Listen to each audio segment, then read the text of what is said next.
The CEO's husband is very high every night. So cool, so comfortable. She pounced on him like an octopus.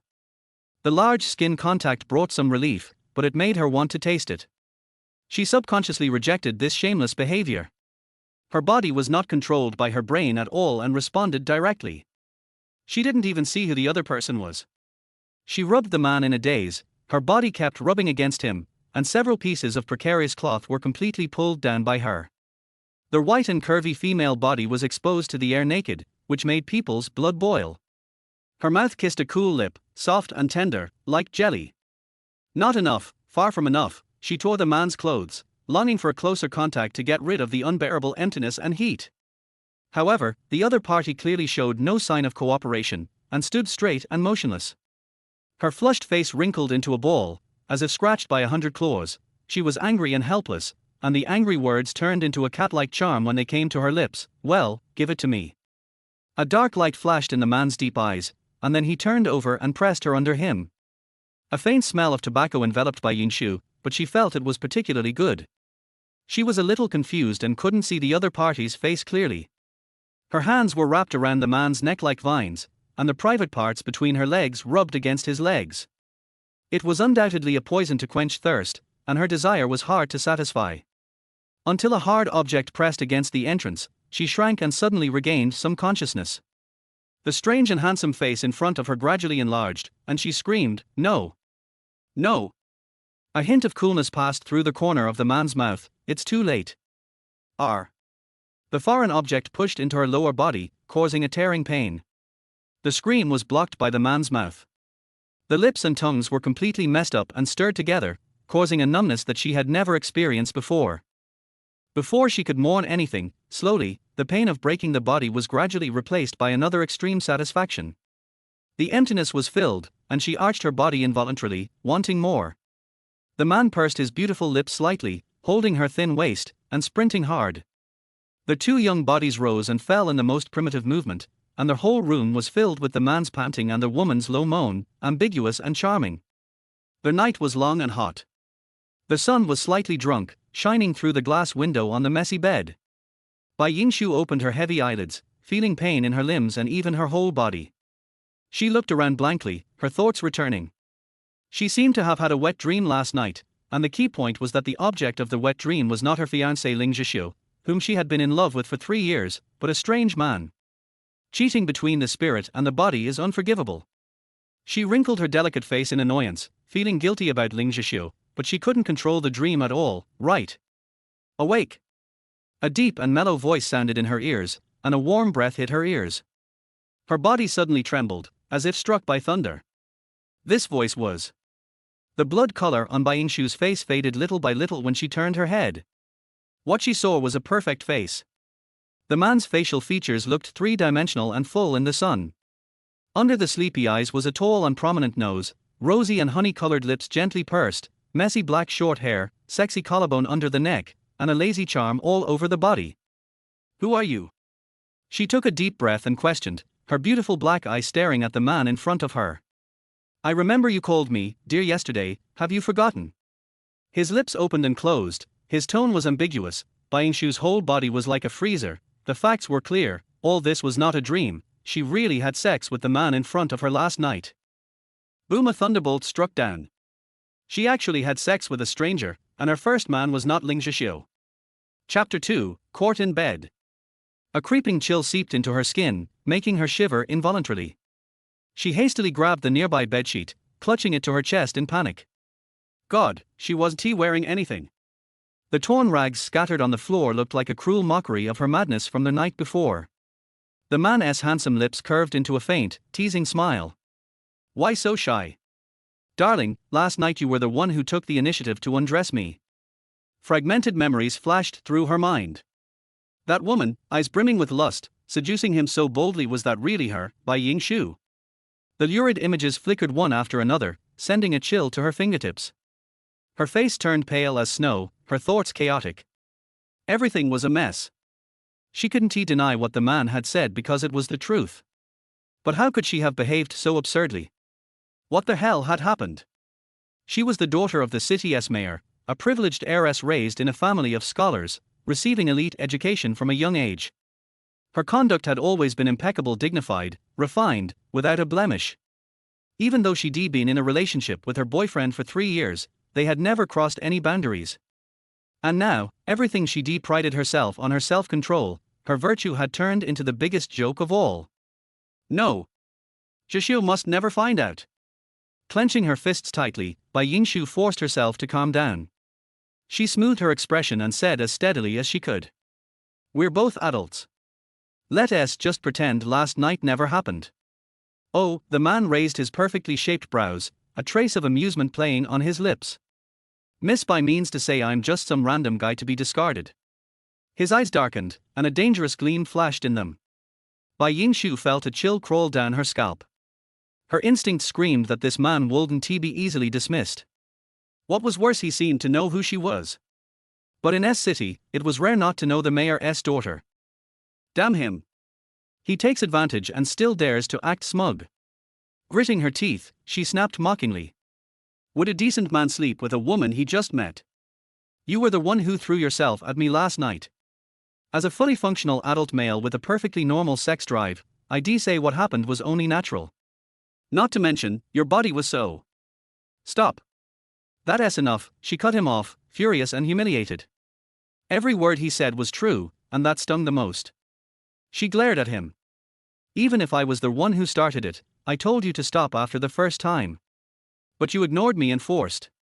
Forced what? He leaned in suddenly, his breath warm against her cheek. Bai Yingshu felt her skin tingle and quickly pulled away from the ambiguous closeness. The man tilted his head slightly, a trace of a smile on his lips. He seemed thoroughly amused by her embarrassment.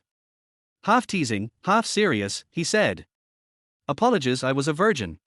It was my first time." Of course, a man newly introduced to the pleasures of the flesh would find it hard to resist. First time. She didn't believe a word of it. Her boyfriend, Ling Zhixue, was already good-looking enough to attract hordes of women in school. This man in front of her? He was even more dangerously attractive. Did he take her for a fool? Shameless liar, she muttered. Talking to this man was utterly pointless. She had no intention of entangling herself further, and with that, she threw off the covers and scrambled off the bed. But as soon as her feet hit the ground, a sharp, searing pain shot between her legs, as though she'd been crushed by a heavy object. She lost her balance and fell straight back onto the bed. Careful. His deep, rich voice sounded above her head like a glass of aged red wine, smooth and intoxicating. She fell right into his arms and met his eyes, deep, navy blue with a hint of glimmer. For a brief second, she was bewitched. She couldn't deny it, this man was the most devastatingly handsome she had ever seen. But that didn't make her feel lucky. No, there was only one thought on her mind now: leave this room, and never cross paths with this man again, not even once, by accident. He supported her gently, gazing down at her from such a close distance. Her face was the perfect oval, like the trendy melon seed shape, with long, silky black hair cascading down her back like a classic beauty from an ancient painting. Despite her fury, she didn't curse or scream. Her high upbringing showed through, making her seethe in silence instead. That made her expression even more amusing to him. At that moment, under her thick lashes, her dark eyes flickered with indecision, dazed, regretful, angry. She quickly turned away from his gaze. Click. The sound sliced through the room's lingering intimacy like a blade. The door creaked open. A flurry of footsteps followed. Bai Yingshu jolted as if electrocuted, leaping out of his arms. She looked up and her mind went blank. A buzzing roared in her ears. Her face went deathly pale. Her frightened eyes locked with a pair of eyes shocked, disappointed, anguished, and brimming with fury. She froze, lips slightly parted in shock. The man standing there was none other than her boyfriend of 3 years, Ling Zhixue. Zhixue. Please, calm down, it's not what it looks like. Bai Yingshu looked at him with pleading eyes. Her mind was a mess, and she had no idea how to explain. She struggled to keep her voice from shaking. She was the real victim here. She had been drugged, drunk, and taken advantage of without even knowing it. Then what exactly is it? Ling Zhixue stared at her, his eyes bloodshot. He didn't know what he was waiting for, only that his fists were clenched so tightly that veins popped across his skin. Chapter 3. She was wronged. The room was in a mess. The man was naked, and the woman was wrapped in a thin blanket, but her white arms and neck were covered with bruises and purples. Anyone with eyes could tell how fierce the fight was. Ling Zhixiu was not blind. Bai Yingshu didn't cry or make a scene, and she didn't look like she was being forced. I was drunk last night. I really don't know what happened. I woke up like this. Bai Yingshu muttered, explaining incoherently. His usual calmness disappeared without a trace. Zhixiu, believe me, I don't know this person. I only like you. Please leave me alone for a while. Bai Yingshu's words had a certain effect. Ling Zhixiu no longer had the courage to continue looking at this ambiguous scene. He turned around and strode away, his back silent. Sister, brother Zhixiu stayed up all night looking for you, but I didn't expect you, it's really too much. The girl in her early 20s who looked 70% similar to Bai Yingshu in the team of catching the adulterer was indignant. Her eyes followed Ling Zhixiu all the time. She blamed Bai Yingshu and hurriedly chased after him. That was her sister Bai Yingting. When did Yingting become so close to Zhixiu? Bai Yingshu was so worried that she didn't have the energy to think about this problem. In fact, she wanted to grow a pair of wings and catch up with Ling Zhixiu. Fortunately, Zhixiu only told her to be quiet and didn't kill her completely. There was still a chance. Put on your clothes and come home with me. Bai Jingrui spoke with a sullen face. He stood in the middle of the door, his tall figure almost blocking the view inside the room. The curious people who followed behind him did not dare to get too close. They could clearly feel Mayor Bai's hidden anger. They could not afford to offend the mayor, not to mention that they almost knew the scandal of the mayor's daughter, so they scattered immediately. Dad, Bai Yingshu felt a burning pain on her face, ashamed and shameful. Her father's reputation was tarnished because of her. Meanwhile, the ignored adulterer had been standing as a bystander, never saying a word, just acting as a background wall. Bai Jingrui asked her secretary to bring a set of women's clothes. She put them on quickly and never glanced at the man in deep thought on the bed. She left in a hurry, hoping desperately that they would never have any more interactions in the future. She believed that people would forget about this matter after a while. The man's lips curled up into a cruel smile. Bai Yingshu, the game has just begun. Mayor, all the information you asked me to look up is here. I'll be leaving first. Bai Jingrui nodded, and Secretary Xie Fangfei put down the folder in her hand, and without stopping, she gently closed the door. Bai Jingrui expressed great appreciation for the ability of this young female secretary. However, at this moment, he had a serious face, took out the information in the folder, read it carefully, and frowned. Simuchuan, 28 years old, is currently the president of SK Group. There were only a few words on the thin paper, and there was no biography at all. It was really simple. He had heard of SK Group, a newly emerged conglomerate in recent years. The group's subsidiaries include finance, hotels, catering, entertainment, real estate, network technology, etc., and it has the potential to overwhelm local companies in S-City. The president of such a large group is so low-key, not showing off, and has no scandals. It is really intriguing, but it must be said that Simuchuan is definitely a satisfactory candidate for a son-in-law. Bai Jingrui's mind flashed with the young and handsome man who had slept with his eldest daughter a few days ago. He automatically equated him with Simuchuan and fell into deep thought. Bai Yingshu has been having a terrible time these past few days. Ever since that incident at the dam banquet, Bai Jingrui has not allowed her to go out. The Bai family is a scholarly family and a high-ranking official family with very strict rules, especially since their father, the mayor, always has the final say at home, and the two sisters dare not disobey. On the other hand, Ling Zhixiu's cell phone was always turned off. He must be angry and didn't want to see her again. Even the newspaper had a headline that hinted at her: senior official's daughter had a secret affair with group president, caught in bed by her legal boyfriend. It almost wrote the name, so it was easy to identify him once you thought about it. The days of reflection at home felt like years, but it made Bai Yingshu figure out one thing. Even if she was drunk, she would never take the initiative to throw herself into the arms of a man. Her body was abnormally hot at the time, and someone must have drugged her. Who could this person be? She usually treated people very strictly and followed the rules. She couldn't even figure out who she wanted to deliberately retaliate against. Bai Yingshu's eyebrows were twisted into a rope, and she finally made a conclusion: whoever got the most benefits was the most suspicious. A pair of light blue eyes jumped into Bai Yingshu's mind, and her blood boiled. Her eyes were clear. Yes, it must have been planned by that man. Otherwise, she would have gone into his room out of so many other rooms. But the first priority is to explain to Ling Zhixiu that she was wronged. Chapter 4: An unbelievable scene. The power of love made her temporarily forget her father's punishment, and she sneaked out of the house quickly. Half an hour later, Bai Yingshu appeared downstairs of Ling's group in a simple and neat sportswear. Ling Zhixiu is the prince of the Ling family, the future president of the group, and a well-known handsome man in the business world in S City. He is also humble and polite. Since knowing that he has a girlfriend, the mayor's daughter, all the unmarried young women are envious and jealous, and their hearts are broken. However, if they knew that the mayor's daughter was cheating, they would probably throw salted duck eggs at her. Bai Yingshu took the elevator to the general manager's office, feeling very nervous. She didn't know how to explain for a moment. Should she just say, "I was framed," or ask apologetically and knowingly, "Do you mind that I didn't give you my first time?" After struggling for a long time, she finally mustered up the courage to knock on the door. Knock, knock, knock. The fragrance from fingertips permeates the door. A familiar voice came from inside. Who is it? Don't come in yet. He was indeed there. But, hey, why did it seem like there was a woman's voice? Bai Yingshu's eyelids twitched, and she felt that everything was wrong today. What was Zhixiu doing in there? Why didn't he open the door for so long? Suddenly, there was a sound similar to a crash in the room. Something must have happened. Bai Yingshu's face changed drastically. He turned the door handle nervously and the door opened. Bang! Bai Yingshu opened her eyes wide in a daze. The bag in her hand fell to the ground, the temperature of her fingertips dropped to freezing point, her slightly grinning mouth seemed to be unable to believe the scene before her. Yingshu!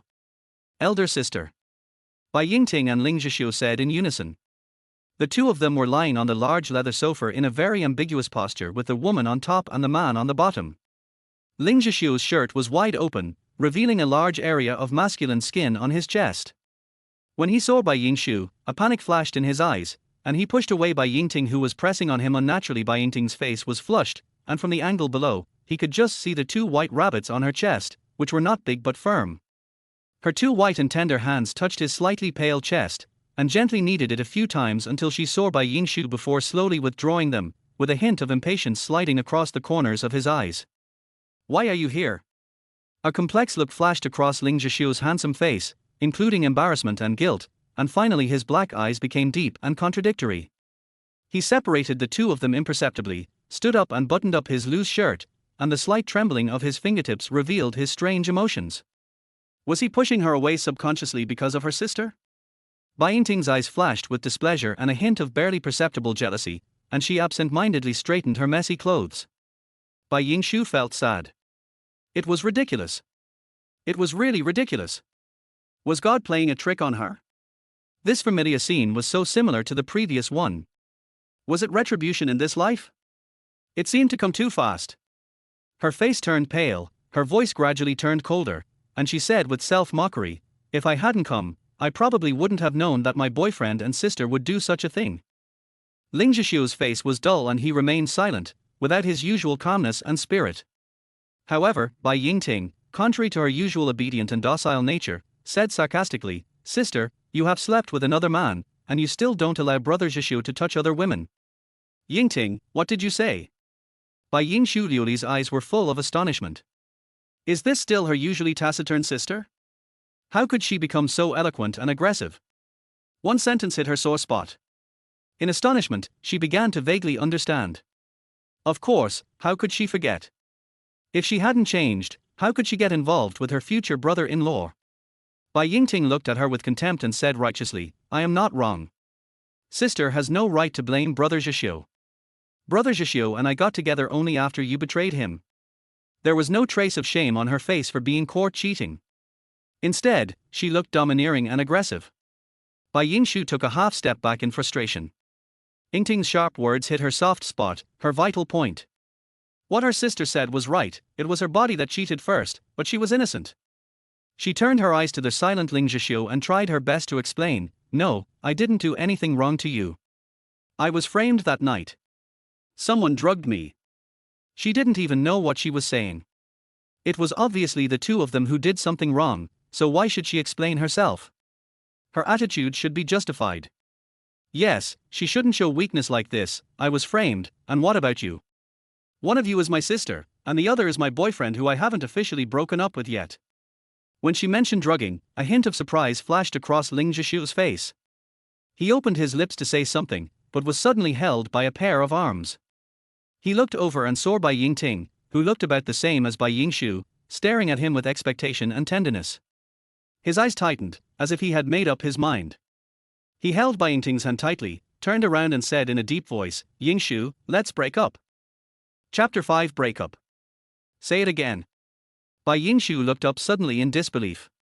Before coming here, she was anxiously hoping to get his forgiveness, but she never expected that she would be betrayed by both her boyfriend and sister. Things were completely out of her control, and she was caught off guard and didn't have time to think.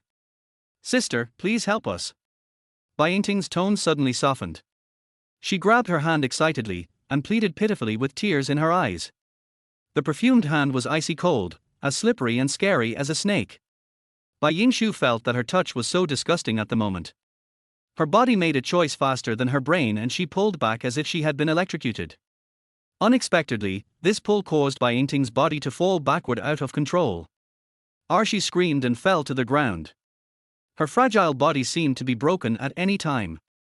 Her eyes were filled with tears as she said pitifully, "Sister, I know you are angry with me. If this can make you feel better, I..."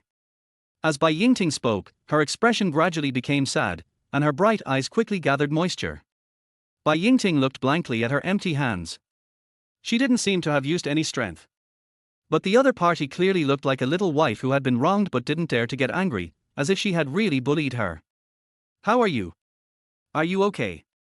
Ling Zhishu squatted down to check if she was injured, with a concerned look on his face. Bai Yingting's slightly round face wrinkled slightly, tears gathered in the corners of her eyes, and a far-fetched smile appeared at the corners of her mouth. "Brother Zhishu, I'm fine, I just sprained my ankle, don't blame my sister, she's just in a bad mood." Bai Yingting's words were like a white lotus, which made Bai Yingshu unbelievable. It seemed that she was speaking for herself, but in fact, it had the opposite effect. It was strange to her.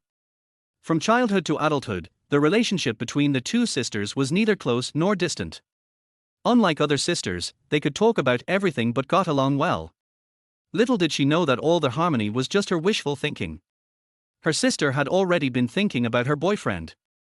At this moment, if she still couldn't see the so-called feelings between sisters, she would be really a fool. "I didn't push her," Bai Yingshu said word by word, his eyes falling on Ling Zhishu. What would he say?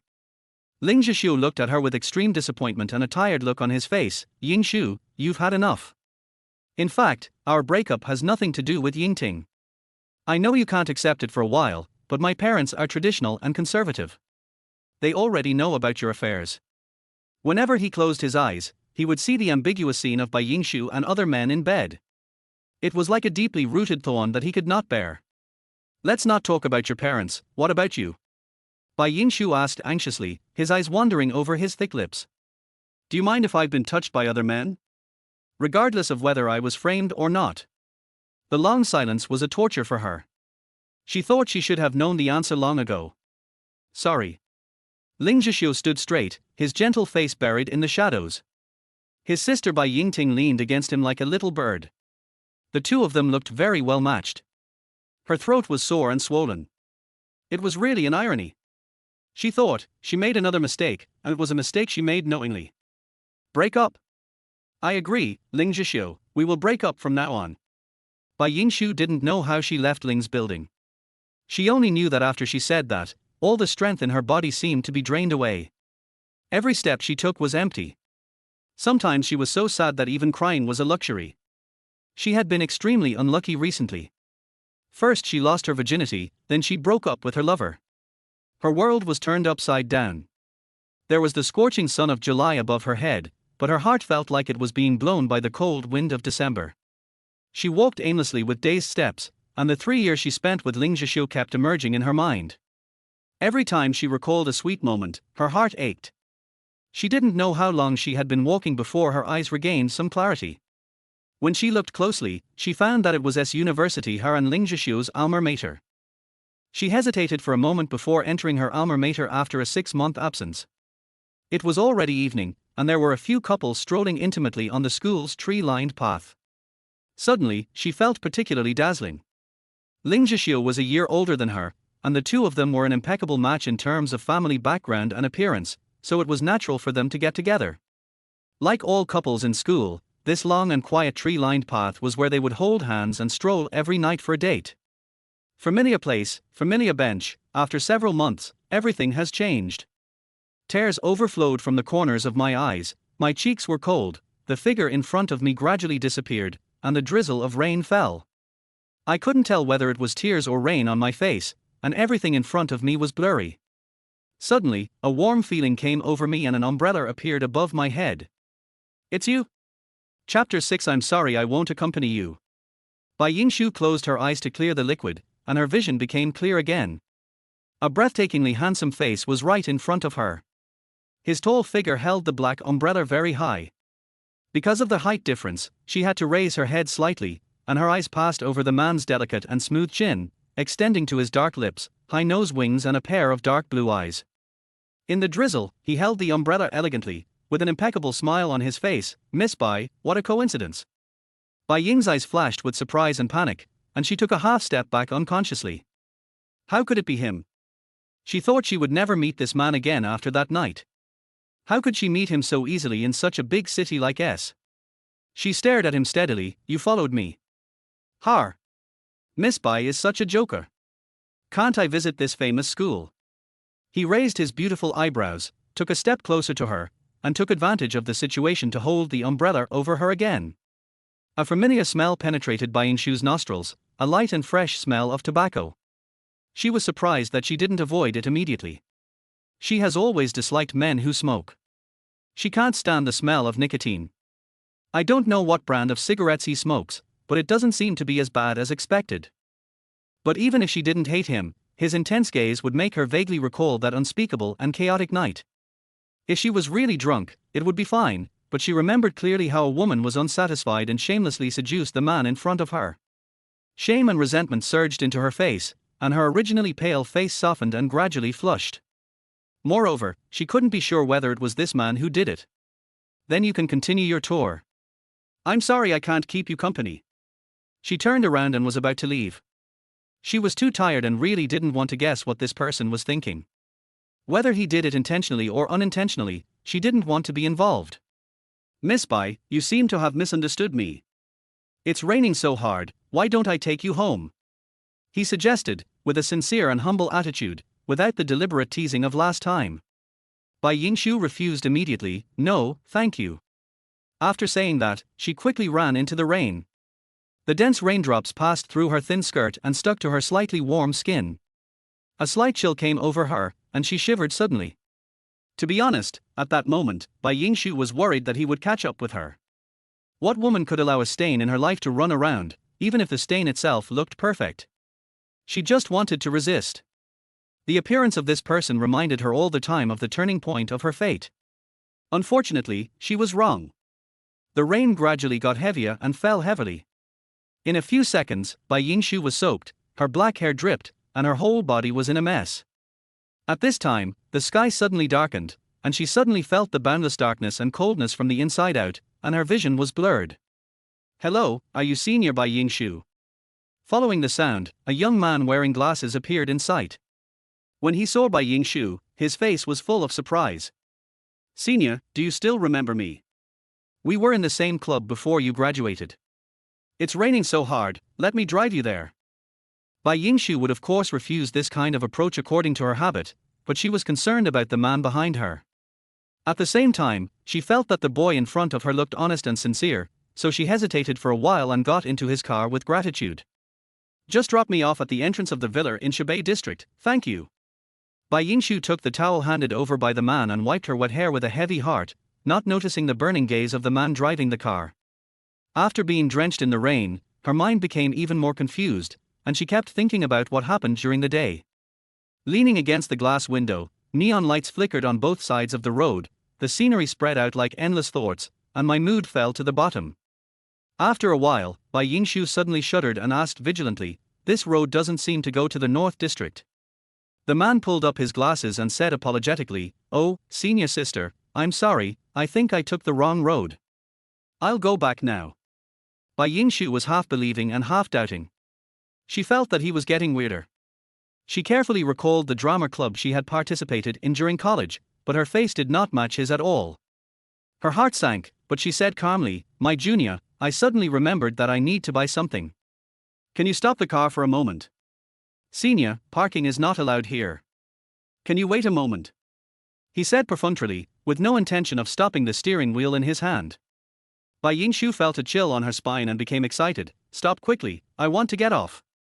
The other party was clearly lying. Did he think she was a road idiot? How could there be no way to stop here? She was really too careless. How could she get into a stranger's car casually? Bai Yingshu tried to grab his steering wheel without explanation, and the other party was obviously caught off guard. He honked the horn and the car swayed left and right in the rain. The man was horrified and tried to stop him, but he had no choice but to step on the brakes to avoid hitting him. Bai Yingshu seized the opportunity and opened the car door, but was hit hard on the back of his neck. Chapter 7: The Perverted Pursuer. The moment she lost consciousness, Bai Yingshu felt as if dark clouds were looming over her head. She was on the edge of a cliff in despair. Who would come to save her? After an unknown amount of time, Bai Yingshu woke up with aches all over her body.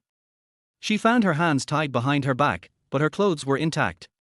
A rotten and damp smell entered her nostrils, and she started coughing violently. She looked around and found herself in an abandoned warehouse. "You're awake." She was startled by a ghostly voice, and in the blink of an eye, the man with glasses appeared in front of her, his face very close to hers, and she shrank back. Damn, why did she think this man was honest before? It turned out to be a pervert with a beastly heart. "Why did you kidnap me? Who ordered you to do that?" In this situation where he was at the mercy of others, Bai Yingshu certainly would not provoke the other party. He forced himself to calm down and first determine the other party's motives. His burning gaze was always fixed on Bai Yingshu. "I am your admirer, Miss Bai Yingshu, I like you very much." As he spoke, his hand was about to touch her cheek. Bai Yingshu had nowhere to retreat. Behind her was a cold wall, the rough palm stroking her smooth skin, causing her to shudder. The man's breath, like the surrounding environment, made her feel nauseous. "If you like me, you shouldn't use such extreme methods. It's not too late for you to let me go now. You were just confused for a moment. I won't tell anyone." She tried to communicate with the other party, but her stomach felt very uncomfortable and she wanted to vomit. Perhaps her nausea came at the wrong time and actually angered the man. His face turned terribly dark, and his eyes behind the lenses became fierce. He pinched her chin and said, "I knew that the mayor's daughter like you looked down on people like us. Do you think it's disgusting to be touched by lowly people like us? Now you're in my hands." Bai Yingshu obviously didn't expect the other party to be so excited. This person was definitely a psychopath. His jaw was pinched so hard that it hurt, and she couldn't make a complete sound. Her hands were tied, and she kicked hard with her legs curled up while struggling. The other party screamed and his hands left her face. "Help, help." After regaining his freedom, Bai Yingshu immediately shouted for help. The man rubbed his legs and heard her scream. He suddenly laughed grimly. "Go ahead and scream. This is an abandoned factory in the suburbs. Even if you scream your throat out, no one will hear you. Help." Bai Yingshu was so depressed that she despaired. Her pretended strong defense was completely broken. She was just an ordinary girl. Why did she encounter such unexpected things again and again? The man approached step by step, staring greedily at her beautiful face and her chest that rose and fell due to her rapid breathing, his eyes full of lust. Such a beautiful face will no longer be beautiful if it is broken by crying. His hand slid down her cheek and touched her smooth and soft skin unscrupulously. "What do you want to do? Don't touch me." Bai Yingshu was so frightened that he struggled violently to hide to the side. "Shishio, come and save me." The man's gaze became more and more scorching. Suddenly, he moved, and the sound of clothes being torn apart could be heard in the air. Bai Yingshu felt a chill in front of her body. Her white dress was torn open, and her upper body was exposed to the air. She curled up in fear, trying to block the other party's evil gaze. She wished she could die now, without having to endure such an insult. She closed her eyes in sorrow. Is today the end of her century? The man's enthusiasm reached its limit, and he pounced greedily on Bai Yingshu.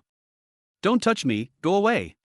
She shouted hoarsely, resisting violently, tears flowing like a stream, her body and mind tormented on the edge of hell. In just these few seconds, Bai Yingshu was able to breathe, just like a fish out of water. The weight on her body suddenly lightened, and the man who had just been threatening was thrown out heavily, lying on the ground in a mess. She blinked her sore eyes in disbelief, and when she was sure that someone really came to save her, the tension in her heart loosened, and she collapsed all of a sudden due to exhaustion. Chapter 8 Salvation. The man was beaten with fists and kicks, and the lens was shattered all over the floor. He lay on the ground covered in blood and motionless. It's okay. Bai Yingshu vaguely smelled a faint scent of tobacco, and black leather shoes approached step by step. She reflexively shrank her body. Along with the other party's low and mellow voice, a loose suit was covered on her body, and an almost inaudible warmth floated up. It turned out to be him. At this moment, her mood was very complicated, including embarrassment, shame, and even anger and resentment. In the end, she bit her lips and did not utter a syllable, her fingers tightly twisting the collar of her suit. She was in a dishevel, while he wore a neat shirt and trousers, his hair a little messy from the fight, and a thin layer of sweat on his smooth forehead, but he had a thrilling charm, and was handsome and elegant like a god. You? Her body was suddenly suspended in the air and was picked up by someone. Bai Yingshu was caught off guard. One hand steadied the covering and the other hand grabbed his shirt to keep balance. From this angle, it was clear that his eyelashes were long and thick, which matched the dark blue eyes perfectly. His eyes suddenly looked straight at her. Bai Yingshu looked away guiltily, but heard him say above her head, "What are you talking about? Remember my name is Simuchuan." His name is Simuchuan. Bai Yingshu's cheeks were burning and her head was dizzy. She was in such a miserable state and was saved by Simuchuan. Was it the old saying that a dog bites Lu Dongbin and doesn't know the kindness of a good person? She was not sure whether Simuchuan was laughing at her in his heart at this moment, or gloating over her misfortune. "See, if you had agreed to let me take you there just now, nothing would have happened. You will suffer for what you have done." He carried Bai Yingshu to the passenger seat and fastened her seat belt carefully. The atmosphere was silent and heavy. Bai Yingshu saw him take out his cell phone and dial a number. She didn't know if it was her own psychological effect, but she always felt that his eyes would glance at her from time to time. Her side profile was three-dimensional and prominent, so perfect that she was a little stunned. "Hello, is this the police station? I want to report a crime." It was not until his low voice sounded that Bai Ying regained her rationality. She rushed forward and hung up his phone. "Don't call the police." Her heart was beating fast and fell into his chest. The claws pressed on Simuchuan's body a few times, and she was surprised at his good figure and his quite perky chest. She withdrew her claws awkwardly and explained with complicated thoughts, "I don't want to make a big deal out of this." Although Bai Yingshu was unwilling to let that man go, for the sake of her reputation and the reputation of her father, the mayor, this explosive news of being kidnapped and almost raped must not be exposed. Now she could only swallow her anger and consider herself unlucky. Simuchuan did not raise any questions, but just looked at her.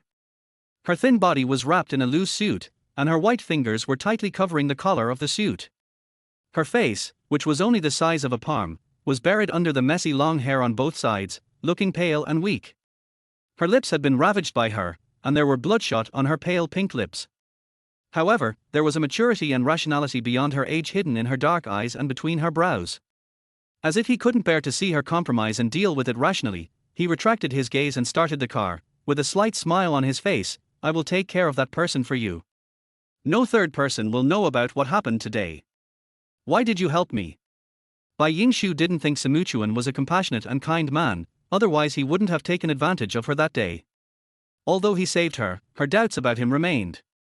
She even had bad guesses in her mind that he would make some requests next. She remembered that Simuchuan seemed to be the president of a certain group, low-key and rich. It was impossible that he was doing this for fame and fortune. Could there be other ulterior motives? What do you think? He curled his lips and smiled slightly, his handsome features adding a bit of charm, inadvertently exuding a kind of soul-sucking lethality. Bai Yingshu thought, if she was a slightly fanciful girl, she might have drowned under this lethality. He gave her a very mysterious feeling, unfathomable, more like a huge temptation that she couldn't see clearly and dared not approach easily, which could be admired from a distance but not played with. Chapter 9. It seems that the judgment was wrong. I'm sorry, I don't think your 34B breasts will make me miss you. Then, Bai Yingshu's face turned blue, white, and black like a palette because of Saimu Chuan's teasing. Saimu Chuan, you.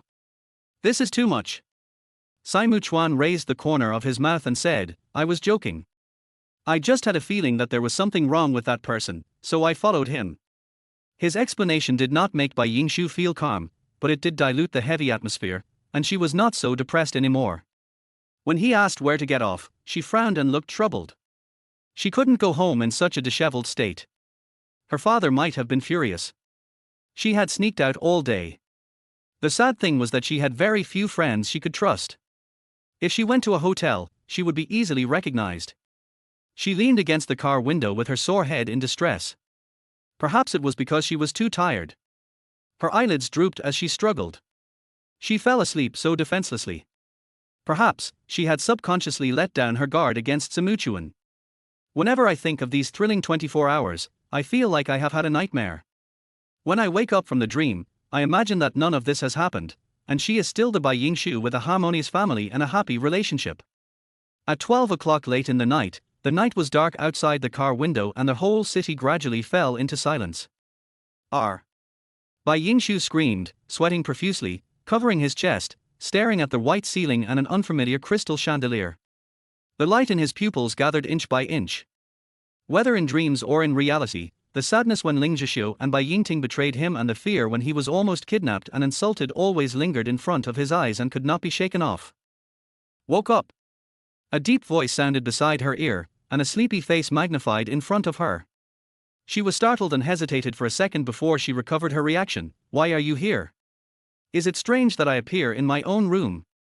Saimu Chuan sat up as if nothing had happened. His tone was calm and without any ups and downs, and he did not take it seriously at all. Is this his room? Bai Yingshu looked around, her memory gradually revived, and she was surprised that she had fallen asleep in his car with a weaker and weaker sense of security. Why didn't you wake me up last night? Why aren't you wearing any clothes? She quickly turned her face away, ignoring her ears that instantly turned red. All she could see was the spring scenery of Simuchuan. His eyes were half closed, his smooth forehead was covered by some broken hair, and probably because he had just woken up, the color of his lips was a little pink, and under his overall beige and smooth skin was a very sexy collarbone. His strong chest showed that he exercised regularly, and he even vaguely saw the existence of abdominal muscles. I didn't pay much attention last time, but I didn't expect that his figure was definitely comparable to that of a world-renowned male model. I like to sleep naked. Didn't Miss Bai know that?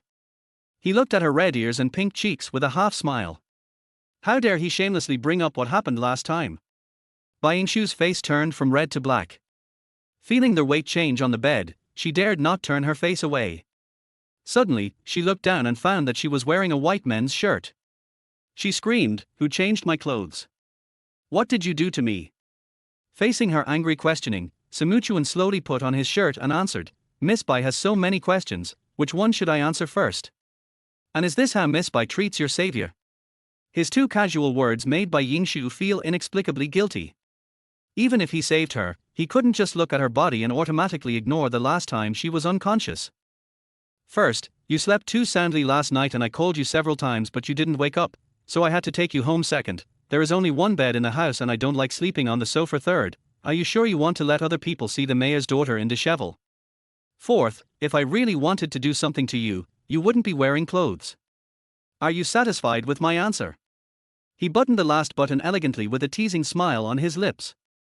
Very satisfied, she answered through gritted teeth. Bai Yingshu realized from the two encounters with Saimu Chuan that she would never be able to defeat him verbally, but her own cultivation resulted in a lack of offensive vocabulary, so she could only feel angry in her heart. But Saimu Chuan's next sentence really made her want to curse. Simuchuan changed into a low-key and expensive dark suit, and he looked handsome and energetic. Bai Yingshu thought of a sentence that best described him, a beast in human clothing, sanctimonious. It seemed that labeling him with derogatory words could help her achieve balance in her heart. With her heart temporarily balanced, she said calmly, "Please help me prepare a set of women's clothes, thank you. By the way, there is one more thing I seem to have misjudged." He opened the door, as if he suddenly remembered something, and turned to her and said, "What's the matter?" Bai Yingshu listened carefully. Your bust size seems to be more than 36B. Chapter 10. Have a good talk. You, bastard. Bai Yingshu was completely irritated and threw a pillow at random. Simuchuan had already almost closed the door, and through the thin door panel, one could even hear his happy laughter and relaxed footsteps. Afterwards, Bai Yingshu changed into a beige dress brought by the servant. It was a new summer model of Chanel. She thought she was not a woman who pursued luxury goods, but the style, color and size of this dress were all the types she preferred. Was it a coincidence, or did he deliberately put in some thought? Bai Yingshu was originally going to take a taxi home. The surroundings of Simuchuan's villa were beautiful, with green trees, towering terrain, and pleasant scenery. However, it was far from the city, so it was difficult to find a taxi or even a pedestrian. She had no choice but to take Simuchuan's car. Bai Yingshu was completely at a disadvantage in front of him and wanted to get off several times, but was blocked. Finally, she got off at the intersection of the villa area and closed the door without any reluctance. The car window rolled down, revealing Simuchuan's flawless face. Are you destroying your bridges? Bai Yingshu stopped, bent down and smiled reservedly. I'm sorry, Mr. Sai, I'm personally very grateful for your bravery. Besides, I think there is no need for us to meet in the future. Goodbye. After saying that, she let out a long breath, finally feeling less cowardly, and no longer looked at Simuchuan's wonderful facial expression. You still remember to come back? As soon as he entered the room, Bai Jingrui's angry voice came from the sofa in the living room. Bai Yingshu walked closer with gritted teeth. Dad, I had something important yesterday. Yingshu, you disappoint me more and more. A girl stays out all night. I thought the last time was enough for you to learn a lesson. Bai Jingrui looked at her disappointedly. Originally, he was very satisfied and relieved with his eldest daughter. Her study, life, social etiquette, personality and emotions were exactly as he expected. After graduation, she passed the civil service examination, joined the party, and was arranged to work in the city hall. However, in recent times, she has been really outrageous. Dad, I really had to go out for something important yesterday, and then something unexpected happened. She thought about it and didn't tell Bai Jingrui about the kidnapping. Fortunately, she didn't suffer any substantial harm in the end. As for the matter of Ling Zhixiu and her sister, she hasn't figured out how to talk about it yet. Hello, uncle. A familiar voice passed through Bai Yingshu's ears. She looked over and her face suddenly turned pale. Ling Zhixiu, why is he here? Zhixiu is here, please sit down. Bai Jingrui's expression changed slightly when he saw Ling Zhixiu. To be honest, he was very fond of Ling Zhixiu as his future son-in-law. In his words, this boy was handsome, from a wealthy family, and had a good family background. He was not arrogant and extravagant like a rich kid, and had a gentle and polite personality. It was a pity that Yingshu had done something wrong, which made it difficult for him as a father to talk about it, so how could he retain him? Bai Yingshu was as if she was immobilized, her legs felt like they weighed 1,000 pounds. She knew the wisest thing to do was to go back to her room. As soon as Ling Zhixiu walked in and ignored her, she knew that her relationship with Ling Zhixiu was really over. Why did she still have the urge to cry from the moment he appeared? Uncle, I'm here today because I want to discuss something with you. Ling Zhixiu didn't waste time and went straight to the point. Zhixiu, as an elder, I shouldn't interfere in your affairs. Yingshu did do something wrong, and she has reflected deeply on it. You have been dating for several years. You must think carefully before making any decision, and don't be impulsive. Bai Jingrui advised earnestly. He hoped that Ling Zhixiu could forgive Yingshu, but he didn't put pressure on him as the mayor, but as an elder. Bai Jingrui, who was originally friendly, looked at Bai Yingshu, who had a straight back, and his face immediately became long, and his elegant features showed majesty. It just so happens that our Yingshu is here too, you two can have a good talk. Chapter 11. Shocking engagement. He stood up while talking, leaving a separate space for the two of them.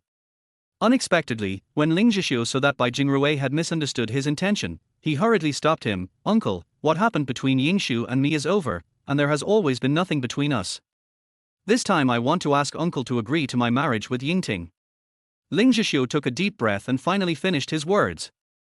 When he talked about marriage, Bai Yingshu's body instantly stiffened and her face turned pale.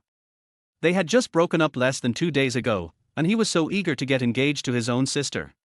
What did you say? Bai Jingrui widened his eyes, raised his eyebrows, and raised his voice several scales higher. He really wondered if there was something wrong with his ears because of his age. Under Bai Jingrui's strong gaze and aura, Ling Zhixiu was indeed shocked. After all, he was a veteran in the officialdom for many years and his aura was extraordinary. Although it was a bit unkind, he still bit the bullet and repeated, "Uncle, Yingting and I have decided to get engaged. I hope you can allow it." "Ling Zhixiu, you bastard!" Bai Jingrui gritted his teeth in anger, swung his arm, and was about to slap him with his heavy palm, and Ling Zhixiu closed his eyes and accepted it, but the expected pain did not come. "Dad, don't hit him." Bai Yingting rushed to the living room in time, and her round and plump body blocked Ling Zhixiu. Bai Jingrui finally withdrew his hand, but his face was flushed with excitement and he was furious. "Yingting, get out of my way. I want to teach this bastard a lesson." "What nonsense are you talking about? Dad, brother Zhixiu and I are truly in love, just agree." "Shut up." Bai Jingrui shouted at Bai Yingting, "Do you really take your sister seriously? This man is your sister's boyfriend. Do you still have any shame?" Not expecting such a strong rebuke from her father, Bai Yingting was desperate and dared to say anything, "She is shameless. Why should I be allowed to betray brother Zhixiu and sleep with other men and do shameful things? Why should I be forbidden to like brother Zhixiu and be together with him?" Bang! A crisp slap sounded, and Bai Yingting covered her red left face with her hands, her eyes full of disbelief, her eyes reddened, her voice choked with sobs. "Dad, you hit me for her, it's obviously her fault, this is not fair, you are biased, you have always favored my sister since we were young." She looked at Bai Yingshu angrily, her eyes full of red jealousy. Why, she and her sister are both their father's children, but her father is only good to her sister, letting her sister choose everything first. Obviously, she is the youngest and should be the most favored, but why has she never enjoyed such treatment?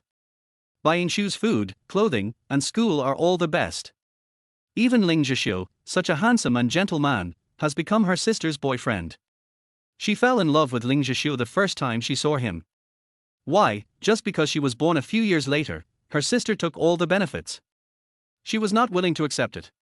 She was never willing to accept it. Even after such a thing happened, her father still favored her sister. Yingting. Bai Jingrui looked at Bai Yingting's stubborn and aggrieved expression absent-mindedly, regretting his impulsiveness. No matter what, he couldn't hit a child. All this happened too suddenly, leaving him no time to digest it. He hadn't expected Yingting to have so many opinions about her sister. "That's enough." Bai Yingshu's cold words broke the intense atmosphere, and the attention of Bai Yingting and the other two shifted to the person involved who had remained silent throughout the entire process. Her cold and lonely figure slowly turned around, her eyebrows and eyes were still as delicate as usual, but the difference was that there was indifference and silence in her eyes, her cherry lips were as pale as frost, and the whole person lacked some warmth. "Dad, although I am not innocent, I am a man who has been used by my own sister. You don't have to feel sorry for me. I'm a little tired, so I'll go upstairs and rest first." Bai Yingshu's pretentious and outsider tone was completely unexpected by the three of them, but there was no sign of being hit on her face. Was she really calm or was she just pretending? Did she really not care about Ling Zhixiu at all? Bai Jingrui couldn't be sure for the time being. Ling Zhixiu and Bai Yingting's faces were full of excitement, red and white at the irony she gave them. What did it mean to be a man used by his own sister? Ling Zhixiu didn't say anything, but Bai Yingting got excited, looking at Yingshu with fire in her eyes, and was about to retort. A pleasant male voice was heard from the entrance, and the restless atmosphere came to an abrupt end. Chapter 12. Did he do it on purpose? The visitor's voice was low, heavy and magnetic, like red wine that had been stored in a cellar for years, with a sweet taste, a mellow aroma, and was hazy and intoxicating. "Excuse me for disturbing you, let me introduce myself. My name is Simuchuan." Several people followed the sound and saw the man at the entrance bowing slightly. His tailor-made suit perfectly showed off his slender figure. His handsome face was as handsome as a knife and had an extremely elegant charm. The most eye-catching thing was his mixed-race blue eyes, which were deep and charming. He looked like a prince from a dark castle in the Middle Ages in Europe, mysterious and noble. It is undeniable that Simuchuan is a person with a strong sense of presence. The people in the living room were in a daze. They took it for granted that no one would break into a private residential villa without permission, but someone did it blatantly and without any sense of abruptness. Simuchuan? Why did he appear? He followed her? Bai Yingshu never expected that Simuchuan would dare to enter her house. Was he planning to repay her kindness? She began to panic. Simuchuan knew that she had gone too far and had become a fatal threat to her. He had successfully dismantled her disguise. She even looked at other people's faces eagerly to analyze their expressions one by one. She was a little worried that Bai Yingting or Ling Zhixiu would recognize that the man in front of them was the one she had had sex with. Bai Jingrui recognized him at a glance, the mysterious president of SK Group.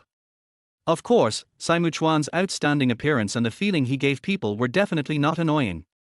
On the contrary, it was very easy to get a good impression of him. The servant ran up in a panic and explained to his master in a hurry, "Sorry, sir, I really can't stop this person." "I know, go down." Bai Jingrui waved his hand to indicate. Today, he was really mad at his two daughters. One had a one-night stand, and the other had an affair with her future brother-in-law. They were simply morally corrupt and had no family education. He didn't expect that he, Bai Jingrui, could manage the entire city, but couldn't educate his two daughters. He was both annoyed and sad. What was Simuchuan's purpose in coming uninvited at this critical juncture? Did he think the water in his home was not muddy enough? Bai Jingrui frowned, and his words were naturally impolite. "Mr. Sai, do you know that it is illegal to trespass into the homes of state civil servants? What can I do for you?" "Mayor Bai, you are too polite. I am delivering something to Miss Bai Yingshu." As soon as Simuchuan said this, it caused quite a stir. As a young single girl, Bai Yingting was naturally attracted to such an attractive man. After hearing his words, she couldn't help but start to envy Bai Yingshu again. Why do all the outstanding men surround her all day long? What is wrong with her? Simuchuan had been staring at his sister since he entered the door. Maybe the two of them had some affair. She actually felt a little excited. It seemed that her sister was not as obedient as she imagined.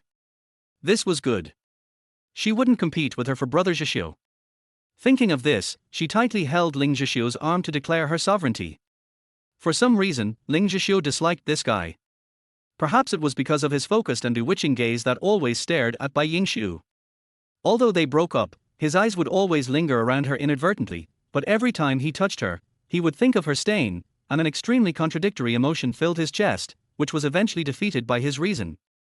Yingshu could not be his wife. Bai Yingshu had expected that Simuchuan would not let her go so easily.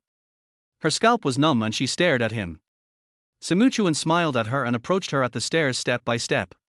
He took out a white handbag with his hands behind his back and said in a friendly manner, "You left in a hurry this morning and left your bag in my car. You have no memory. Don't forget it next time." Did he do it on purpose? Why did he say it so ambiguously? Bai Yingshu was in a dilemma as to whether to take it or not. She took the handbag stiffly. At this moment, Bai Yingting was shocked. "Sister, you didn't come back last night. It turned out that you went on a date with Mr. Sai. Since sister has a new lover, why didn't you speak up when dad questioned me and brother Zhixiu? Isn't it a bit unfair to brother Zhixiu?" Bai Jingrui's sharp eyes swept over, and Bai Yingshu felt that he had nowhere to hide. He asked seriously, word by word, "Yingshu, is what Yingting said true? Were you really with him last night?" "Dad, I..." Bai Yingshu looked strange, pursing her lips and hesitating. Yingting was clearly confusing right and wrong, but she couldn't say anything. Why was she forced to do that? What should she say? Just when Bai Yingshu was confused and didn't know how to start, someone spoke. "Mayor Bai, and Miss Bai Yingshu's sister, and her boyfriend. In fact, I have a one-sided crush on Miss Bai and am planning to pursue her. As for the accidental encounter with Miss Bai yesterday, she was standing in the heavy rain with a pale face and soaking wet, as if she was heartbroken. I don't know the details, she would definitely get sick if she was soaked like that, so I had to take her home to stay overnight. Of course, what you imagined did not happen. I have a maid and a guest room at home. I apologize to everyone for causing the misunderstanding of Miss Bai's family." Simuchuan was serious, sincere, and serious and apologetic. After all their words, there was really no fault to be found. Chapter 13 Unreliable Pursuit. "Yingshu, why didn't you tell me earlier? Dad almost blamed you wrongly." Bai Jingrui was a man who could roughly guess what happened to Bai Yingshu yesterday after hearing Simuchuan's words. This child was too naive. If it hadn't been for the accident in the hotel, Yingting would not have taken advantage of him. He couldn't help but sigh deeply when he looked at Bainshu's thin and haggard face. Bai Yingting's face changed drastically. She didn't expect Simuchuan to pin the blame on her and brother Zhixio in just a few words. She had finally been together with brother Zhixio, and if she didn't get her father's approval, it would be like a waste of time and all her efforts would be wasted. Her father's attitude had just been tough and he was always biased towards her sister. Who knows how he would attack brother Zhixio and try to break them up. But why did she always feel that Simuchuan looked familiar, as if she had seen him somewhere before? Dad, I have something to say to him. Bai Yingshu glanced at Simuchuan. Come out with me. Simuchuan greeted everyone politely and followed her obviously angry footsteps. The corners of his lips were slightly raised, his hands were in his pockets, and his back looked chic and nonchalant. What on earth do you want to do? In the courtyard, Bai Yingshu stood warily facing him and keeping a distance from him. In his heart, he despised his pretentious and half-truthful words, but he did not foolishly deny what he said just now. Your boyfriend was taken away by your sister, and it's really ugly to see you compromising and pretending to be strong. He narrowed his eyes and said casually. This is my family affair and has nothing to do with you. Besides, when had she ever compromised? Of course it has something to do with me, because I said that I want to pursue you, and I am serious about it. He looked straight into her eyes and said word by word. I'm sorry, I don't accept your pursuit. You can leave now. Bai Yingshu resisted and was afraid of him because Simuchuan had witnessed her fragile and embarrassed side, which she didn't want others to know. He would remind her and threaten her all the time. Ignoring her indifference, Simuchuan's handsome face always had a faint smile on it. Don't reject me so quickly, maybe you will fall in love with me in the future. After he said this, he turned and left. Bai Yingshu came to her senses slowly and sneered, narcissism. Of course, it was undeniable that his perfect appearance and wealth would indeed attract many girls, but she was definitely not one of them. There was a noisy argument in the living room. Bai Yingshu stood still and didn't move. She didn't know how to face them. At this moment, it seemed quiet inside. Then, Bai Yingting ran out with Ling Zhixio, her face full of tears. When they both passed by her, Bai Yingting stabbed her with a resentful look, and she felt helpless and bitter. Ling Zhixio looked at her with a complicated expression, and the two former lovers finally had no chance to speak. She thought, my father must not agree. And Yingting's preference seemed a little bit. Yingshu, I know he was the man in the hotel that night. What is your relationship with him? Bai Yingshu was really wrong. He thought he could escape his father's eyes that had decades of experience. He had no choice but to admit, yes, but he and I have nothing to do with each other. Yingshu, I know you are sad about breaking up with Zhixio, but Simuchuan is not a simple person. If you date him, however, Bai Jingrui was interrupted before he finished speaking. Bai Yingshu said seriously, Dad, don't worry, I have no intention of dating him. I am a little tired, don't call me for lunch. Bai Jingrui saw that she didn't seem to be lying, so he didn't pursue the matter any further. The next day, a major incident occurred. Due to heavy rain, several remote counties and towns in the mountainous area of S City suffered landslides and mudslides, which caused serious damage to houses and injured dozens of people. Although rescue efforts had been received, post-disaster reconstruction required a large amount of construction funds. As the mayor, Bai Jingrui was naturally the first to bear the brunt of the disaster. He specially held a charity dinner and invited businessmen and celebrities in the city to raise funds. Yingshu was promoted from an intern to the position of secretary to the deputy mayor. There was elegant piano music in her ears. The dinner was very successful. Men and women were dancing in pairs on the dance floor. Bai Yingshu, who was wearing a V-neck nude dress, was not in the mood. She sat quietly in the corner with a glass of lemon juice. Ever since she had sex after drinking, she never dared to touch alcohol easily. Can I ask you for a dance? Chapter 14 Scandal. A loud male voice sounded. She had already rejected several invitations tonight and habitually did not look up. Sorry, I feel a little uncomfortable. Originally, those who approached her would walk away after saying this. However, she felt the breath of a stranger lingering in front of her. When she finally looked up, she was a little stunned. Why don't you recognize me? The mayor's daughter is so arrogant. The man pretended to be serious with his strong and handsome face. He looked tall and straight in a silver-gray suit, and looked particularly energetic. You are Brother Mo Ting. After carefully identifying his identity, Bai Yingshu was surprised and happy. Why are you back? I remember you went to the army, didn't you? Sister Yingshu, can I ask you to dance now? Mo Ting smiled and did not answer her question, then extended his hand like a gentleman again. Of course. The two of them stepped onto the dance floor in perfect harmony and began to dance the graceful waltz.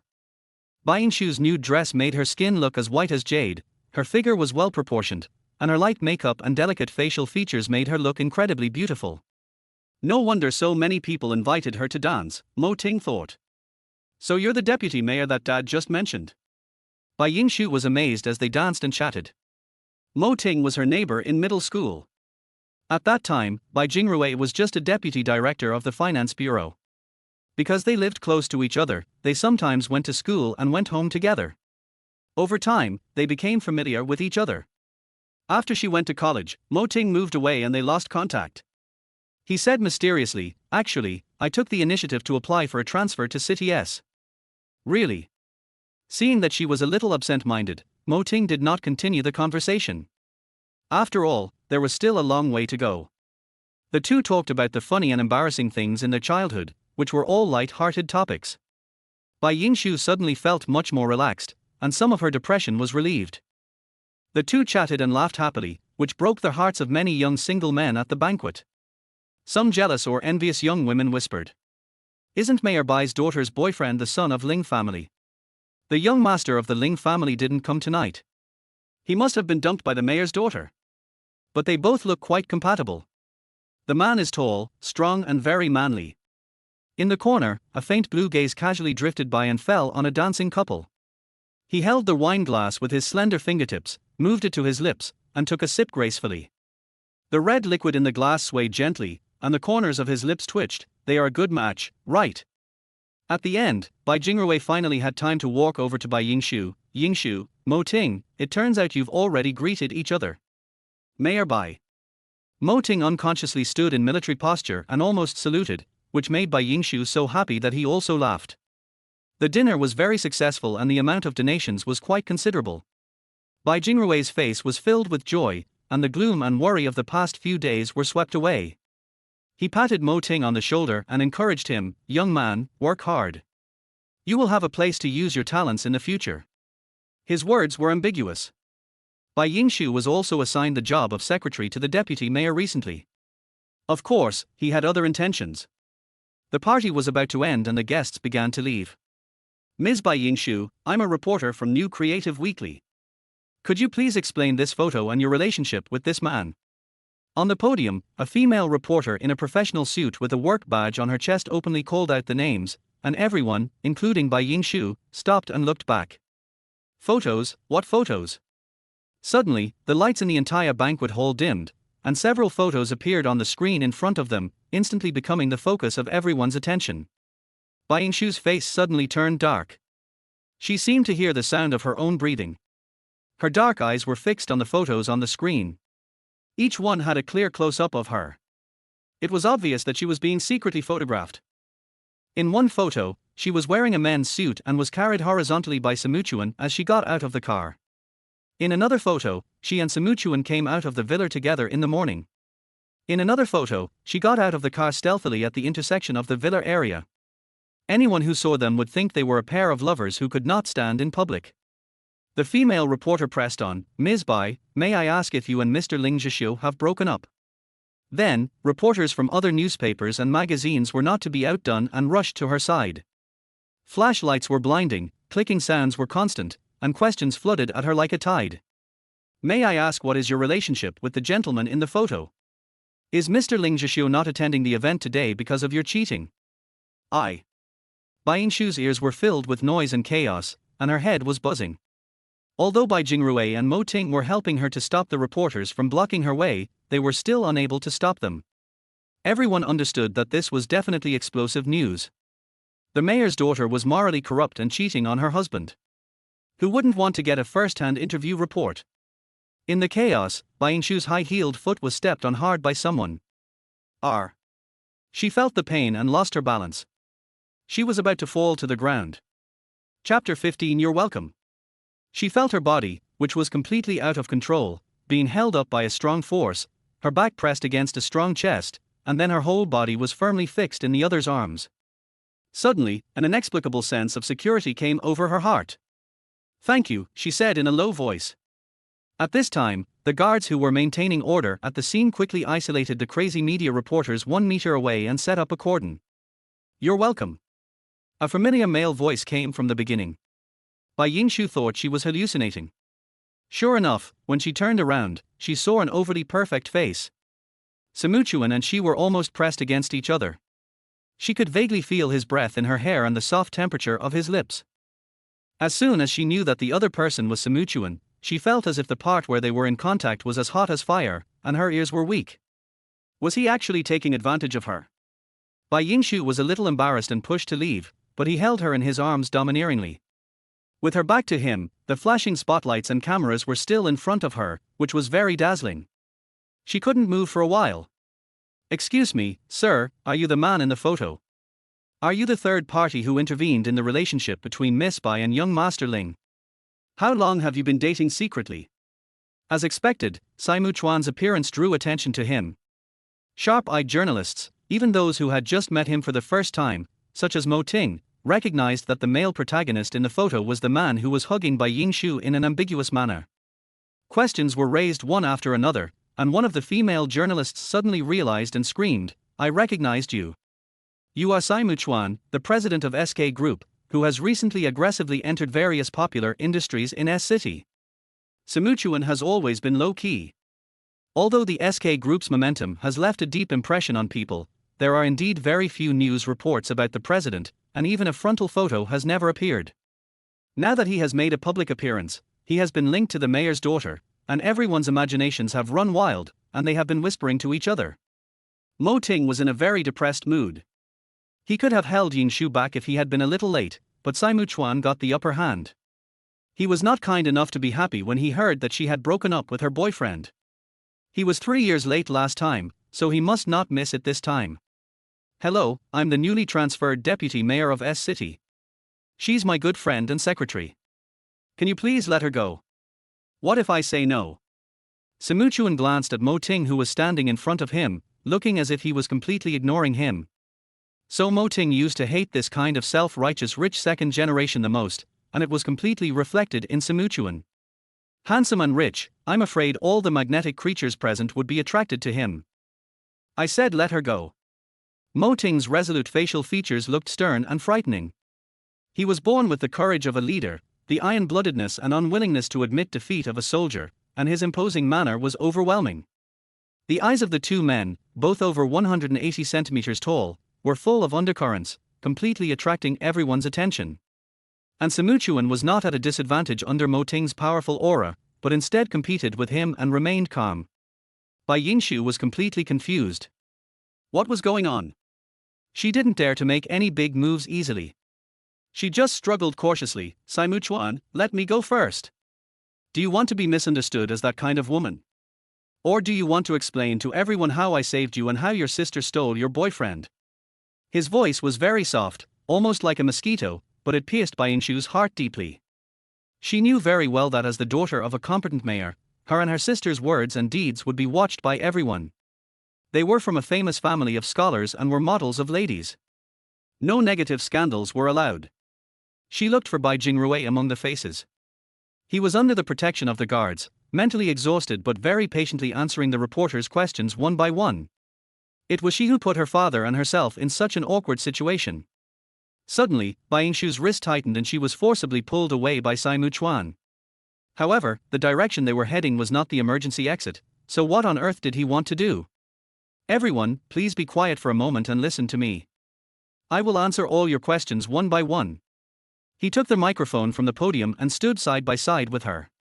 His deep and melodious male voice echoed in every corner of the venue. It must be said that his words worked, and the scene became noticeably quieter. Bai Yingshu's hands were covered with a thin layer of sweat. She was unsure what Simu Chuan would say next, and she wanted to run away. However, his broad hands, with a thin layer of calluses, were so firm and powerful that she could not hesitate. His angular face spoke calmly and confidently, as if any big thing became easy and simple in front of him. Chapter 16, Kiss in Public. First of all, I want to clarify a fact with you. Miss Bai Yingshu and Mr. Ling Zhixiu had already broken up peacefully a month ago. If you media and journalist friends don't believe it, you can go to Ling's to confront Mr. Ling Zhixiu in person. In fact, I pursued Miss Bai Yingshu when she was single. As for those photos, we were boyfriend and girlfriend, and there was nothing abnormal about staying overnight. My girlfriend is beautiful, kind, strong, and brave. It is not an exaggeration to describe her with all the most beautiful words. Please don't make malicious speculations about such a beautiful girl, causing her psychological burden and harm. As for us not announcing it to everyone as soon as possible, it was all my fault. Thank you. Simuchuan spoke very emotionally and infectiously. Every word came from her heart, completely exonerating her. Even Bai Yingshu vaguely thought that what he said was true, but when did they become boyfriend and girlfriend? Did she agree? The image of a new affectionate boyfriend was born. With his deep and charming voice, perfect and outstanding appearance, and his youth, promise, responsibility, courage and charm, he immediately became the perfect male god in the eyes of many women present. None of them envied Bai Yingshu's good luck. Our magazine wants to take a close-up photo. Could you two please strike a more intimate pose? A reporter asked. No problem. Simuchuan exuded a charming smile and put his hand around Bai Yingshu's waist. Bai Yingshu's waist was a sensitive part of her body. When he touched her, she felt itchy and numb, and she immediately dodged as a reflex. When she realized it, this obvious action was immediately taken advantage of by the media reporters. Miss Bai doesn't seem very happy. Whether she is willing or not, she is now in a dilemma and her fate has been decided. Simuchuan smiled and put his arms around her waist again. She is probably shy. Bai Yingshu did not dare to struggle this time and forced a faint smile on her face, which seemed a little forced in the eyes of some people. Come to think of it, it was President Tsai who was talking the whole time, and Miss Bai didn't say a word. Are the two of you really a couple in love? Someone questioned. This. Simuchuan looked a little embarrassed, staring at her with his dark blue eyes, as if he had something to say. Bai Yingshu suddenly felt surrounded by dozens of suspicious eyes, which made her feel insecure. In the next second, she felt a warm touch on her lips. Simuchuan's deep eyes instantly widened in front of her, and his two soft lips gently but domineeringly rubbed against her lips, turning them. An unprecedented electric shock-like feeling attacked her whole body, and she felt like she was acupunctured and stiff and unable to move. Suddenly, he increased the weight on his lips, and took advantage of her stunned moment to slide his tongue into her mouth, sweeping across her teeth one by one, wantonly sweeping every inch of her corner, fully absorbing the faint fragrance in her mouth. The temperature around him rose steadily, and all the touch seemed to be concentrated on his lips. Bai Yingshu passively accepted his kiss. It's not that they haven't kissed before. Ling Zhixiu's kisses are always gentle and soft, like the breeze blowing through the air, plain and warm. But Simuchuan gives her a completely different feeling. He is strong and aggressive, but gentle enough, like a kitten tickling you and then giving you a fatal shock. He invaded her territory insatiably, his tongue entwined with hers in an irresistible way, not giving her any chance to escape. She felt like she was about to drown in this thrilling experience. Click, click, the people in the audience rushed to press the shutter, excitedly capturing the most beautiful moment. Just when Bai Yingshu was about to run out of oxygen, Simuchuan finally ended this long and intense kiss. Feeling him leave her hot and swollen lips, she took a big gulp of oxygen, her legs softened, and her body fell down involuntarily. Simuchuan took the opportunity to hold her in his arms and pursed his lips. Her sweet taste was still lingering in his mouth. Okay, now you can all believe in our relationship. Sorry to leave you. He picked up the limp Bai Yingshu and hugged her sideways, and the women screamed one after another. What a romantic and beautiful princess hug, just like what is described in a fairy tale. Bai Yingshu had no choice but to wrap her arms around his neck. Her cheeks flushed red. She was embarrassed by the forced kiss, shy about showing their affection in public, angry at his domineering attitude, and felt like she was being bitten by 10,000 ants. In short, in the eyes of others, all of this could be attributed to shyness. Only after getting into Simuchuan's car did Bai Yingshu feel like she had returned to reality, and she couldn't wait to distance herself from him. Don't think you can talk nonsense just because you helped me. Who is your girlfriend? She tried very hard to control her unnatural expression and hide her damn blush, but now she has completely lost her momentum in front of Simuchuan, and even at a loss, with nowhere to put her hands. Chapter 17 Be My Woman. Have you always been ungrateful and like to burn bridges after crossing them? He raised his lips wickedly, and his dark blue eyes looked directly into hers. Such a knowing look made by Yingshu dodge. She herself might not even know why she was so flustered. Saimu Chuan took in all her movements and expressions. Do you think it's possible to sever our relationship now? Maybe you had a chance to deny being my woman just now. Impossible. She refused flatly, but felt it was not firm enough, so she further explained, you are not my type. Do you like an indecisive pretty boy like Ling Zhixiu? When Ling Zhixiu was mentioned, Bai Yingshu's face darkened quickly. Perhaps she herself did not realize that she had not thought about Ling Zhixiu at all throughout the day. When she heard his name, she did not feel the reluctance and pain she had imagined. Pretty boy? She glanced at Simuchuan, and compared his appearance with Ling Zhixiu's, and thought to herself, who looks more like a pretty boy? Be my woman. His soft tone clearly carried unquestionable dominance and strength, and his bright eyes exuded a confident and determined light. Yingshu, don't deny it, you were more honest when we kissed just now, admit it, you do like me a little bit. Your narcissism is more perfect than your kissing skills. Bai Yingshu would never admit that he interpreted her as a woman obsessed with love. After she finished her ridicule, she got out of the car in anger. The temperature on her lips remained high. Saimu Chuan was clearly not beside her, but her heart was still pounding. It was as if she could hear his low laughter. She was really possessed. Come in. There was a knock on the door at the city office building. Bai Jingrui paced back and forth in front of the window anxiously until he saw the figure of his secretary Xie Fangfei. He then stopped and asked with frowned eyebrows, have you found the person? Xie Fangfei had a serious expression and spoke in a completely formulaic tone, I went to New Creative Weekly to investigate, and the female reporter has already resigned and returned to her hometown. Keep investigating and make sure to find her. The action was so quick, he wanted to see who was following Yingshu. It might not be that they were targeting him as the mayor. Mayor Bai Jingrui's term was about to end, and the more critical the time was, the more he could not afford to make any mistakes. Yes, I will do it as soon as possible. Xie Fangfei was about to turn around and leave when Bai Jingrui called her, add Bai Yingshu's name to the list of people to inspect the disaster area tomorrow. Xie Fangfei hesitated for a moment and nodded. She didn't expect the mayor to send his daughter to a remote and difficult mountainous area. Some people complained about being sent there. As the mayor's secretary, she always adhered to the principle of saying less and doing more. Of course, she was promoted to this position because she performed well in her work. Minute County is about a 5-hour drive from the city. Even though new roads have been built to Shishan village and other villages that were severely affected by mudslides and landslides, the hilly areas are too high and it takes at least 3 or 4 hours to cross several mountains. In this way, it takes at least a whole day to reach the last village. The uniform bus made the arrogant carters look pale and miserable. Bai Yingshu was no exception. More than 20 years of pampered life had made her look like Lin Daiyu. At this moment, she looked pale, in poor spirits, and had no appetite. Have some water. Mo Ting beside him considerately handed over a bottle of mineral water. He looked normal and energetic. He had been a soldier in the army for many years and had a natural physique. In fact, he was not originally on the list this time. When he learned that Yingshu was coming, he immediately applied and finally got on a bus with her as he wished. When he thought of the report with a big headline and a photo in the newspaper a few days ago, he couldn't help but feel depressed, because the whole world recognized that Yingshu was in a relationship with that person. Although Yingshu explained it as a misunderstanding afterwards, he still had a knot in his heart. At this moment, looking at her slightly pale but still delicate and beautiful profile, her feathery eyelashes fluttering gently when she spoke, and the water stains splashing on her lips when she drank water, I couldn't help but feel happy. Even if she has a boyfriend, so what? Can't we break up anyway? As long as she is not married, I have a chance. That night, everyone stayed in the county guesthouse.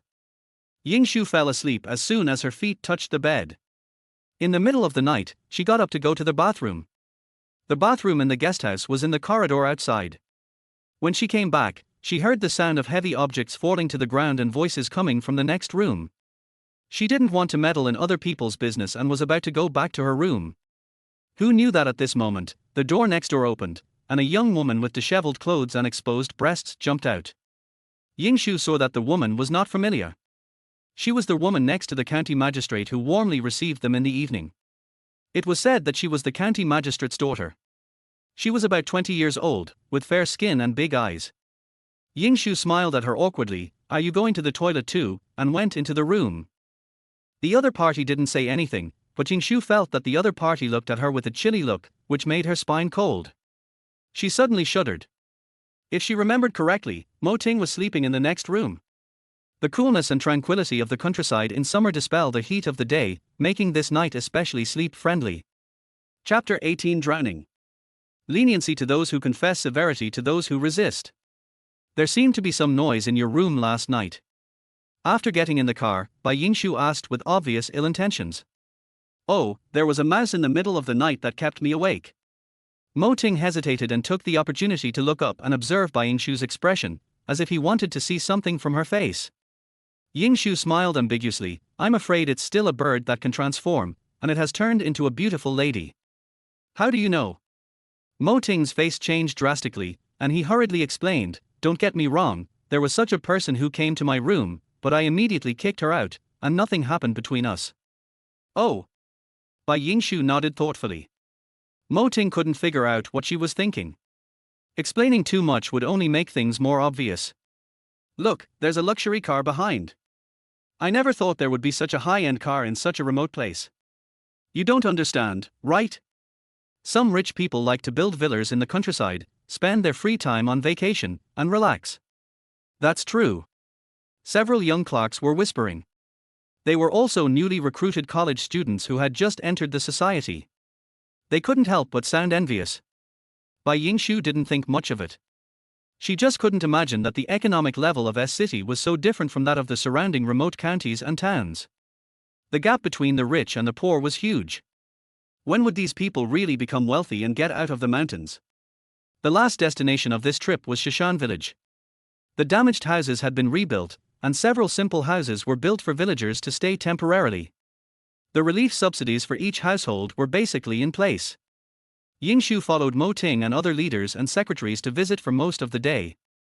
Because of the hot weather, he drank a lot of water and was in a hurry to go to the toilet.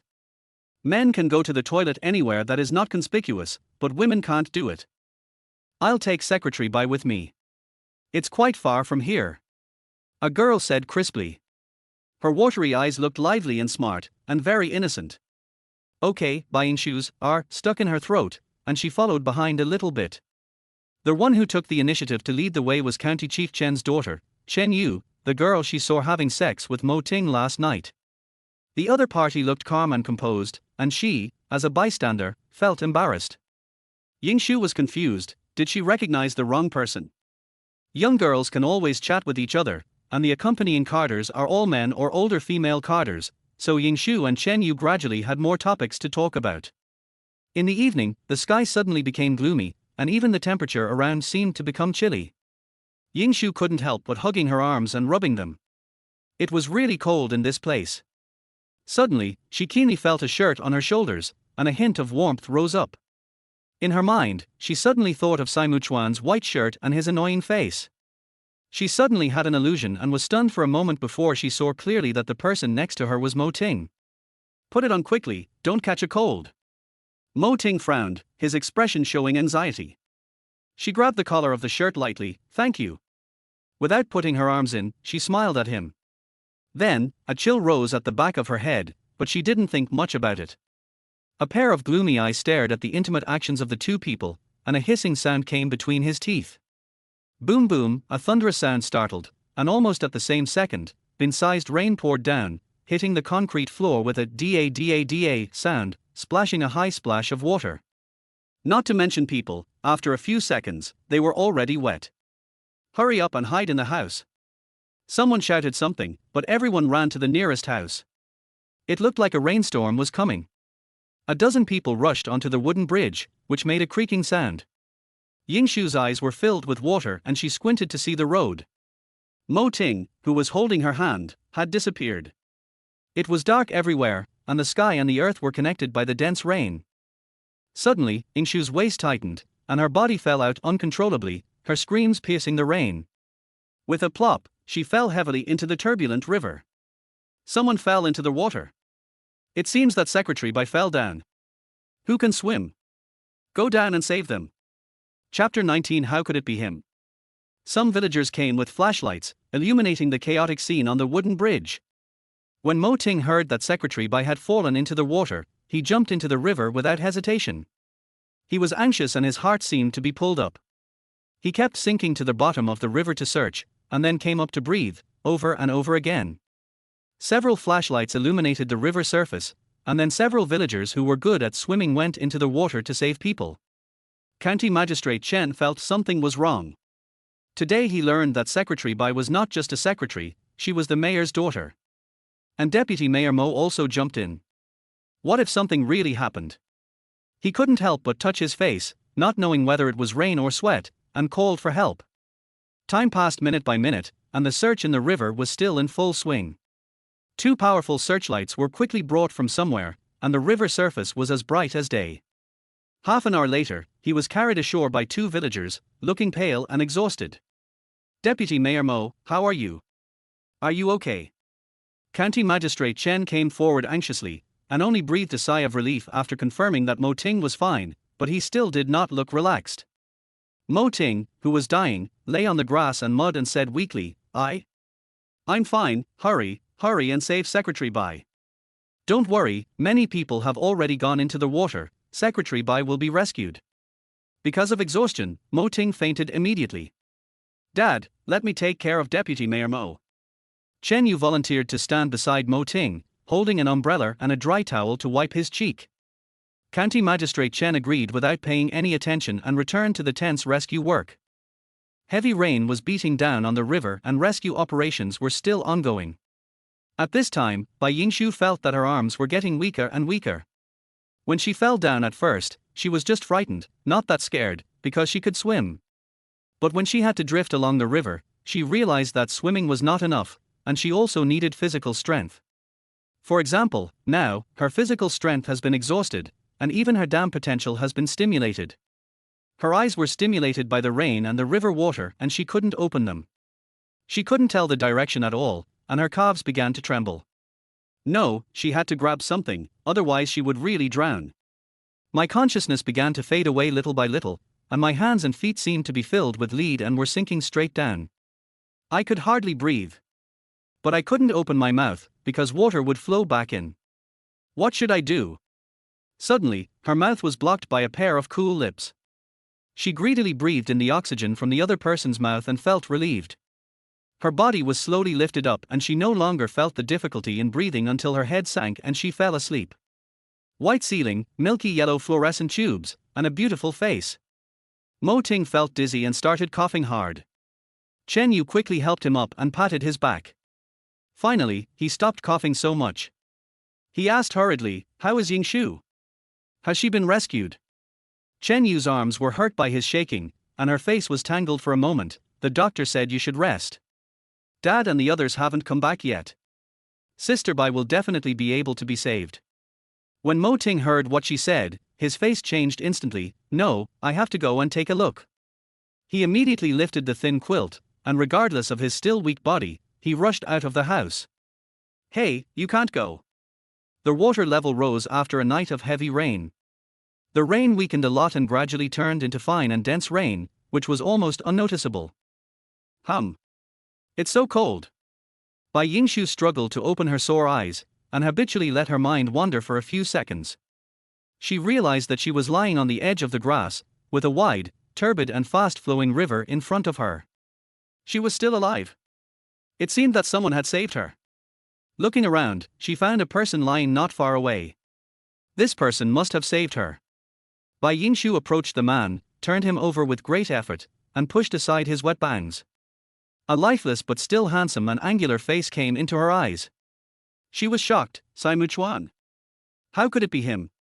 Why did he come here? She opened her mouth in disbelief. Hey, Saimu Chuan, wake up. She pushed him a few times, but there was still no response. She began to panic. She stretched out her trembling hand to feel his breath. She was shocked. He didn't breathe much. Could he be dead? An unprecedented fear and guilt rushed into her heart. She couldn't tell whether it was because a fresh life passed away in her hands, or something else. She couldn't suppress the trembling of her whole body. She finally calmed down, ripped open his shirt, clasped her hands together, pressed again, and called out with a trembling voice, "Simuchuan, wake up, wake up." Chapter 20. I miss you very much, how about you? After doing it for dozens of times, he didn't respond. Bai Yingshu didn't care about being reserved and ashamed, and directly pressed her mouth to his, breathing in and out. His lips were particularly cold, and his face was almost transparent. His face, which was always full of energy and always took pleasure in teasing and flirting with her, was now lifeless. After about 5 minutes of artificial respiration, she suddenly opened her dark eyes. She wanted to take a breath but was sucked tightly. What happened? Simuchuan was actually kissing her. So, was he pretending to be dead just now? Shameless man. Yingshu, who was about to curse, was so angry that she slapped him with her 2 fists. Her mouth nimbly escaped and her body jumped several steps away. Damn man, playing such an excessive joke, it's really infuriating. Before she could curse, Simuchuan, who was lying on the ground, started to cough violently. His face looked a little blue, and she found that it didn't seem to be fake. Did he hit him too hard just now? You, cough, murdered your own husband, cough cough. He raised his body with difficulty, his half-dried black hair was a little messy due to the wind, his thin lips curled up, his dark blue eyes revealed an unruly and charming smile, the few teeth exposed due to coughing were dazzling white and shining. Bai Yingshu thought it would be a good idea to let him endorse a toothpaste advertisement. Stop making associations, what did he just say? You deserve it. Her tone suddenly weakened. After all, he risked his own life to save her, so being teased didn't seem like a big deal. By the way, how come the big boss, who is so busy with all kinds of things, came to such a remote place? Could it be that he was following her again as usual? Of course I came all the way here to accompany my girlfriend. He said it as a matter of course, looking up with a meaningful gaze, his lips opening and closing again. It feels like a long time since we last met, Yingshu, I miss you so much, how about you?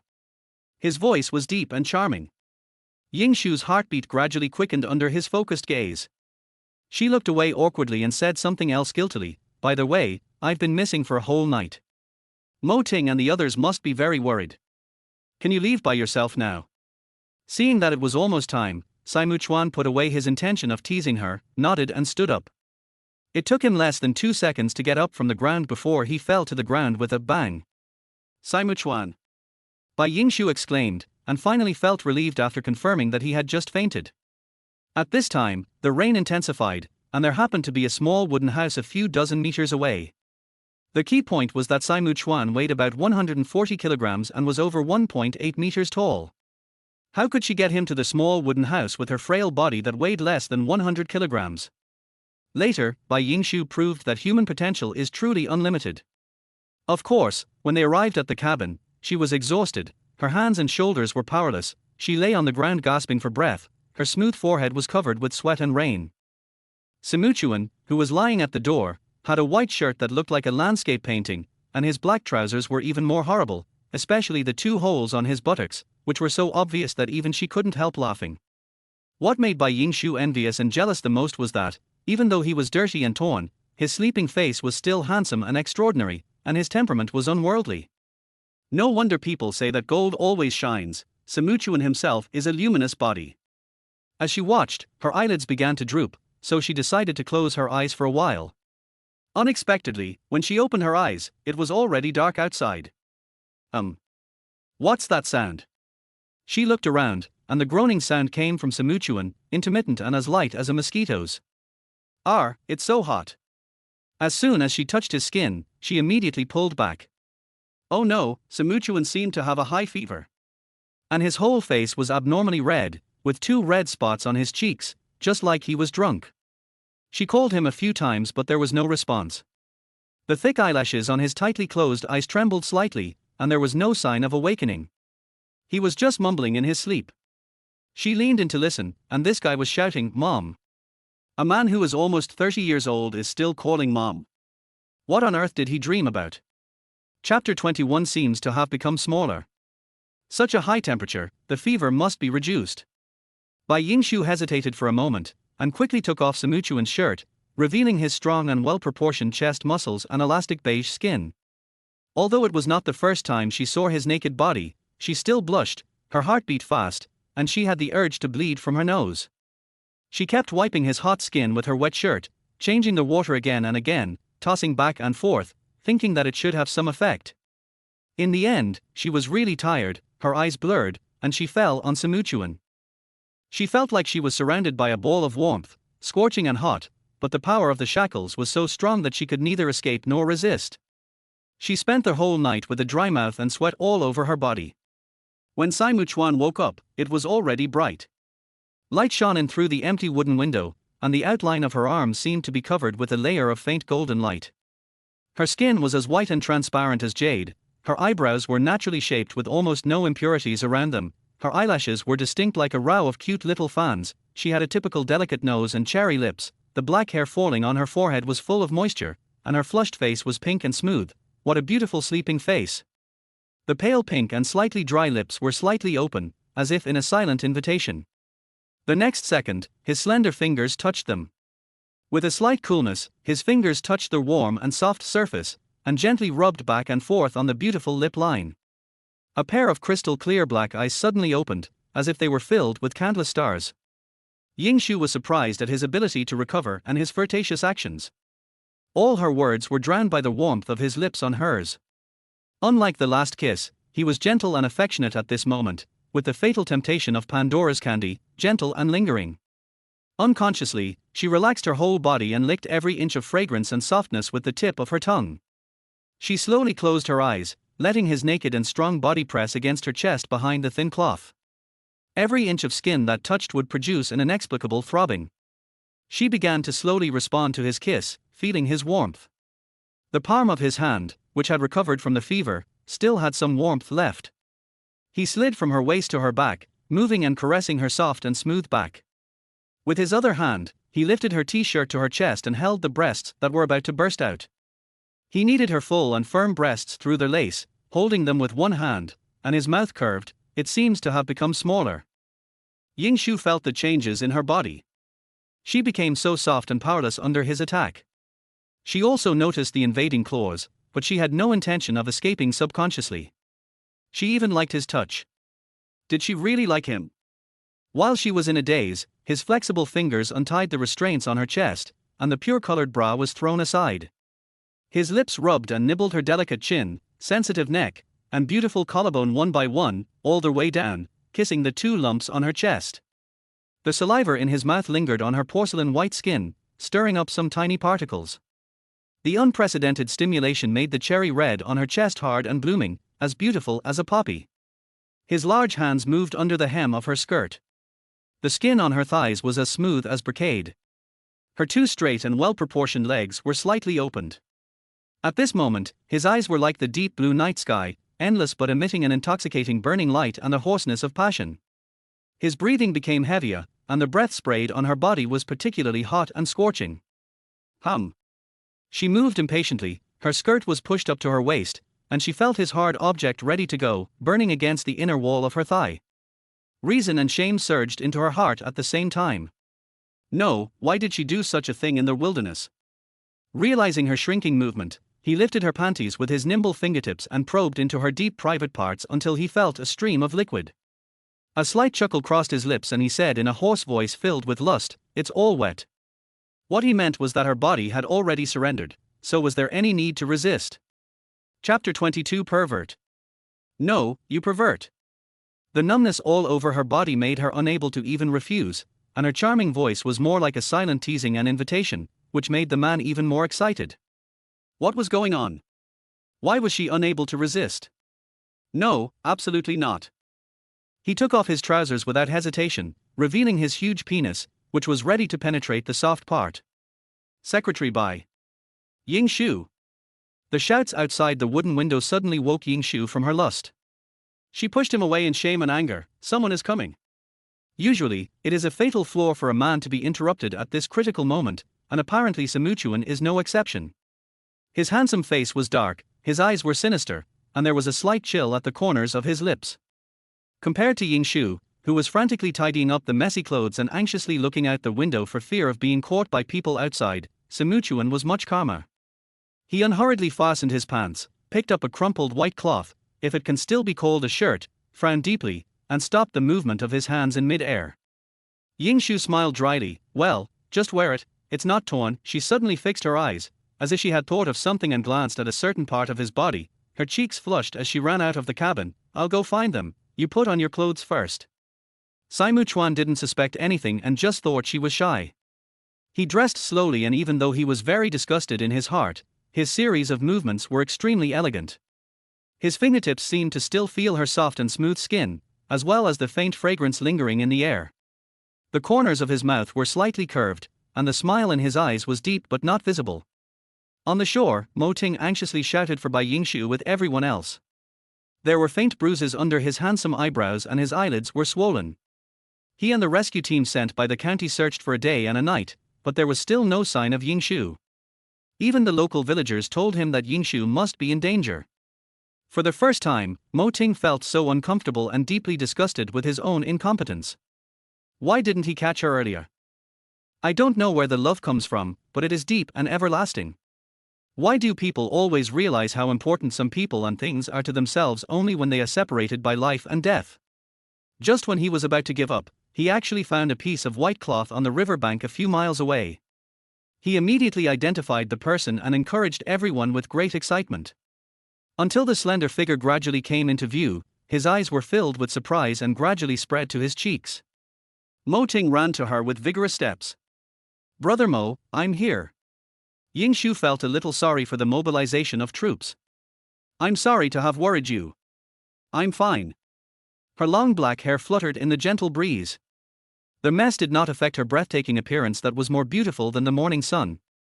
Her eyes were like stars, her lips were like cherries, her cheeks were as pink as peach blossoms in March, her top and skirt were dirty but she did not look embarrassed at all. Yingshu, that's great.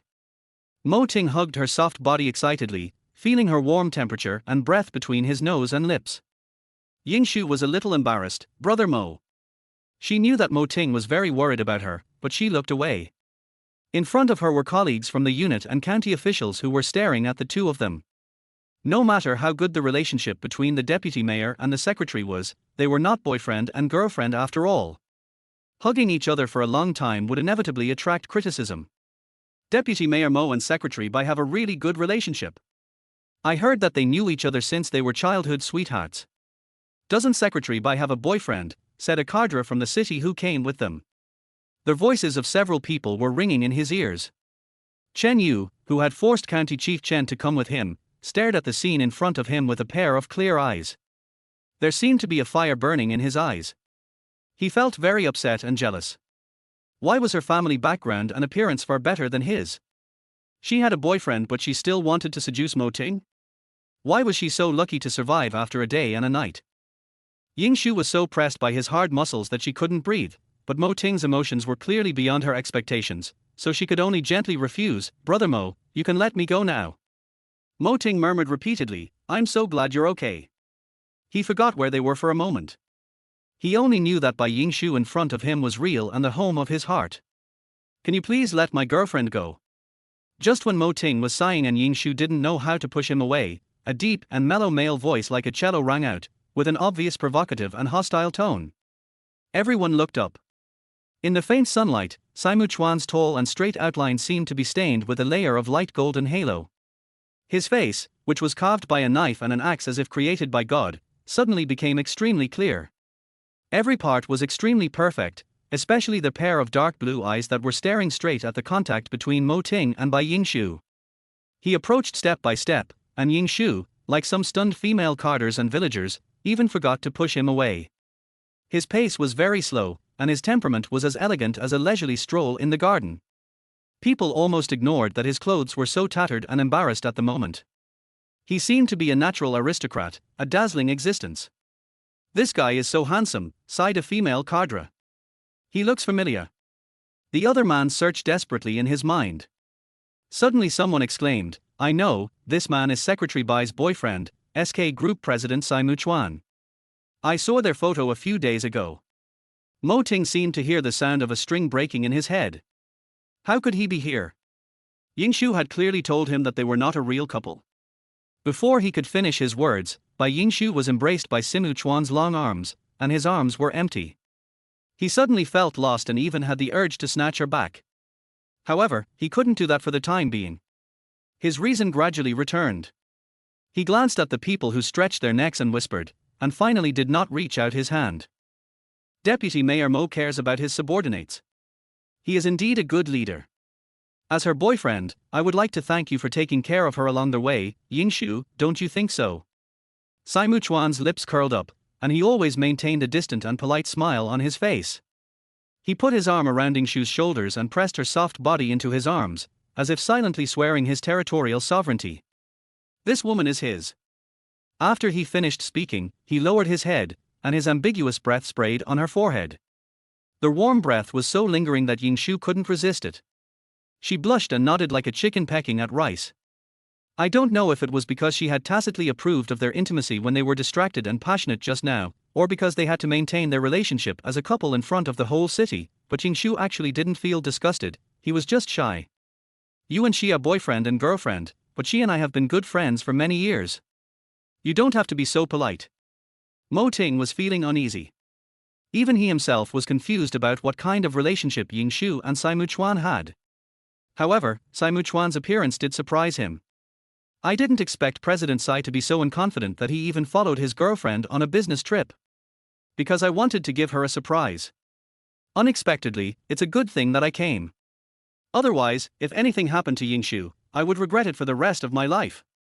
Saimu Chuan withdrew his gaze from Mo Ting, and stared at Bai Yingshu in his arms with affection, his tone full of a sense of loss and fear. What a romantic and infatuated man. At this moment, he only had her in his eyes, his deep affection was only for her, his actions and words were in conflict with Mo Ting, he came here without any trouble, risking his life to save her, all because he cared about her. The last line of defense in Yingshu's heart was silently disintegrated by him like ice and snow melting, she was sure that she really liked him. At this point in the conversation, everyone had roughly understood what was going on. Secretary Bai was naturally rescued by her boyfriend Saimu Chuan who had followed her, and Deputy Mayor Mo was probably just wishful thinking. It was indeed a complicated love triangle. The two of them stared at each other in silence for a long time, and finally Mo Ting, as an outsider, became extremely jealous. His face was as gloomy as water. Since you two are both fine, let's go. We have to rush back today, and our planned trip has been delayed for 2 days. He walked away hesitantly, but he secretly made up his mind that he must find an opportunity to confess his feelings to Yingshu. Brother Mo, let's go together. Chen Yu caught up with Mo Ting with eager eyes. The others knew what she was thinking, but Chen Yu was also a stubborn person. Even when she met Saimu Chuan, who was 1 in a million in appearance and temperament, she did not waver at all and her eyes still followed Mo Ting closely. Bai Yingshu gradually came to his senses and realized that Chen Yu had fallen in love with Mo Ting. Everyone returned along their way, and Saimu Chuan slowly fell to the end. Although Yingshu was not an impatient person, he could not stand such procrastination. He slowed down his pace and waited for Saimu Chuan's pace, muttering to himself, his legs are so long. Saimu Chuan's ears were so sharp that he heard her words, but he smiled and didn't refute immediately. The two walked slowly in unison. He suddenly approached her face and narrowed his eyes slightly. I am very grateful to my girlfriend for designing a hollow back shirt for me.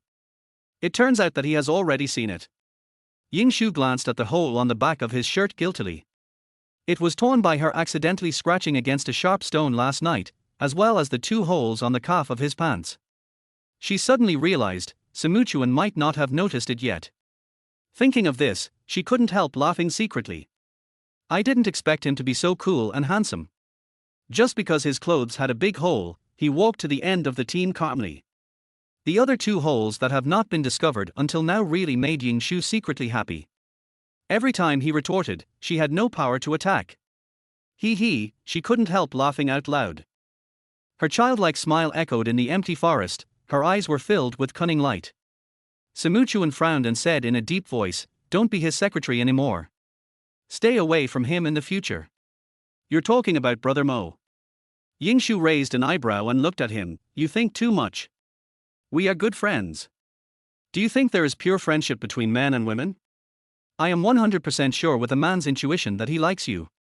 After being exposed by Saimu Chuan, Yingshu looked at the upright figure in front of her and fell into deep thought. In fact, she had already felt that Mo Ting did have different feelings for her. He said he returned to S City for someone. Could it be her? However, they were just neighbors of an older brother and a younger sister before, and she even met the girlfriend that Big Brother Mo dated in middle school. Bai Yingshu was thinking about this question throughout the entire car journey. Of course, her seat was naturally arranged together with Sai Muchuan. Deep down in her heart, she never thought of Mo Ting as a man and a woman. He had not expressed his feelings to her. Should she rashly say, "Brother Mo, I don't like you, I treat you like a brother"? Chapter 23 Temptation. Seeing her depressed expression and slightly frowned eyebrows, Sai Muchuan pressed her on his shoulders, and Yingshu was shocked. Because she had always been careful about her manners when she was with Ling Zhixiu in public, and now she was forcefully intimate with Sai Muchuan several times, it was really not her style. She struggled a little and finally leaned in. They had even tried kissing in public, so this was nothing. Although the mountain road was still bumpy, Yingshu did not feel uncomfortable as when she came. She smelled the faint soap scent on his body, which made her feel particularly fresh and comfortable, and gradually fell asleep. Seeing her close her eyes with a relaxed expression, Sai Muchuan's mouth curved into an alluring arc, and his dark blue eyes stared unfocusedly at the mountains and trees passing by quickly outside the window, with a deep darkness in his eyes. "What? You actually abandoned the car in Shishan village?" Bai Yingshu opened his mouth in disbelief. It turned out that the high-end car that followed the bus last time was Simuchuan's car. "Simuchuan, do you think you have too much money? Even if you are rich and powerful and spend a lot of money, you can't afford to go through this." Simuchuan smiled teasingly. "My girlfriend hasn't even agreed to marry me yet, but she's already started saving money for me." A pair of teasing eyes stared at Bai Yingshu, making it difficult for him to answer. Instead, he was successfully teased. "Damn man. Why didn't he give in?" She looked indifferent, but was annoyed inside and was sulking with herself. At most, they were just a fake couple and had some intimate contact. Their relationship had never been officially made clear. She was meddling in other people's business. "What? Are you angry?" He leaned closer and asked. Without even looking at Yingshu, he knew how playful and with that signature smile on that handsome face he was at the moment. I'm not related to you. What right do I have to be angry?" He tried hard not to let the sour words out of his mouth. "How can a car be worth as much as you? When I think of you and the guy surnamed Mo flirting in the car, I want to kiss you hard so that you can't be distracted. Yingshu, let's really date, okay? I want to have you legitimately." Bai Yingshu was surprised that Simuchuan was like a worm in her stomach, who completely saw through her worries and resolved them effortlessly. He had a comfortable luxury car worth tens of millions, but he respected her enough for her willingness to take a bumpy bus. His attentiveness was meticulous and gave her a deep shock at every critical moment. His appearance was gentle and elegant, but his emotions were intensely domineering and strong, hitting her heart with the force of thunder, leaving her with nowhere to escape and she could only surrender. Okay. She was like a bewitched child. Who could not be bewitched by such dazzling and affectionate eyes? "Sorry, we don't have enough rooms. Can any of you two share a room?" When they arrived at the guest house, Yingshu and Sai Muchuan walked to the back of the room, and the waiter at the registration desk asked apologetically. At this time, the others went upstairs one after another, leaving only Mo Ting, Chen Yu and the four of them. A strange atmosphere spread, and the four people each had their own thoughts, and no one spoke for a while. The waiter looked at these four good-looking men and women, trying to figure out which one was a couple. "In that case, Yingshu and I should share a room," Sai Muchuan said as a matter of course. He and Yingshu were lovers, and there seemed to be no reason to stop them. After speaking, Yingshu couldn't help but turn her face away. This guy, the county town is not as open as the city, and the style is more conservative. She quickly glanced at Chen Yu, thinking about the behavior of throwing herself into his arms that night. Of course there are exceptions. Simuchuan's eyes fell on Mo Ting. There was a provocation, a show-off, and a declaration in his words. Mo Ting accepted them all. The tenacity in his character would never allow him to retreat.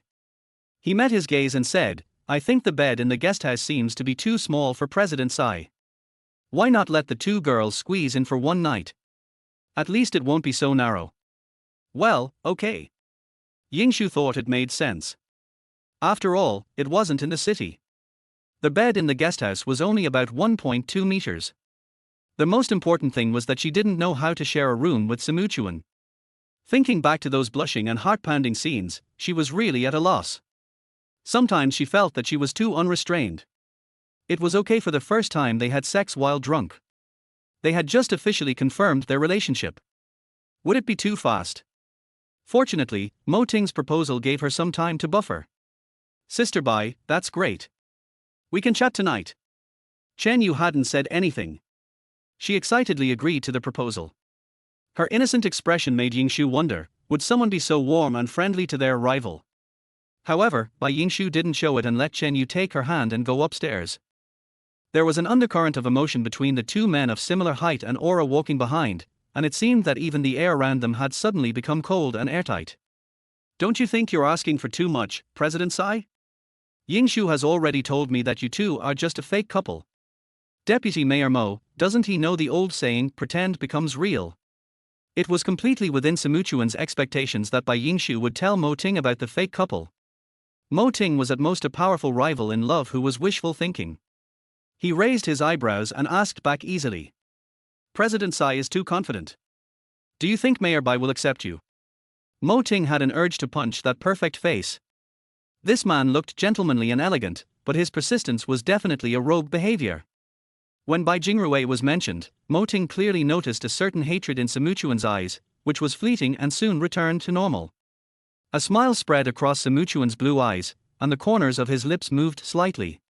He took a few steps, and when he passed by Mo Ting, he whispered provocatively in a deep and mellow voice, I really miss the taste of her first time, you know.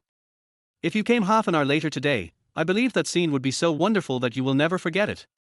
You are despicable. Mo Ting's face suddenly changed and he threw a punch without thinking. He had been a soldier and was agile. He thought he could hit the target with one punch, but he didn't expect Simuchuan to be so agile. He punched the air with full force, and his anger grew. Simuchuan still opened the door, with a raging anger burning in his chest. His eyes were firm and he warned, Simuchuan, don't be so arrogant.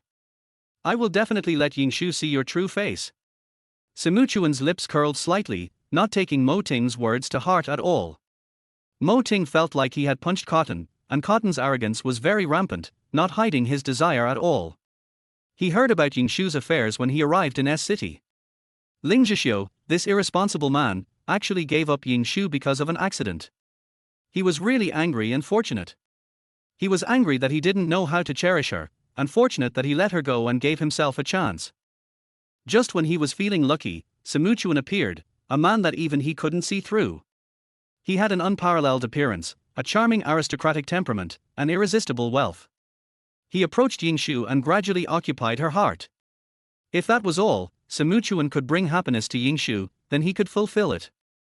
But he never expected that Simuchuan's provocative words were still ringing in his ears, and he was completely teasing Yingshu, which really made him angry. That man was not sincere to Yingshu at all. Mo Ting's face was as dark as water, and he was filled with anger. He punched the wall of the corridor heavily in anger. His eyes were piercing and deep. Simuchuan, just wait, I will definitely expose you in front of Yingshu. He suppressed his restless emotions. He was not an impulsive person, and Yingshu was not a stupid person. He was just temporarily deceived by Simuchuan. There would definitely be a chance. After closing the door, a faint scent of lilies entered his nostrils. He had smelled this smell before. How do you have the key? He turned around and found Chen Yu sitting there. At the moment, she was wearing a white dress, with a fresh and innocent smile on her fair face, but Mo Ting was not moved at all. He said bluntly, I am really amazed by County Magistrate Chen's family education. How could his daughter be so shameless? She throws herself into my arms again and again. Chen Yu's eyes dimmed in an instant, and gradually filled with a layer of moisture, looking very touching. He actually made himself look so embarrassed. Is it wrong for me to like you? I know you like Secretary Bai, but she already has a boyfriend. When Simuchuan was mentioned, Mo Ting became even more angry. Ms. Chen, I am very grateful for your care for me. Now, please get out. Who I like has nothing to do with you. Tears were about to fall from her eyes, but Chen Yu took a deep breath and swallowed them back. She forced a smile with a sense of grievance, and she slowed down her tone and said softly, okay, I'll go out. I won't bother Brother Mo anymore. This is the iced milk tea I bought for you in advance. I'll watch you drink it and then leave, okay? If Mo Ting didn't have someone in his heart, even the steel he had tempered would have softened under Chen Yu's gentleness. He finally softened his attitude. After all, there was nothing wrong with her liking him, and he shouldn't have taken out his anger towards Simuchuan on her. Okay. He took the paper cup that Chen Yu handed over and drank it all in one gulp. It tastes great, Chen Yu, thank you, someone will definitely cherish you in the future. It's a pity that person won't be him. Mo Ting politely rejected her and once again ordered her to leave. Chen Yu, however, reversed her previous attitude, with a sticky look in her eyes. Brother Mo, can I chat with you for a while? She stood up and slowly approached him in a frivolous manner, as if she was going to pounce on Mo Ting as she spoke. Mo Ting took several steps back to avoid her. Chen Yu dodged a gap but did not intend to give up. Mo Ting felt his body getting hot for no reason. He was thirstier than before even though he had just drunk a cup of iced milk tea. In a trance, Chen Yu's soft female body hugged his chest tightly, and her hands were wrapped around his waist like vines. This woman is still using the same old tricks as always. Chen Yu, let go. Otherwise I will really be rude to you. Mo Ting's voice became louder as he reprimanded. He was worried that he might not have used enough strength, so he just politely refused and did not dare to make any big movements. No, Brother Mo, I like you. Can I accompany you tonight? I'm still a virgin, and I promise I can make you more comfortable than that secretary by. Chen Yu's words were blunt, and their bodies were inseparable, constantly rubbing against Mo Ting's increasingly sensitive male body. Chapter 24, Backfire. Slowly, Mo Ting felt an impulse coming from his body, and his vision was a little blurry, especially the place touched by Chen Yu brought a cool and comfortable feeling, even a little desire. How could this be? Could it be that he had abstinence for too long and had a reaction to the woman he offered to him? Brother Mo, I know what you want, right? Chen Yu took advantage of the moment when he was distracted and kissed him on the lips in a messy manner, fanning the flames with her hands on his broad back and teasing him wantonly. Mo Ting's strong self-control forced him to wake up, and when he looked back, his eyes were clear. Suddenly, he pushed Chen Yu out with a bang. This time, he used all his strength, and Chen Yu, a weak woman, was thrown heavily onto the bed, and she fainted without moving. Mo Ting hesitated for a moment, intending to give Chen Yu some face. After all, she was the county magistrate's daughter. With the passion still in his body, he left the room and prepared to get some fresh air to sober up. Unconsciously, he walked to the door of Yingshu's room and stopped, not intending to knock. At this time, the door gently opened, and Yingshu came out in a set of pink pajamas. Brother Mo, I was looking for you. Yingshu's dressing style is definitely not sexy. Even her pajamas are very conventional, with short sleeves, a high neckline, and hems that reach the calves. The material is not transparent at all. She is so pure and beautiful that Mo Ting can't let her go. How can Simuchuan be worthy of her? Thinking of this, he made up his mind. Yingshu, I have something to tell you. Or I'll change my clothes and we can go out for a walk. Chen Yu will be back soon. Let's talk in your room, just a few words. Mo Ting was not worried that Chen Yu would not wake up for a while. Yingshu was stunned. After all, it was night time, and a single man and woman like that would inevitably have some concerns. However, Mo Ting's character was beyond doubt, and there were some things she had intended to make clear. The faint fragrance of Yingshu's body rushed into his nose. Her black hair was not completely dry after the shower, and it was all draped behind her head. Her face was as white as jade and as white as snow. She poured a glass of cold water lightly. Mo Ting's mouth was dry. Although there was no air conditioning in the room, it was not so hot. What happened to him today?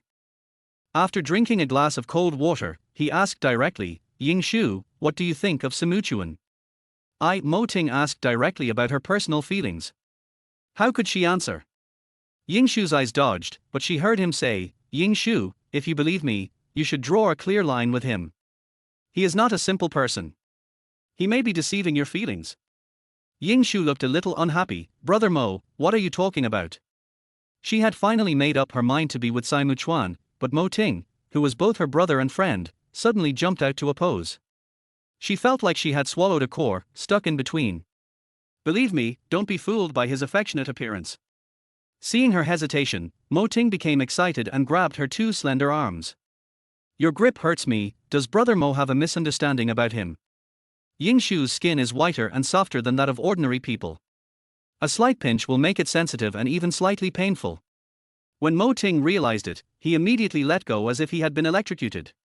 The slightly cool and smooth touch in his palm was like a poppy that made him feel itchy, and he was reluctant to let go.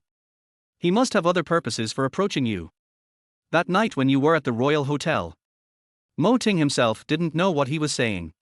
Sure enough, Bai Yingshu interrupted him with a pale face. Don't say anymore, I've agreed to really date him. The thing she least wanted to mention in her heart was revealed by Mo Ting. She used to find it difficult to let go of Ling Zhixiu, but now she was gradually able to let it go. However, Mo Ting was slandering Saimu Chuan, who she was still attracted to. Brother Mo, do you like me? Is that why you say that? Yes, I have liked you for a long time. Mo Ting did not expect that his confession would come at such an inopportune time. Obviously, now was not a good time. He stared at her steadily, her red lips opening and closing, her graceful neck, and the tide of emotions surging all over her body. The subconscious desire broke free and spread everywhere. There was still a trace of clarity in his mind, and his clear voice was deliberately lowered. He said solemnly, Yingshu, I will not slander him just because he is my rival in love. Now I really do not have any substantial evidence. I just hope that you can be cautious about every decision you make, okay? Brother Mo, let me think about it quietly. Yingshu fell into silence. If a relationship still requires considerations before and after falling in love, can it still be called love? Simuchuan gave her unprecedented passionate emotions. There is no doubt that his love is undisguised. Why does she still doubt it? Should she doubt it? Mo Ting thought that Yingshu had been completely bewitched by Simuchuan's sweet words and false feelings, and even completely denied his judgment. Intense jealousy surged up, and his eyes became darker and darker. Simuchuan's arrogant and contemptuous words in the corridor echoed in his ears. I miss the taste of her first time so much. If you came half an hour later today, I believe you will see such a wonderful scene that you will never forget it. Saimu Chuan has completely possessed Yingshu, and plays with her body at will. Imagining her graceful body in her nightgown, he has a confused illusion in front of his eyes. The lust in his eyes is strong, his breathing rhythm becomes heavier, and his body responds more clearly than his brain.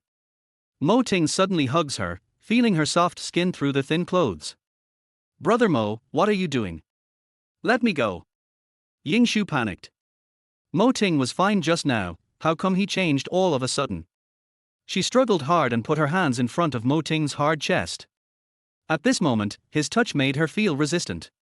Yingshu, he can touch you, why can't I? Mo Ting was so distracted by desire that he blurted out the words involuntarily. His dry lips kissed the cherry-red softness he had been thinking about day and night without hesitation. Yingshu really couldn't believe that Mo Ting would say such a thing. Who did he think she was? A prostitute who was fickle and could be slept with by anyone. The next moment he rushed up to kiss her. She felt extremely disgusted and clenched her teeth tightly. Mo Ting didn't know what to do, and just kissed and touched her randomly like a fool. Yingshu lifted her foot up to his calf, and Mo Ting let go in a daze. She took the opportunity to escape. Brother Mo, I really misjudged you. She was sad because she lost a close friend today. Mo Ting had already been in a state of fascination, and he had completely shut out her sobbing accusations. The kick just now was definitely just a tickle, and he grabbed Bai Yingshu firmly in a few strides, and pushed Bai Yingshu, who had lost his balance, onto the bed. The bed in the guesthouse was not soft. Bai Yingshu's face wrinkled up and she screamed in panic. Mo Ting's strong body pressed on her. All he could see were two slender, straight legs, as white and flawless as top-grade jade. He wanted her. The desire burst out of his body. Yingshu's dark eyes were filled with tears. She was sad and angry. Why, Brother Mo, why did you treat her like this? Yingshu, I really like you. Mo Ting was about to kiss her sweet lips again and feel the real temperature of the female body. Bai Yingshu slapped him in the face with a loud slap. The room unexpectedly fell silent. The pain made Mo Ting's eyes tremble, his breathing stagnated, and his hands gradually stopped moving. He suddenly woke up. Oh my God, what had he done? Yingshu's little face was half wet with tears. He was full of guilt. Yingshu, I'm sorry, I'm a bastard. Get out of here. She pointed at the door and shouted angrily with red eyes. Bang! There was a sound, and the door opened. Then, Simuchuan's handsome face with a chilling coldness appeared in his sight. His eyes were as sharp as a sword, as if he wanted to shoot through Mo Ting's body. Then he swung a punch. "You dare to touch my Simuchuan's woman." Mo Ting was obviously slow in his movements and was hit hard. Simuchuan was so powerful that even a strong man like Mo Ting could not help but be knocked to the ground. He was breathing heavily and his chest was aching. This guy always appeared at such inopportune times. He had a chance to explain. "Ying Shu, believe me, I really don't know what happened to me just now. I seemed unable to control myself. I really didn't mean it. I'm a bastard." He covered his aching chest, and for the first time the tall man had an urge to cry. He felt self-blame and guilt thousands of times, and it was difficult for him to let go of the blasphemy against his beloved woman. Simuchuan quickly walked to the bed. Bai Yingshu's nightgown was a little messy but still intact. He hugged her in his arms with heartache, gently stroked her back, and coaxed her softly, "I'm here, it's okay." His breath lingered around, and Yingshu felt at ease. At the moment, she was disappointed with Mo Ting. She stammered and didn't say anything. "Yingshu, have a good rest." He didn't know whether it was because he felt too guilty or because the scene of them hugging was too dazzling. He struggled to open his mouth, his dry lips moved a few times, and he ran out stumblingly, pressing his chest. But Mo Ting was unwilling to accept it. He had no position to fight back against Simuchuan at this moment. He had already lost to him. Yingshu felt that Simuchuan understood her. If it was Ling Zhixiu who came in, he would have turned around and left without asking for any explanation, let alone comforting her. But Simuchuan understood that in her eyes, he had always been her guardian angel. The two maintained the embrace for a long time. Simuchuan's arms felt numb and he moved slightly. "Why do I always run into this kind of thing? She has been really troubled recently. Every time she goes to a place, she encounters danger. She curses and sighs, am I the reincarnation of an evil star?" After saying that, Simuchuan took advantage of the situation to pull her away a little, got closer and looked at her carefully, then said seriously, "After my careful observation, you are not the reincarnation of an evil star," but he paused, a slight arc appeared at the corner of his mouth, and he said softly, "Beauty is a disaster." "Nonsense, how can I be considered a beauty who brings disaster? You are so beautiful that any man would be tempted to commit a crime." What he said made sense, and Yingshu burst out laughing, "Nonsense." She knew that she was not bad-looking, but not as exaggerated as Simuchuan said.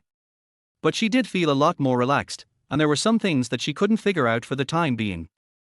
His face suddenly became serious, and he looked at her with burning eyes. "Yingshu, why don't you marry me? Let's live together and be my CEO's wife."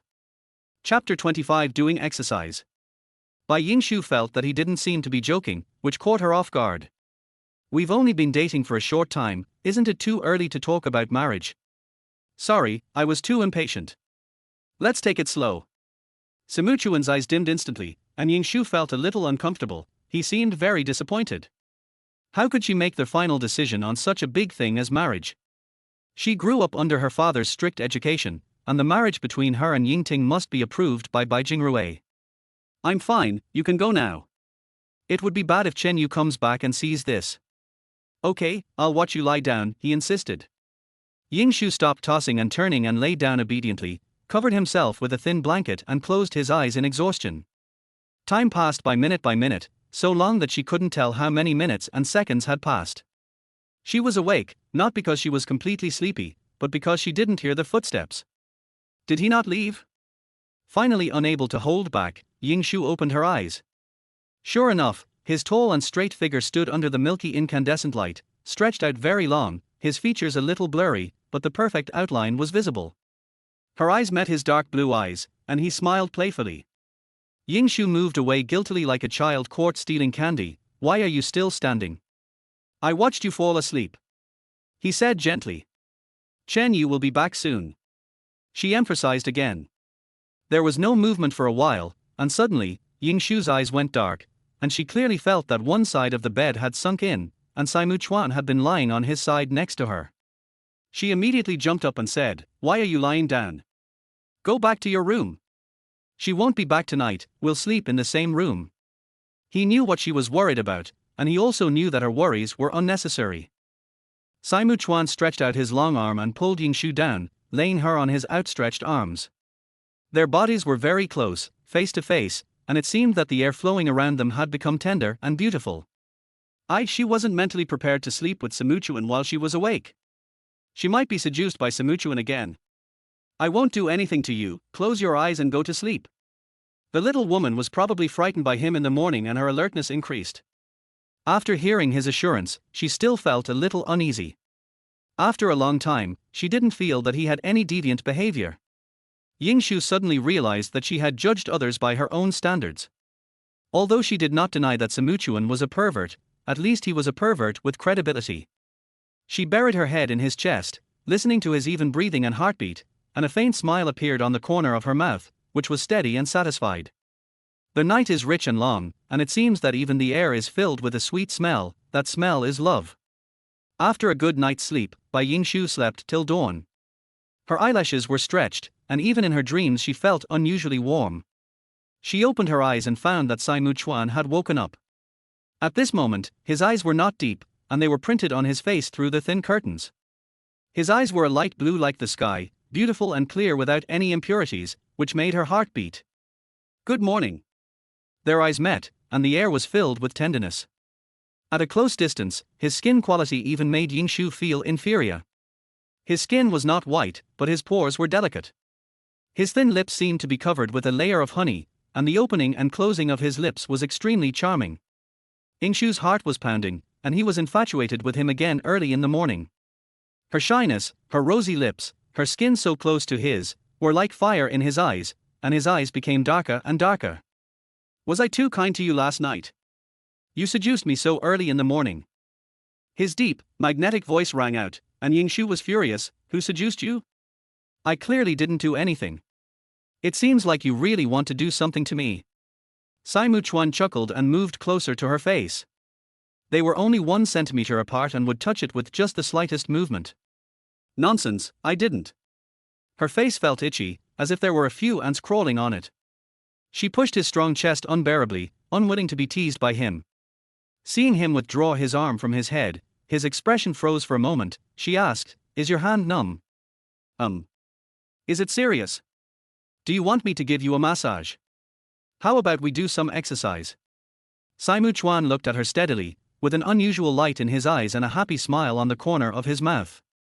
Yingshu wanted to ask, what kind of exercise? His malicious and ambiguous smile made her back shiver. Could it be that exercise?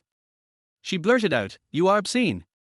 The obscene bastard with sperm in his brain only thought about these things early in the morning.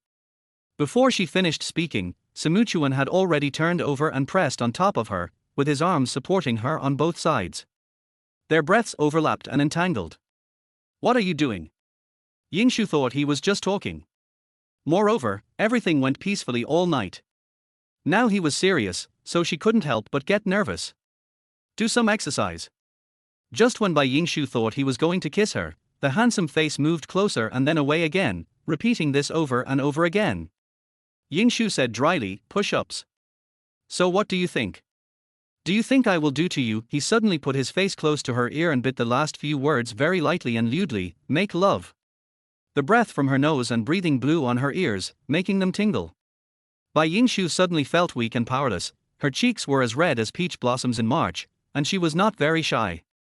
She was both ashamed and annoyed. Shameless.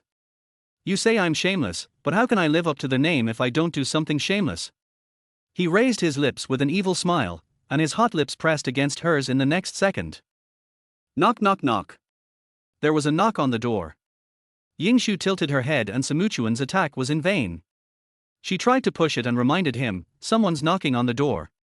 Samuchuan didn't move and said lazily, "Don't worry about him." It was fine to be interrupted once, but it was ruined the second time. The lust in her body was aroused. How could she stop it? The lust in her dark blue eyes was so strong that it couldn't be dissolved. Knock knock knock. Seeing no one answering, the knocking on the door continued tirelessly. "Sister Bai, are you there? I'm Chen Yu, I have something urgent to talk to you about." A hurried female voice came through the thick door. Bai Yingshu could still make it out clearly. She pushed Samuchuan away and pointed to another place. Samuchuan cursed softly and hid under the bed with a gloomy face. Seeing his helpless obedience, Yingshu suddenly found it very funny. After tidying up a little, she opened the door and said, "Chen Yu, what's the matter?" Chen Yu looked anxious and panting. Deputy Mayor Mo seems to have had an accident, come with me. Mo Ting? Bai Yingshu felt a knot in her heart. So many things happened between them yesterday. Although she intended to forgive Mo Ting, it did not mean that she had no grudges at all. If she didn't know what to say when they met later, she asked hesitantly, what happened to him? Seeing her indifferent expression, Chen Yu was a little discouraged. I just met Brother Mo downstairs. He seemed to have been drinking outside all night and was drunk. He kept saying something like, I'm sorry. I'm afraid he'll have an accident. Okay, wait for me, I'll change my clothes. Yingshu closed the door and lowered his head in thought. According to Chen Yu's description, Brother Mo must be feeling very guilty and regretful now. After all, he was just impulsive, and he did not force his will at the most critical moment. If something happened to Mo Ting, how could he feel at ease? Do you want to go find him? Saimu Chuan looked at her expressionlessly, his tone clearly showing disapproval. Yingshu quickly cleaned and tidied herself, changed into casual clothes, and said to Simuchuan, I believe something must have happened to Brother Mo last night, otherwise he wouldn't be so abnormal. Well, I'll go with you. No need, Chen Yu and I can go. Yingshu waved her hand at him. In fact, she was worried that Mo Ting would be even more excited if he saw Simuchuan. After all, it was not unreasonable for rivals to be jealous of each other. Moreover, she did not want Chen Yu outside to find out that Simuchuan was also in the room.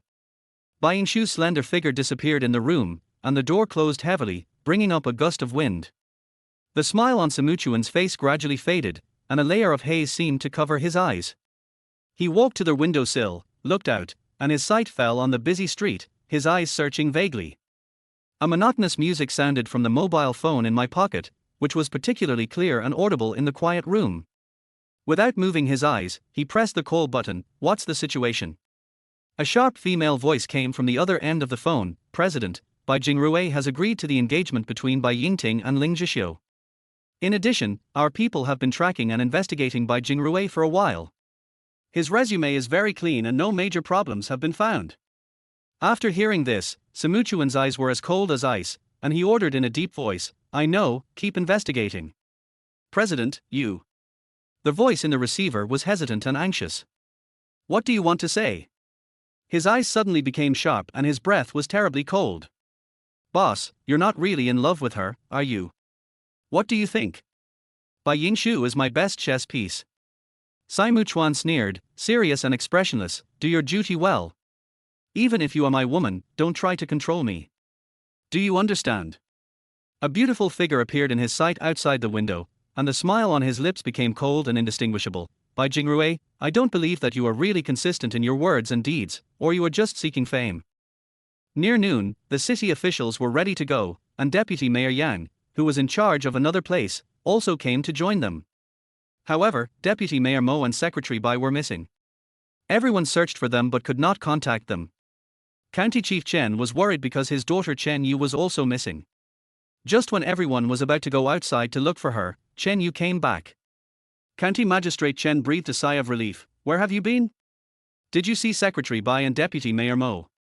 Chen Yu asked in surprise. You don't know yet, Deputy Mayor Mo and Secretary Bai have already returned to S City.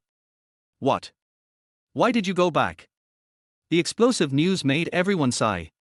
The two men left without saying goodbye. Seeing that Chen Yu didn't seem to be talking nonsense, he didn't delve into the topic. After a while, everyone got on the car. County Chief Chen and some county officials watched them leave. This inspection work was finally successfully completed. The burden on County Magistrate Chen's shoulders was suddenly lightened a lot. He glanced at his daughter's expressionless face and wondered in his heart, this stubborn child, wasn't she very interested in Deputy Mayor Mo before, and was determined to marry him? Now that Deputy Mayor Mo has left, why is there no reaction? The little girl's mind is really fickle, and she changes every day. The father and daughter were about to go home when a tall figure blocked their way. Chapter 26 Trap. Due to his height, County Magistrate Chen had to look up. After seeing the person clearly, he asked in surprise, You are not Secretary Bai's boyfriend. Why are you here? Secretary Bai has left with Deputy Mayor Mo. Really? Saimu Chuan raised his lips, and his eyes drifted towards Chen Yu. What a sharp look. Chen Yu couldn't help but be shocked by his eyes, and her heart skipped a beat. Her face remained calm, and she looked like an innocent girl. County Magistrate Chen nodded. Yes, my daughter saw it with her own eyes, Xiaoyu. Can I talk to you alone? Saimu Chuan asked, looking up. Yes, sure. Chen Yu agreed frankly. County Magistrate Chen walked away in confusion, leaving them alone. What could Secretary Bai's boyfriend have to do with his daughter? But I heard that this Sai is very important, he is the president of some group. Secretary Bai is so lucky, she is beautiful, and she is the mayor's daughter, and even the suitors around her are outstanding. I thought that Deputy Mayor Mo would not be able to stand out, he is in the position of deputy mayor at such a young age, and his future is limitless. What a pity, he just has to hang around the mayor's daughter all day, making his daughter distracted for several days. Saimu Chuan went straight to the point. Did you see them leave with your own eyes? If you can hide your guilty conscience, I might believe you. He could see through the jealousy between Chen Yu and other women at a glance. Chen Yu said innocently, what did you say? Why don't I understand? She didn't dare to look into Saimu Chuan's eyes. It was undeniable that these were a pair of extremely beautiful and rare eyes.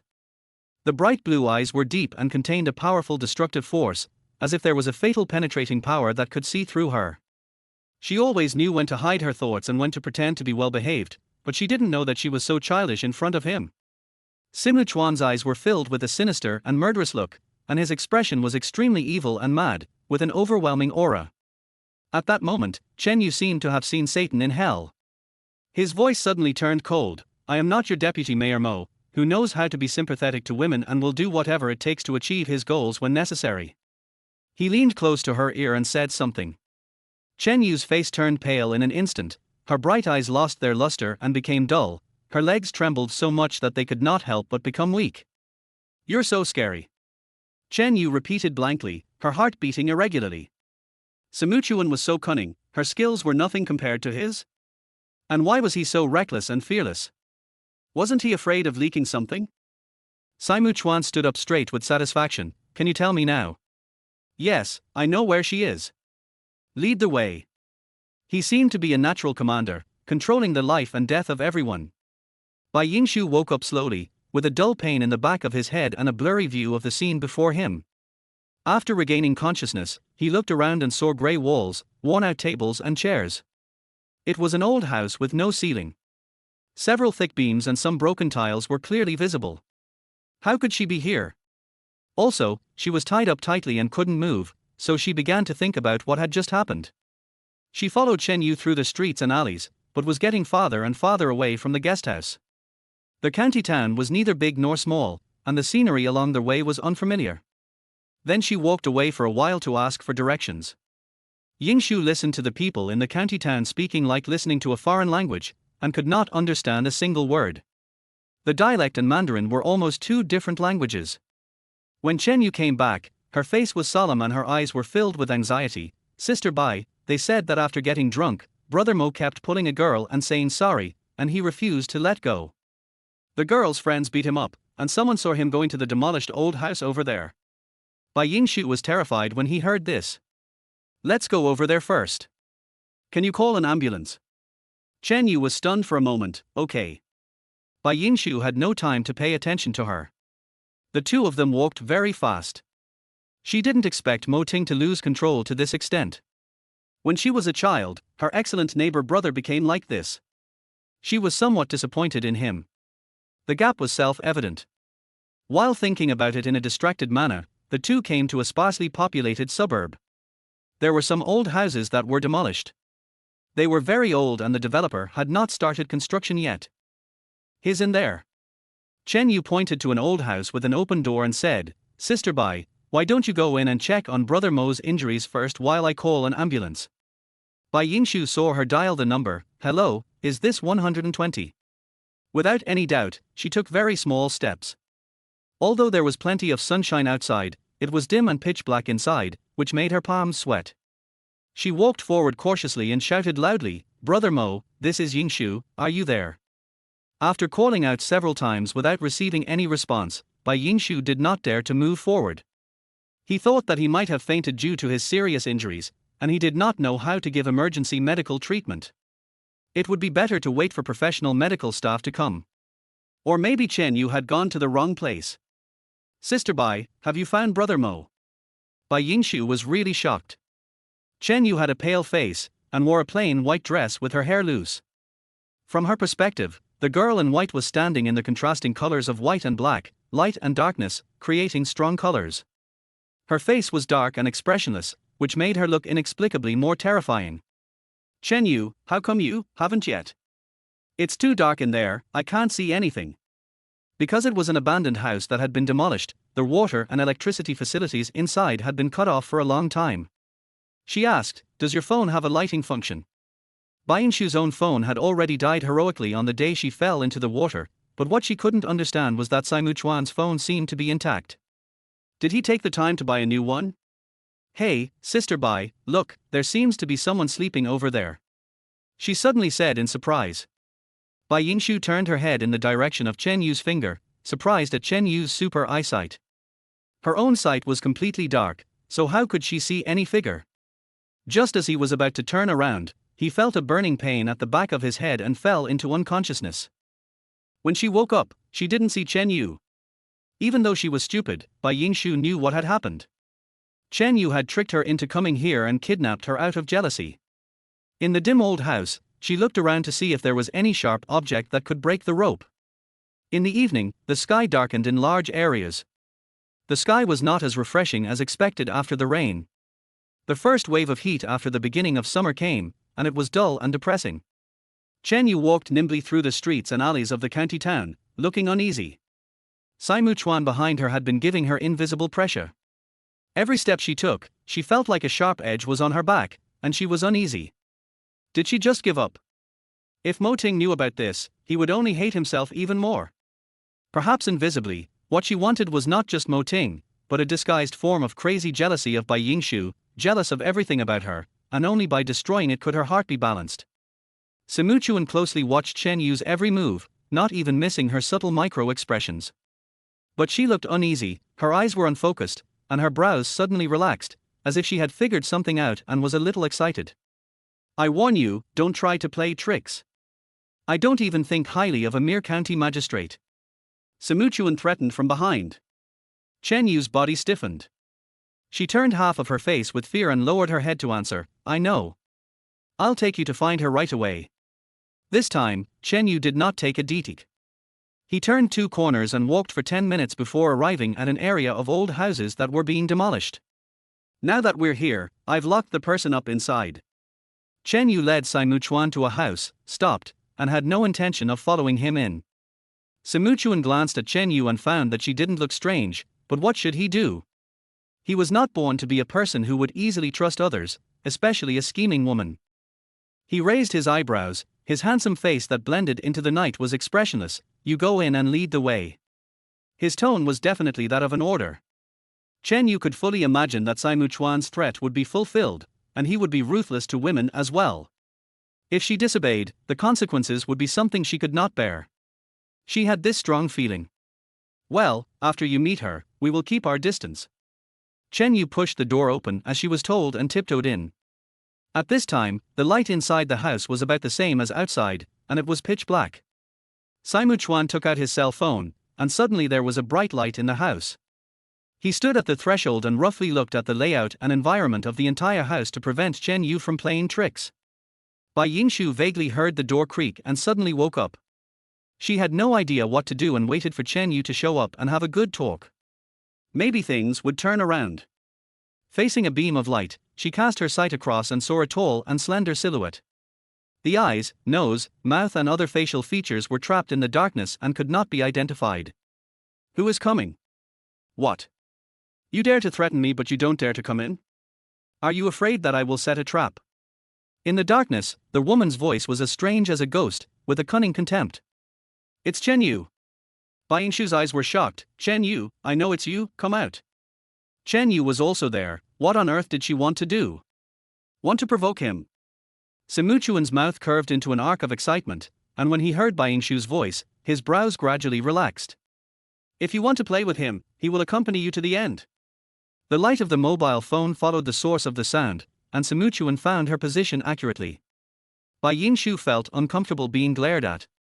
She narrowed her eyes and looked away subconsciously. Chen Yu's words were full of provocation. Could it be that someone came to save her? Chen Yu's statement that Mo Ting was drunk was probably true.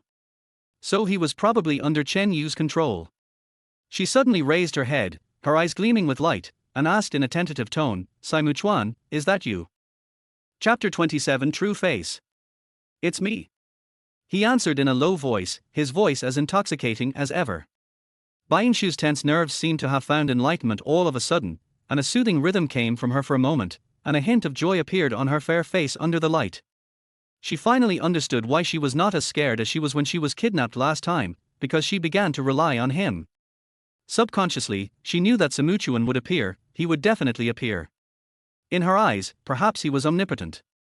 Chen Yu found the tacit understanding and tenderness between Bai Yingshu and Saimu Chuan extremely dazzling. Why can other people's love be easily obtained, but she can't get it even if she wants it? The person she likes would rather break free from the control of the drug than touch her at all. Her dark eyes suddenly turned scarlet. She thought that the rationality was to get rid of Bai Yingshu and Saimu Chuan. If they left here today, they would not let her go. Not only herself, but also his father would be in danger. She made up her mind to get rid of the two. Saimu Chuan approached Bai Yingshu step by step. Their high-end leather shoes on his feet stepped on the concrete floor, making a thump-thump sound. "I'm coming." He knew very well that the lighting mobile phone in his hand was his biggest weakness. Maybe Chen Yu was waiting for now, or perhaps when the rope was untied, to take the opportunity to strike a heavy blow. His alert eyes were like a cheetah in the dark night, agile, swift and intimidating. After walking for an hour, a thin layer of sweat oozed out of his smooth forehead. The cold air in the room quickly solidified the sweat, and it took a long time to fall. Suddenly, a cool breeze blew from the right. He sneered and dodged the attack. Chen Yu snorted, and the stick in her hand was easily taken away by Saimu Chuan. The force of the stick backfired, and her frail body bounced out. It was obvious that Saimu Chuan's strength was so great that she hit the stool with a bang. Her back suddenly felt sharp pain and she let out a painful groan. The light from the phone changed, and Bai Yingshu couldn't really see what was going on. He asked nervously, "Saimu Chuan, are you okay?" "Don't worry, I'm fine." As he said that, Saimu Chuan had already come to Bai Yingshu, and it took him a lot of effort to untie her ropes. When Chen Yu tied her up, he had no intention of loosening them, and all the knots were tied. In the end, he used a lighter to carefully burn the ropes, and his cautious movements made sweat drip from his temples. She was actually happy in her heart. Saimu Chuan appeared in every moment of her life and almost never let her down. She couldn't help but smile. Before leaving, she asked, "Where's Chen Yu? She seems to be injured." "Why, do you want to be a saint?" Saimu Chuan raised his eyebrows and looked at the woman in his arms, somewhat unable to figure out her thoughts. Bai Yingshu said indifferently, "No, I just wanted to call the police for her. People should always be responsible for their mistakes." She never thought she was a saint, so why would she easily forgive a woman who obviously had bad intentions towards her? Extra sympathy is a kind of ignorance. Saimu Chuan discovered that his previous judgment of Bai Yingshu was somewhat biased. She accepted the one-night stand calmly with a normal heart. She was sad but decisively ignored and gave up when faced with the betrayal of her boyfriend and sister. She was always able to deal with those who almost hurt her rationally. Of course, Saimu Chuan believed that her feelings for Mo Ting were different. When the two of them were less than a step away from the gate, Bai Yingshu felt the ground sinking, his feet went empty, and a gust of wind passed through his body. He and Saimu Chuan fell into the abyss. R. Bai Yingshu held his hand tightly, and the two fell into deeper darkness. There was an invisible hole in the room, which was incredible, and she and Saimu Chuan fell into this hole. "Are you hurt?" For Saimu Chuan, an adult male with good physical fitness, a depth of more than 3 meters is nothing. Bai Yingshu frowned unconsciously. She felt some pain in her right ankle. She replied, "It's okay." She thought that this level of pain should not be a big deal and she could just pinch it later. At this time, Chen Yu poked her head out from above, holding a flashlight in her hand. She didn't reveal a satisfied smile until she saw the expected two figures. She hadn't thought of a way to deal with Saimu Chuan. This hidden cave would only collapse when there were more than 2 people. Her luck was so good that even God favored her. "Is your cell phone still there?" Bai Yingshu asked anxiously, blocking the glaring light. Without waiting for Simuchuan to answer, Chen Yu asked listlessly, "Are you looking for this?" They both looked up at the same time, only to see Chen Yu fiddling with the flickering screen with her right hand. When she realized she had achieved the effect she wanted, she threw it heavily against the dark wall. After a bang, she smiled with regret, "Sorry, it's broken." That smile made Bai Yingshu feel extremely hateful. What on earth had gone wrong with her to actually feel sympathy for her? "Chen Yu, locking me up won't help. Do you think Brother Mo will like you?" The depth of the cave made her voice deep and accompanied by a loud echo. Chen Yu's thoughts were exposed by Yingshu without any cover. Suddenly, her fair face became ferocious, and she looked inexplicably excited. "It's all you, all this is caused by you, you forced me to do this. If you hadn't attracted so many people, how could Brother Mo not accept me? Even when I drugged him." Chen Yu stopped talking as if she had said something wrong, but Bai Yingshu keenly caught the loophole in her words and asked, "What did you say? What medicine did you give Brother Mo?" Her heart was beating fast, and she temporarily forgot the soreness caused by raising her neck for a long time. She felt that she was getting closer to the truth. "You know what? The thing I hate most about you is that you obviously have a boyfriend but you pretend to care about Brother Mo so much. Not only are you fickle, but you are also fickle." Chen Yu simply let go and spoke without hiding her inner hatred towards Bai Yingshu. "Yes, I drugged him, but his self-control was too strong. Later he went to your room to find you, and I heard everything. It was obvious how much he wanted to have sex with you at that time." She didn't know whether she was regretful or jealous, and was surprisingly calm. Bai Yingshu suddenly became clear-headed. She cherished her friendship with Mo Ting very much and had always believed in him. So it was even harder for her to let go of what Mo Ting had done. Now Chen Yuming clearly told her that he was drugged and that was why he was insane. Looking back on the night she was drugged, she completely lost herself. How strong must Brother Mo's determination be to control his desires? "Chen Yu, you have such a vicious and terrible heart. Even if it's not me, Brother Mo will only fall in love with someone else. You are just wasting your efforts." She looked at her and said word by word, "Shut up. I just hate that you're so lucky that you didn't die last time you fell into the river. But don't worry. No one knows about this place except me. You will starve to death here. Oh, no, I almost forgot. Construction will start in this area tomorrow. When the bulldozer pushes." She didn't continue talking and stopped herself in time, with a cruel expression on her face as she gloated over someone else's misfortune. Twice, Chen Yu had tried to harm her twice. Bai Yingshu knew that she had completely gone insane, unable to get Mo Ting's love, and having a twisted hatred for herself. She lowered her neck that had been supported for a long time and glanced at Simuchuan. He stood quietly, without blinking, his eyes as calm as usual, his expression calm and composed. He was elegant and calm, as if he had all the advantages of a good man in the world. Undoubtedly, everything Simuchuan presented was perfect. Bai Yingshu leaned her head on his shoulder, greedily inhaling the scent that made her feel at ease. Her brows relaxed, a faint smile broke out on her pretty face, and she made a decision in her heart. "If you're tired, take a break." Simuchuan gently stroked the smooth hair on her head, which felt very good. However, his pair of deep and uncertain eyes shot out like a sharp sword in the next second. Under the dim light, his facial features reflected an unusually charming and compelling light in 3 dimensions, especially his eyes, which seemed to shoot through her. Chen Yu felt goosebumps all over her body when she saw him. She felt an inexplicable shudder and cold sweat broke out on the back of her back. Without stopping, she closed the door and left quickly. Chen Yu tried hard to get rid of the last look of Simuchuan that was frozen in her mind. She smoothed her trembling hands and told herself that after tonight, he would disappear from the world forever tomorrow and she had no need to worry at all.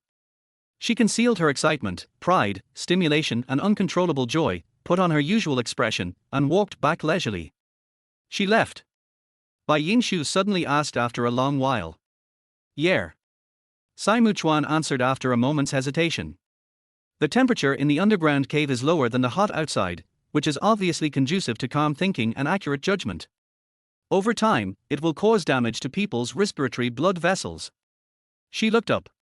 It was pitch black, and without any lighting, they couldn't see each other's expressions even when they were face to face. It was a very strange feeling. You could touch each other, but you couldn't feel any trace of each other. Simuchuan's presence was significantly weakened in the dark, but fortunately the space was very small, so there was no worry of getting lost. Her hot palm was suddenly held by a slightly cool big hand, and she sat down with him. The clasped hands seemed to be filled with infinite warmth, and at this moment, her chest was filled. "Why aren't you afraid at all?" he asked. "Will you let us die so easily?" She asked back, without a trace of fear. Simuchuan could completely imagine Baingshu's current expression, her watery eyes, her feathery eyelashes, her beautiful smile, her slender body, her rationality and a little stubbornness. So attractive, does she trust him completely now? "I don't know." He gave a vague answer.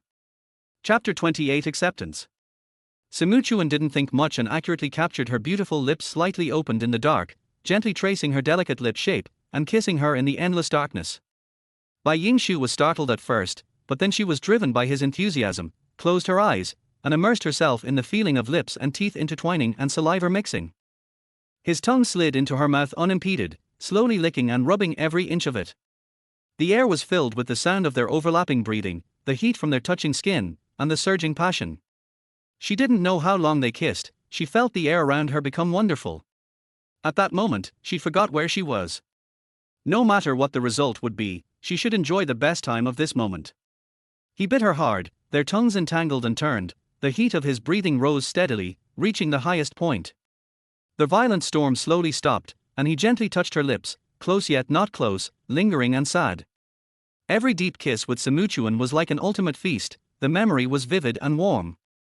The thin air circulation underground forced the two people who were breathing rapidly to separate and breathe.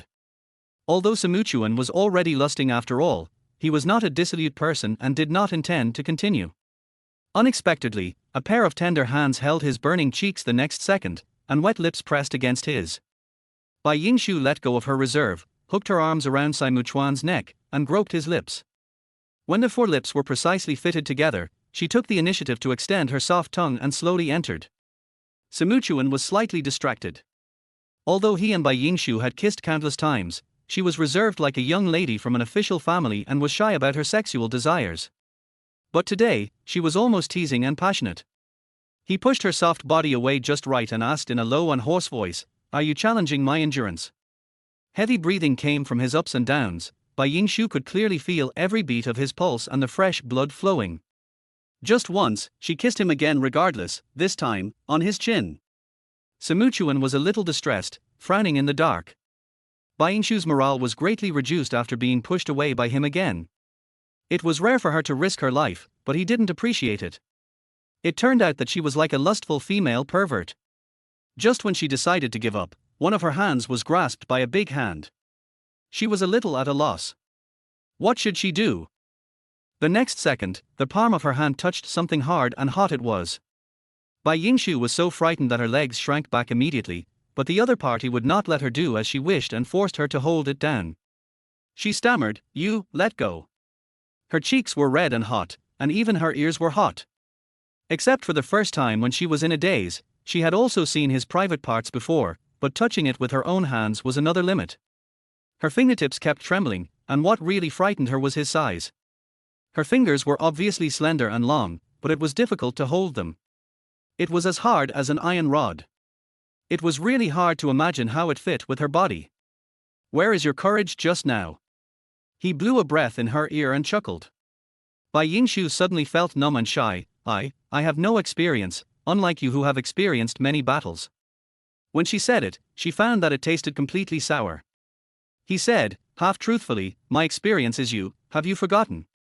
Bai Yingshu recalled that Simuchuan had said that it was his first time that night in the hotel, but she didn't believe it. And the flirting skills that he had mastered in the cabin, don't tell her that he learned it by himself. However, if a man is willing to lie to you, it means that he cares about you. Being too honest sometimes makes it easier to have grudges. "Don't seduce me at any time, understand? I'll let you go today." Simuchuan didn't stop her from pulling her hand back. His voice was suppressed and hoarse, and he controlled his rapid breathing. If they were in different places, he would naturally not let his dick go unpunished. Bai Yingshu hadn't thought it through at all. Now that she thought about it, her bold action just now seemed more like an impulse. Yes, she admitted that she was a typical person who had the desire but not the courage. "It seems that we will be together forever." After a long time, Simuchuan sighed easily, without any sadness in his tone. which made it difficult for people to understand his real meaning. Bai Yingshu hesitated, because she always felt that Simuchuan would not give up so easily and wait for death. He must have a way out. It's over. She seems to be more and more dependent on Simuchuan. This is indeed not a good sign. You really can't do anything. Or do you think I'm a gopher and can crawl? Your joke is not funny at all. Bai Yingshu gradually felt that he was not joking, and her heart sank little by little. Could it be that they could only sit there and wait for death, with no other options? Climbing up was not a bad idea, but she had estimated the depth of the cave entrance, and it seemed that Simuchuan's height plus hers was far from enough. She thought that Simuchuan must have thought of this as well. I'm sorry, I got you into trouble, she said with guilt. If she hadn't been too anxious about Mo Ting and hadn't been defenseless against Chen Yu, how could she have fallen into Chen Yu's trap? Because of her stupidity, Simuchuan was imprisoned. Perhaps death was really waiting for them. Simuchuan laughed softly, moved a few inches closer, and asked tentatively, "Do you really think you've implicated me?" "Yeah." Bai Yingshu nodded vigorously, his face extremely depressed. Simuchuan, the young president of SK Group, was handsome, rich, humorous, elegant, romantic and infatuated. He had a bright future, and many women flocked to him. If he was buried here with her and died young, even God would be sad to know. "Then you should compensate me well," he said mysteriously. "Compensation for what?" Bai Yingshu's mouth twitched. At this point, he wouldn't want to. She said with some embarrassment, "Don't you think this place is very narrow? It's very inconvenient." She admitted that she was impulsive just now, but fortunately she was rational. It is said that men are animals that think with their lower body, and it is true that when they are aroused, they cannot be stopped. Simuchuan pretended not to know and said, "What do you mean it's very narrow and inconvenient? What on earth are you thinking about?" Bai Yingshu's cheeks were burning, and she was annoyed that this guy was asking questions knowing the answer but pretending to be stupid. However, it did ease the depressing atmosphere. She was annoyed and became angry. "Simuchuan, try to tease me again. It's already this time, stop joking." Simuchuan switches perfectly between cynicism and seriousness, and everything is so natural and harmonious, as if he was born that way, able to please people, understand your thoughts, and know everything. The next second, he grabbed her arms and made her face him. Although it was dark and they couldn't see each other, Bai Yingshu still felt Simuchuan's focused gaze, staring at her tenderly. His beautiful deep blue eyes contained infinite affection. He didn't say a word for a long time, but Yingshu knew he had something to say, and he was very serious. She heard him say word by word in front of her, "Yingshu, if we can get out alive this time, will you please marry me?" Bai Yingshu covered her mouth in shock. Yes, she heard it right. This was the second time Simuchuan proposed to her. Both times, she was completely unprepared and it seemed reasonable. His determination made her even less worried and reserved. "Okay," she replied softly. At that moment, she seemed to have gained the whole world. Simuchuan's eyes sparkled, and a triumphant smile crossed his lips. He carefully held her in his arms, but his eyes were as deep and unpredictable as the night. Bai Yingshu leaned on his shoulder, immersed in the happiness woven by Simuchuan. The corners of her mouth blossomed with a little woman's smile. She looked forward to seeing Simuchuan every morning when she opened her eyes, and then saying "good morning," sleeping in the same bed at night, and saying "good night" together. Happiness is probably so simple. Even when she was with Ling Zhishu before, she never thought about getting married. Now, she wants more greedy, she wants to share every beautiful and brilliant moment in the future with him. But Bai Yingshu suddenly felt depressed, even sad. All her fantasies were about to be a beautiful dream. She forgot their current situation. Maybe they would have no tomorrow. Thinking of this, she hugged Simuchuan tightly, holding him tightly with both hands, as if she wanted to embed him in her arms. She couldn't bear to leave. She couldn't bear to leave his warm embrace. The arms were getting tighter and tighter, and Simuchuan suddenly had difficulty breathing and started coughing violently. I'm sorry. Bai Yingshu relaxed his grip when he heard him cough. He said breathlessly, "I don't think I was buried alive, but you strangled me to death first." He, cough cough. Bai Yingshu patted him on the back, calmed down, and felt even more depressed. Are we really going to die? Perhaps her sadness infected the air around her, causing a dead silence. Simuchuan laughed softly and said confidently, "Who said we will die? I still want to marry you and give you a grand wedding. What? Bai Yingshu was surprised, happy, and annoyed. Did he have a solution? She was annoyed by his acting skills that seemed real and fake, and his ambiguous attitude that was deliberately mysterious. He was clearly focusing on teasing her all the time, which made her feel uneasy. Slowly, Bai Yingshu came to her senses and said angrily, "Okay, you just lied to me." Saimu Chuan knew what Bai Yingshu was referring to. It's too late. You've already agreed to marry me. Bai Yingshu did not refute. Even though she knew he was lying to her, she really wanted to marry him. She was not like some girls who said one thing and meant another. Yes, I never regret what I promised. Back to the point, their biggest problem right now is not romance, but how to climb up. Chapter 29, Escape from Death. Try standing on my shoulders. Saimu Chuan said seriously, and she didn't think he was joking. The height she estimated didn't seem easy to climb, but she did as he said. Saimu Chuan picked her up, and the support was on her two straight and evenly proportioned calves. When she was lifted up easily, Bai Yingshu realized that Saimu Chuan's strength was definitely not what she saw on the surface. He was so tense and strong that she didn't feel the slightest bit of tension of being suspended in the air. Then he let go of her legs and let her sit on his shoulders. Yingshu had seen many children like to ride on their parents' shoulders, excitedly thinking they were riding horses. Be careful. He reminded her, and her two palms, which had nowhere to go, were tightly clasped in his broad and thick palms.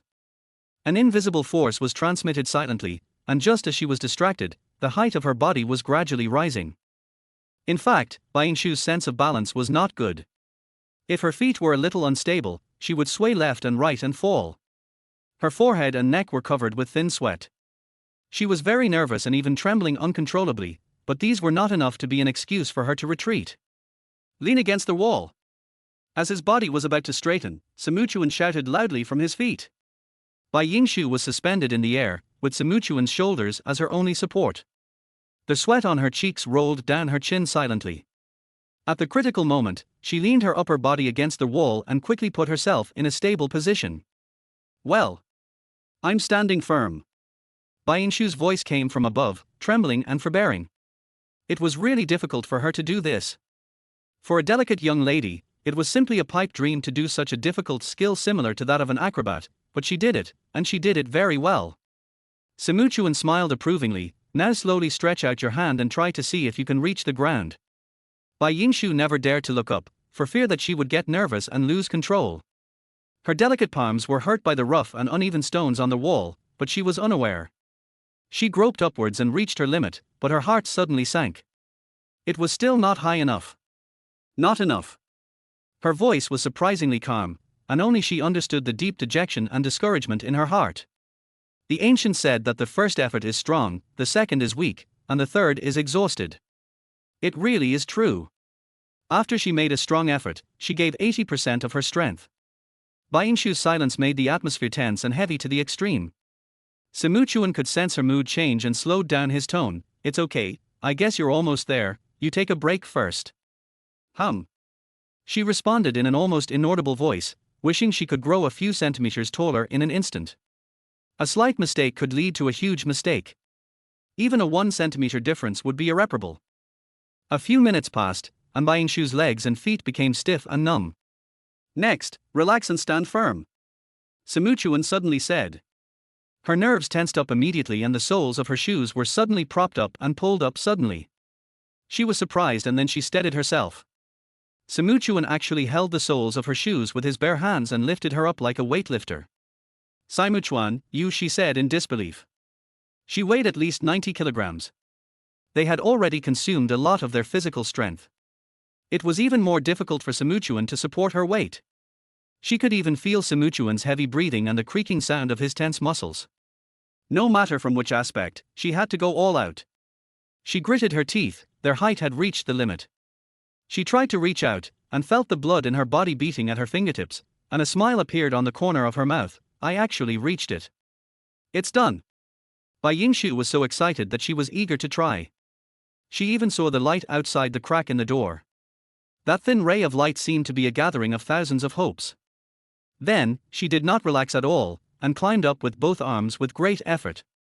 However, her hands were numb and weak, and her whole body was exhausted, panting hard, sweat dripping down, her t-shirt was already soaked, and one part of her arm was covered with wounds, looking miserable. Yingshu, take it easy, don't rush. Simuchuan's voice came over, a little blurry and anxious.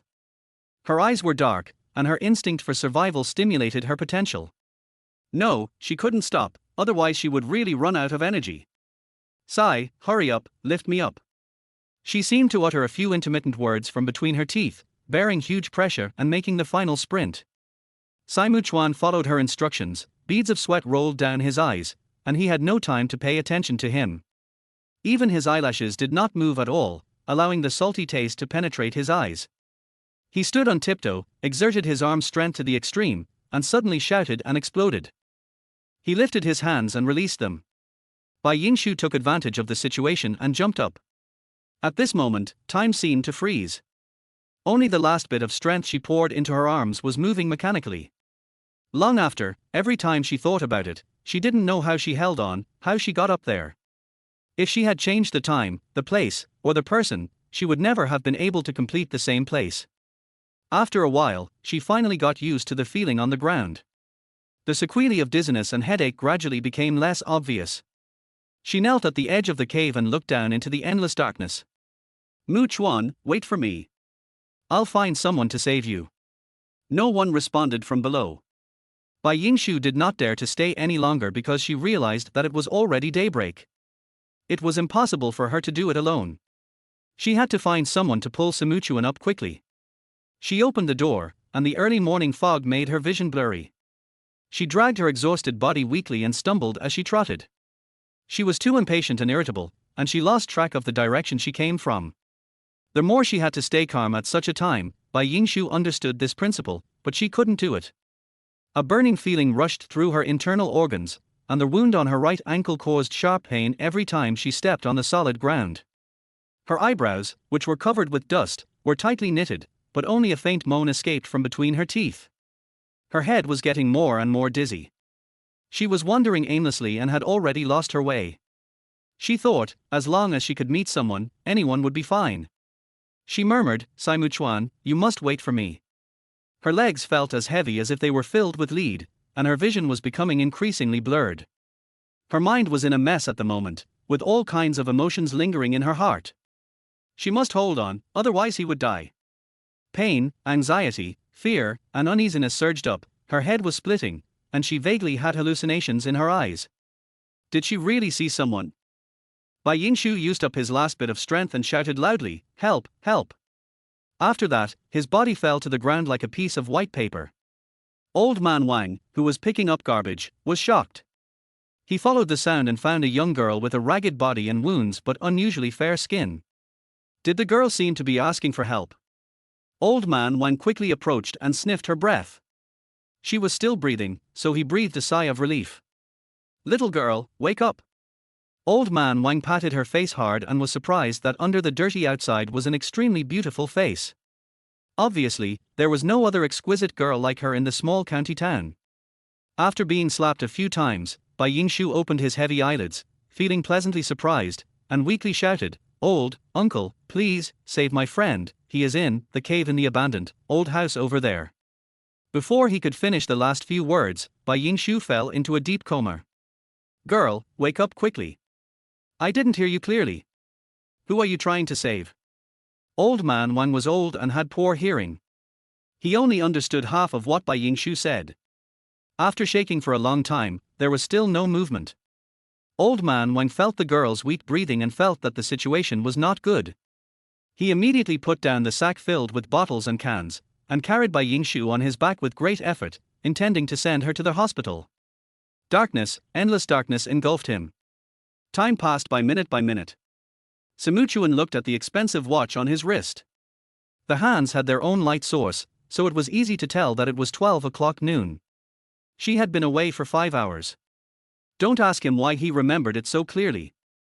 Maybe it was his natural rationality and logic at work, or maybe there was something else. His cell phone was equipped with a GPRS global positioning system. Once an unexpected situation occurred, the alarm would be activated and someone would come to rescue him. He had a way out from the beginning, but he didn't tell Bai Yingshu, which was a risky move. If she had an accident, he might not be happy to see it. He closed his eyes and looked as if he was in deep thought.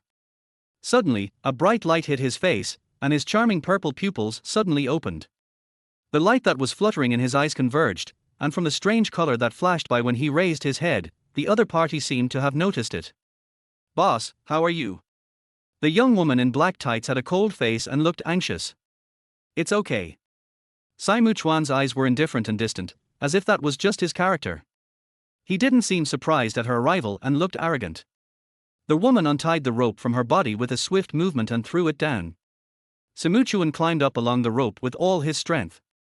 The woman's strength was no less than that of an adult man.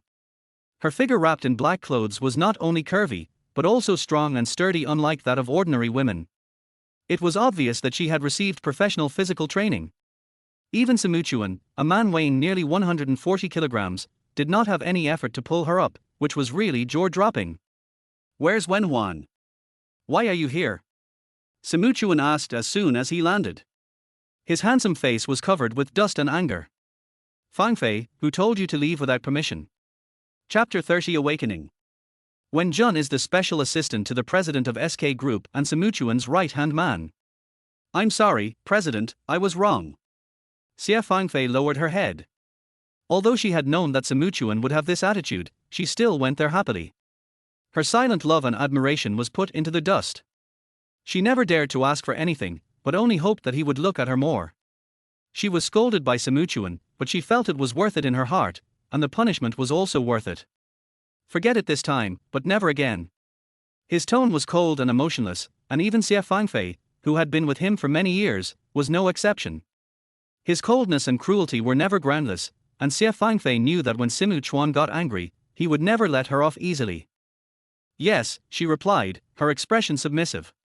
Xie Fangfei would never dare to be as presumptuous as she was on the phone last time, even though she was wondering in her heart, why isn't that woman here? She still didn't say anything, she was holding it in. After getting in the car, Xie Fangfei secretly glanced at his perfectly shaped profile, unable to suppress her obsession and passion, but she retracted her gaze within a few seconds and said in a disguising tone, "President, should we go back to S City directly, or?"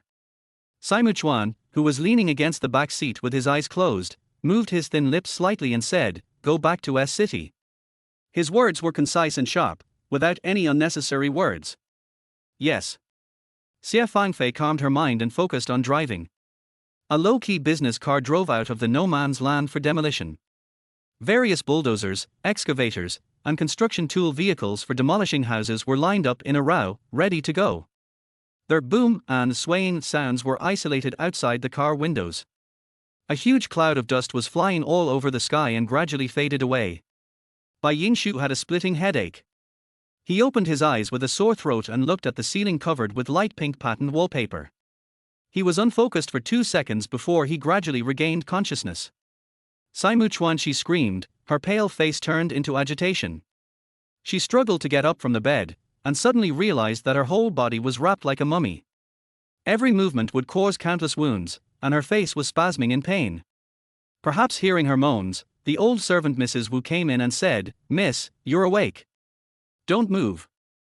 The doctor has specifically told you to rest carefully for half a month. Some parts of your body will be scarred, blah blah blah." "Mrs. Wu, what you said gives me a headache." Bai Yingshu frowned slightly, and Mrs. Wu quickly shut up. It was inevitable that she would nag as she got older. She stuffed a pillow under Bai Yingshu, but Yingshu grabbed her hand and asked, "Mrs. Wu, who sent me back? Was it the young man who came to our house last time?" "That's not right."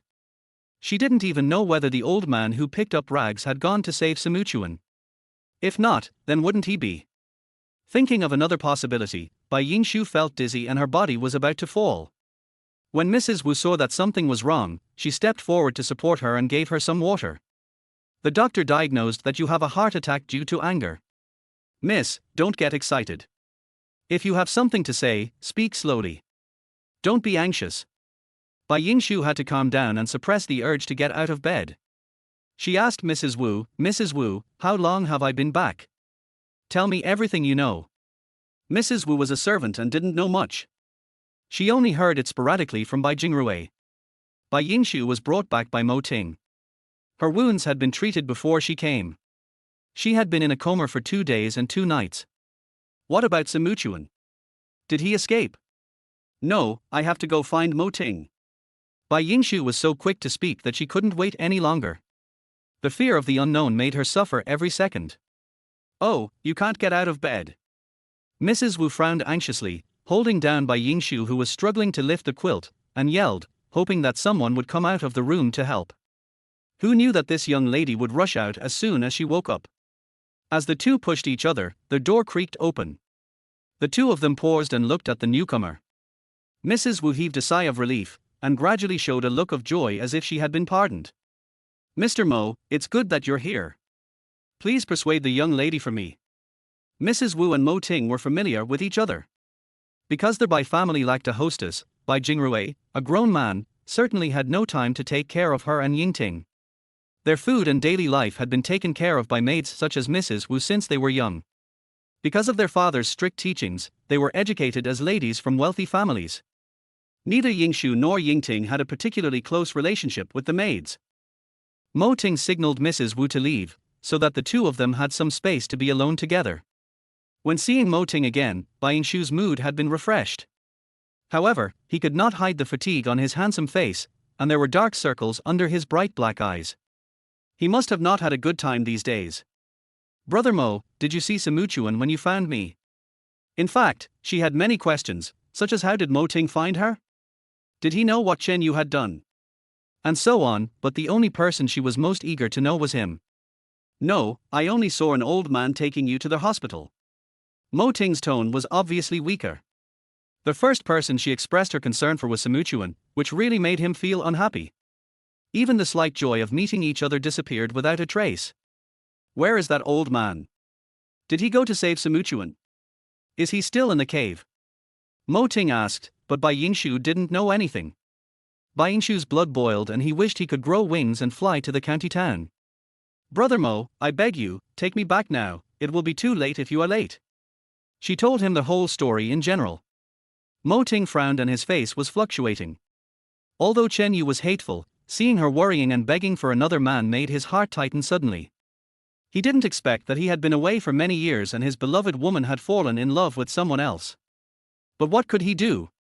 If the other party was a good man worthy of her trust, then he was willing to bear the pain and fulfill his wish, but Simuchuan's motives were obviously impure and he was plotting something bad.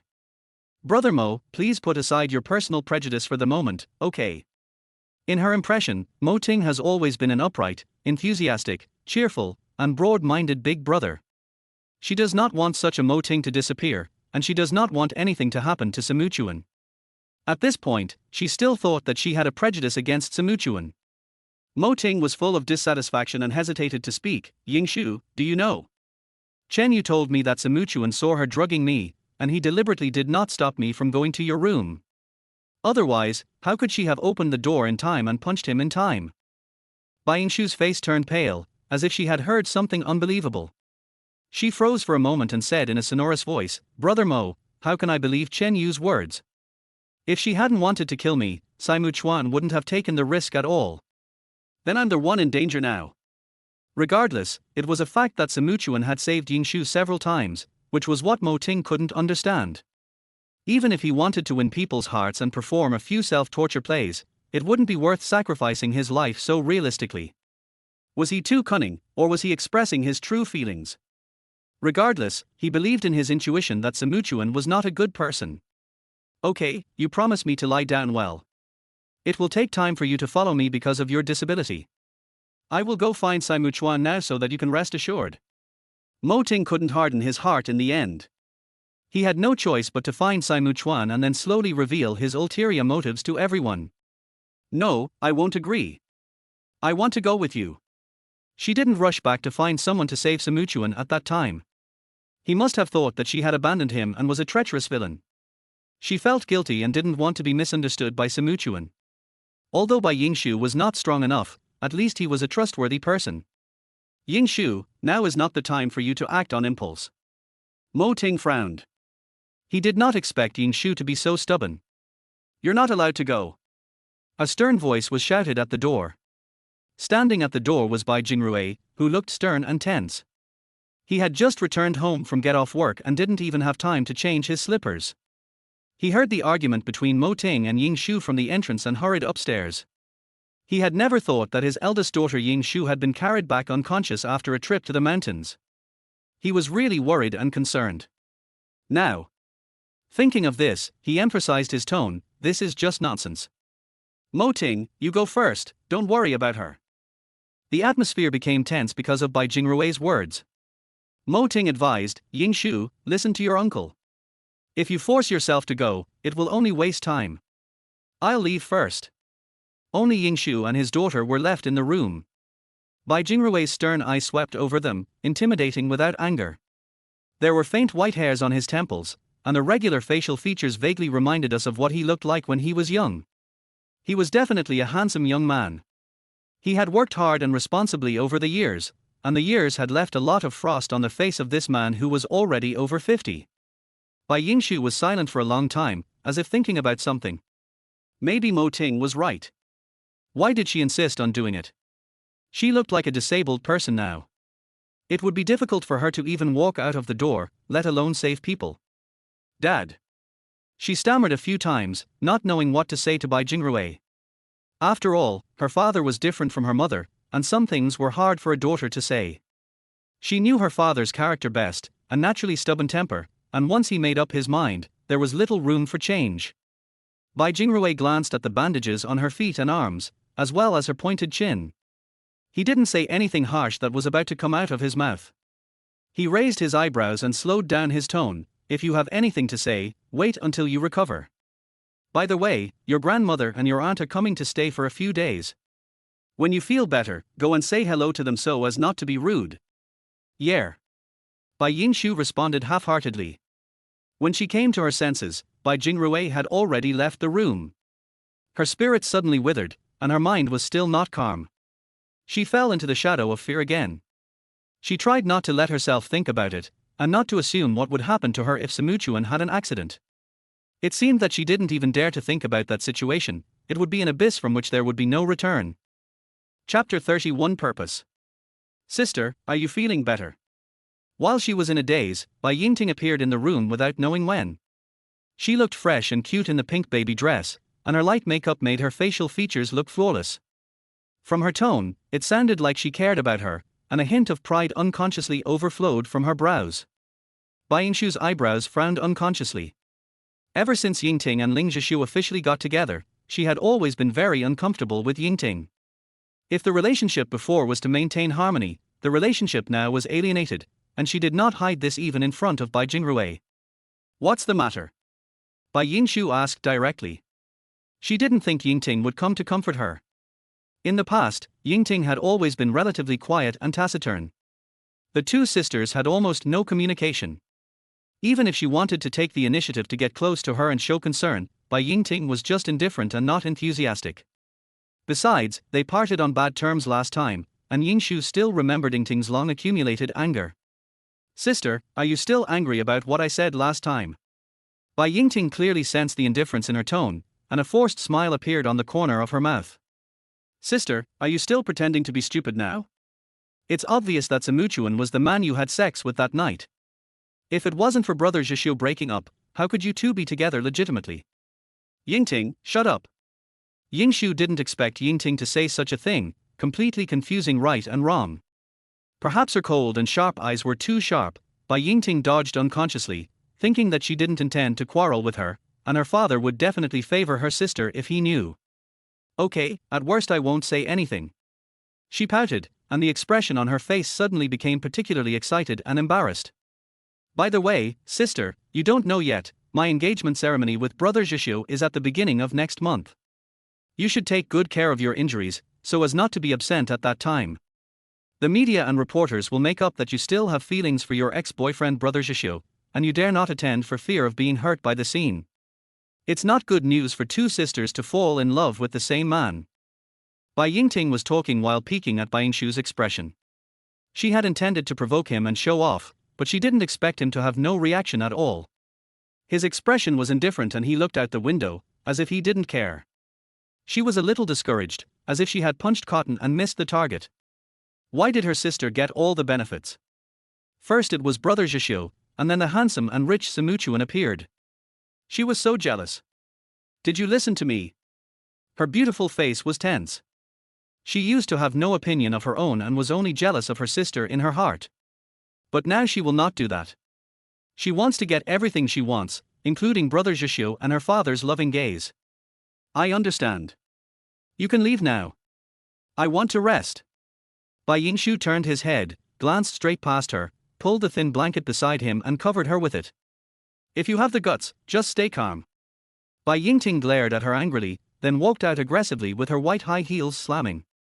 She slammed the door hard, making a loud noise that seemed unusually abrupt in the empty villa.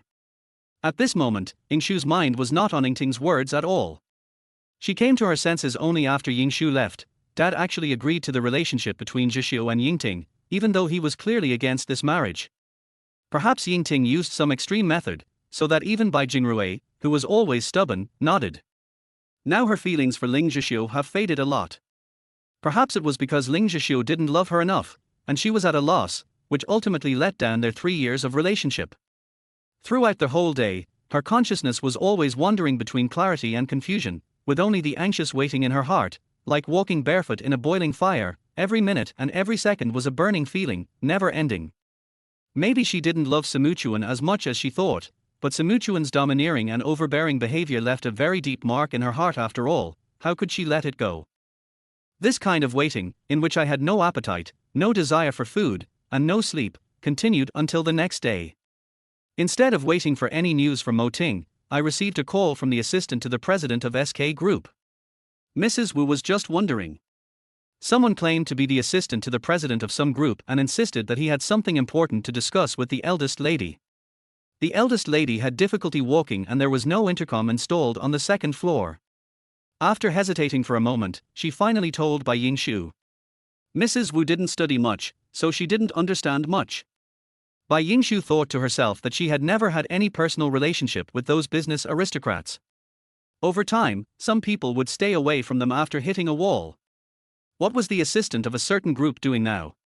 Could it be that Bai Yingshu's heart was beating like a drum? Mrs. Wu, is he talking about SK Group? Mrs. Wu narrowed her eyes, and suddenly realized, oh, that's right, that's what it's called. Bai Yingshu threw back the quilt and limped out. Mrs. Wu became anxious. Miss, don't run. Your feet are not healed yet. She chased after him with her slightly plump body, panting. When she reached the stairs, Bai Yingshu had already gone downstairs and was running hurriedly to the landline in the living room.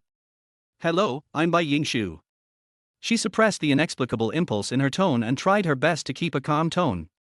A nearly mechanical male voice came from the microphone. Hello, I am Tang Wenhuan, Simuchuan's assistant. The president wants me to tell you something. His back? Bai Yingshu couldn't help but feel her heart beating out of her chest. Her eyes were sparkling, and her hand holding the microphone was trembling slightly. Many questions came to her throat. She tried her best to control her trembling voice. How is he? The president is back today, but he was seriously injured. He has been taken to City B by his family. It's expected to take some time for him to come back. He specifically asked me to tell you not to worry. Although the other party described it in detail, Bai Yingshu still felt it was not enough. For example, where was he injured? Was it serious? How long would it take? Her self-cultivation did not allow her to be so rash. Now that she knew that Simuchuan was fine, her uneasy heart finally let go. As for meeting, if the love between two people is long-lasting, why should they be together day and night? After hanging up the phone, a faint smile unconsciously crossed her pale pink lips. Ahem. A cough sounded from the front. Bai Yingshu looked up and met a pair of vigorous and sharp eyes. He hesitantly called out, Grandma. I can't bear to be called Grandma by you. The person who came was Bai Yingshu and Bai Yingting's grandmother, Bai Jingrui's biological mother, old lady Bai. The Bai family was a well-known family in S City. Bai Jingrui was influenced by his family and chose to go into politics. As for his career, it was not only his dedication to his work, but also the contribution of his deceased wife. Old Lady Bai was wearing a silk cheongsam and a pearl necklace. Although she was over 60 years old and her temples were grey, she looked good. Her temperament was quite outstanding, and you could vaguely see her beautiful appearance in the past. Bai Yingshu felt a knot in her heart. She had only seen this grandmother a few times since she was a child. She only knew that her father's seriousness and unsmiling nature were inherited from this clever old lady. The old lady favored sons over daughters and favored the youngest son. Bai Jingrui gave birth to 2 girls in a row. Bai Yingshu's second uncle was very successful. He married the daughter of a high-ranking official in M province and rose to prominence. The old lady was taken to the second uncle and gradually became estranged from Bai Jingrui's family. In addition, Bai Jingrui was busy with work and forgot to eat and sleep. They might not meet even during festivals. According to her father, the second uncle seemed to be not doing well in recent years. The old lady's motive for coming here at this time was puzzling. Even the reason that Yingting wanted to get engaged was definitely superficial. Of course, Bai Yingshu thought it was understandable to fulfill the obligation of supporting the elderly. My cousin is so arrogant. Grandma has been here for 2 days and she didn't come to ask about me. She said her foot was injured, but she seems to be able to move around so flexibly. The girl who supported old lady Bai was a girl of the same age. Bai Yingshu took a few more glances and confirmed that the tall girl in front of her with a hostile tone, ordinary appearance but delicate makeup was the second uncle's daughter Ji Minute, who seemed to be 1 year older than herself. As for why she didn't have the surname Bai, she took her mother's surname. Ji Minute also has a younger brother who took the second uncle's surname Bai. Even if the second uncle wanted to curry favor with his wife's family, old lady Bai would not allow her only grandson to take a surname other than hers. Cousin, thank you for reminding me. My foot just got better. I was just about to go talk to grandma. For some reason, Bai Yingshu has been hated by women recently. Whether it was Chen Yu before, Yingting, or Ji Minute in front of her, they were all hostile. Who did she offend? She, Bai Yingshu, is not a punching bag. She has watched the show for a long time, and even her acting skills are proficient. She turned her eyes to Mrs. Bai. I'm sorry, Grandma, ouch. She suddenly stepped on the ground with her injured right foot, her facial features wrinkled into a ball, and she groaned as if she had been electrocuted. Seeing this, Mrs. Wu rushed forward to support her, and only then did she prevent Bai Yingshu from falling due to her unstable standing. Miss, didn't I tell you that you can't land now? Why is this child so stubborn? Grandma, cousin, I'm sorry, I have to go upstairs first. Otherwise, my leg won't heal, and I won't be able to attend Yingting's wedding. Bai Yingshu opened her mouth and the 2 of them were stunned without saying a word. Ji Minute looked at her back as she was leisurely helped upstairs by the servants. There seemed to be fire in her eyes, and she muttered half coquettishly and half to vent her anger, Grandma, you see, your eldest cousin doesn't respect you at all, and she doesn't have the consciousness of a granddaughter at all. She didn't think at all that Bai Yingshu and old Mrs. Bai were not familiar with each other, and old Mrs. Bai had always disliked Bai Jingrui's family, so how could they be intimate with each other? Mrs. Bai pressed the back of Ji Min's hand thoughtfully, signaling her to calm down. Okay, you should change your bad temper. We are at your uncle's house now. Don't forget the purpose of our visit. Chapter 32 Mystery of Life. Xia Minute knows. Ji Minute was very well behaved in front of Mrs. Bai. She didn't have the petite figure of a little bird, and she was almost a head taller than Mrs. Bai, so it was abrupt and funny to act like a spoiled child. However, the grandparents and grandchildren didn't feel awkward at all. Grandma, didn't you say that my eldest cousin was brought by my uncle? Shut up, Mrs. Bai quickly covered her mouth. She looked around and saw that there was no one else in the living room before she breathed a sigh of relief. Her eyes became fierce. Ji Minute, didn't I warn you not to say such things again? If your uncle hears it, do you still want to live here? After being glared at by old lady Bai, Ji Minute started to feel scared. When you are under someone's roof, you can't speak and act as freely as you can at home. He didn't dare to act rashly, but still muttered in a low voice, is that so? He thought indignantly, forget about Bai Yingting, why is Bai Yingshu so arrogant, it's just. Mrs. Bai looked at Ji Min's impetuous temper and couldn't help but feel nervous. She sighed silently. If it wasn't for her beloved granddaughter, she really wanted to knock her on the head and sneer at her. Fortunately, she still had a caring grandson studying abroad. Her son and granddaughter were not doing well, but when she thought of her well-behaved and smart grandson, the color on Mrs. Bai's face finally eased. She quickly sent Ji Minute away to get married. Xia Minute, you should practice calligraphy in your room these days and get rid of your bad temper, so that you won't be so outspoken when you follow your uncle out to meet people, understand? If her youngest son had not been dismissed from his post because of gambling, and even his own coffin had not been paid for, would she have had to go to her unpopular eldest son to suffer? Unexpectedly, her eldest son actually became the mayor of S City. She had always thought that Bai Jingrui was an obscure civil servant. She had long ignored Bai Jingrui and had been used to a luxurious life. She had casually dismissed the servants for the gifts sent by Bai Jingrui during the holidays. She had not expected Bai Jingrui to become so successful, and she felt uncomfortable. After all, she was Bai Jingrui's biological mother. Even if the relationship was a little distant, she was always the one who made the decision. The eldest son did not dare to look at her coldly. After figuring out some of the key issues, the wrinkles on Mrs. Bai's pampered face slightly receded and stretched out. I know. G Minute pursed her lips and looked reluctant and helpless. Thinking back to a month ago when she was still the high and mighty Miss G, now she has gone from being the center of attention to a cheap relative in a strange city. Fortunately, her uncle didn't know about her family's affairs, and her grandmother only said that she should live in S City for a while to relax, otherwise her two cousins would have ridiculed her to death. Grandma, cousin, you are all here. Bai Yingting walked down the stairs quietly, which really scared the grandparents. Old Mrs. Bai had seen all kinds of scenes, so she responded calmly. G Minute was surprised. Oh, little cousin, why are you walking without making any sound? I'm fine, but Grandma is too old to be scared. Grandma, are you okay? Bai Yingting walked up to old Mrs. Bai in a very obedient manner and took her arm. Her expression and behavior were intimate and likable. Although old lady Bai saw that it was a performance, Bai Yingting's affection and obedience won her heart. That was natural. The only time Bai Yingting broke down was because of her marriage proposal with Ling Zhixiu. Thinking of this, she smiled sweetly. I haven't thanked Grandma yet. If Grandma hadn't come forward, how could Dad agree to my relationship with Brother Zhixiu? Silly child, you're my grandmother's own granddaughter. What are you thanking me for? If your father hadn't kept his two precious daughters hidden away all these years, how could we be so unfamiliar with each other? As she spoke, Mrs. Bai's eyes dimmed and the atmosphere became heavy for no reason. Bai Yingting was noncommittal. The old woman's acting skills were superb, and her face was thicker than a city wall. It was obvious that she didn't like her two granddaughters. When she was a child, she still remembered that once when she went to her second uncle's house, the old lady Bai was arrogant and squinted at people and ignored them, not to mention loving them.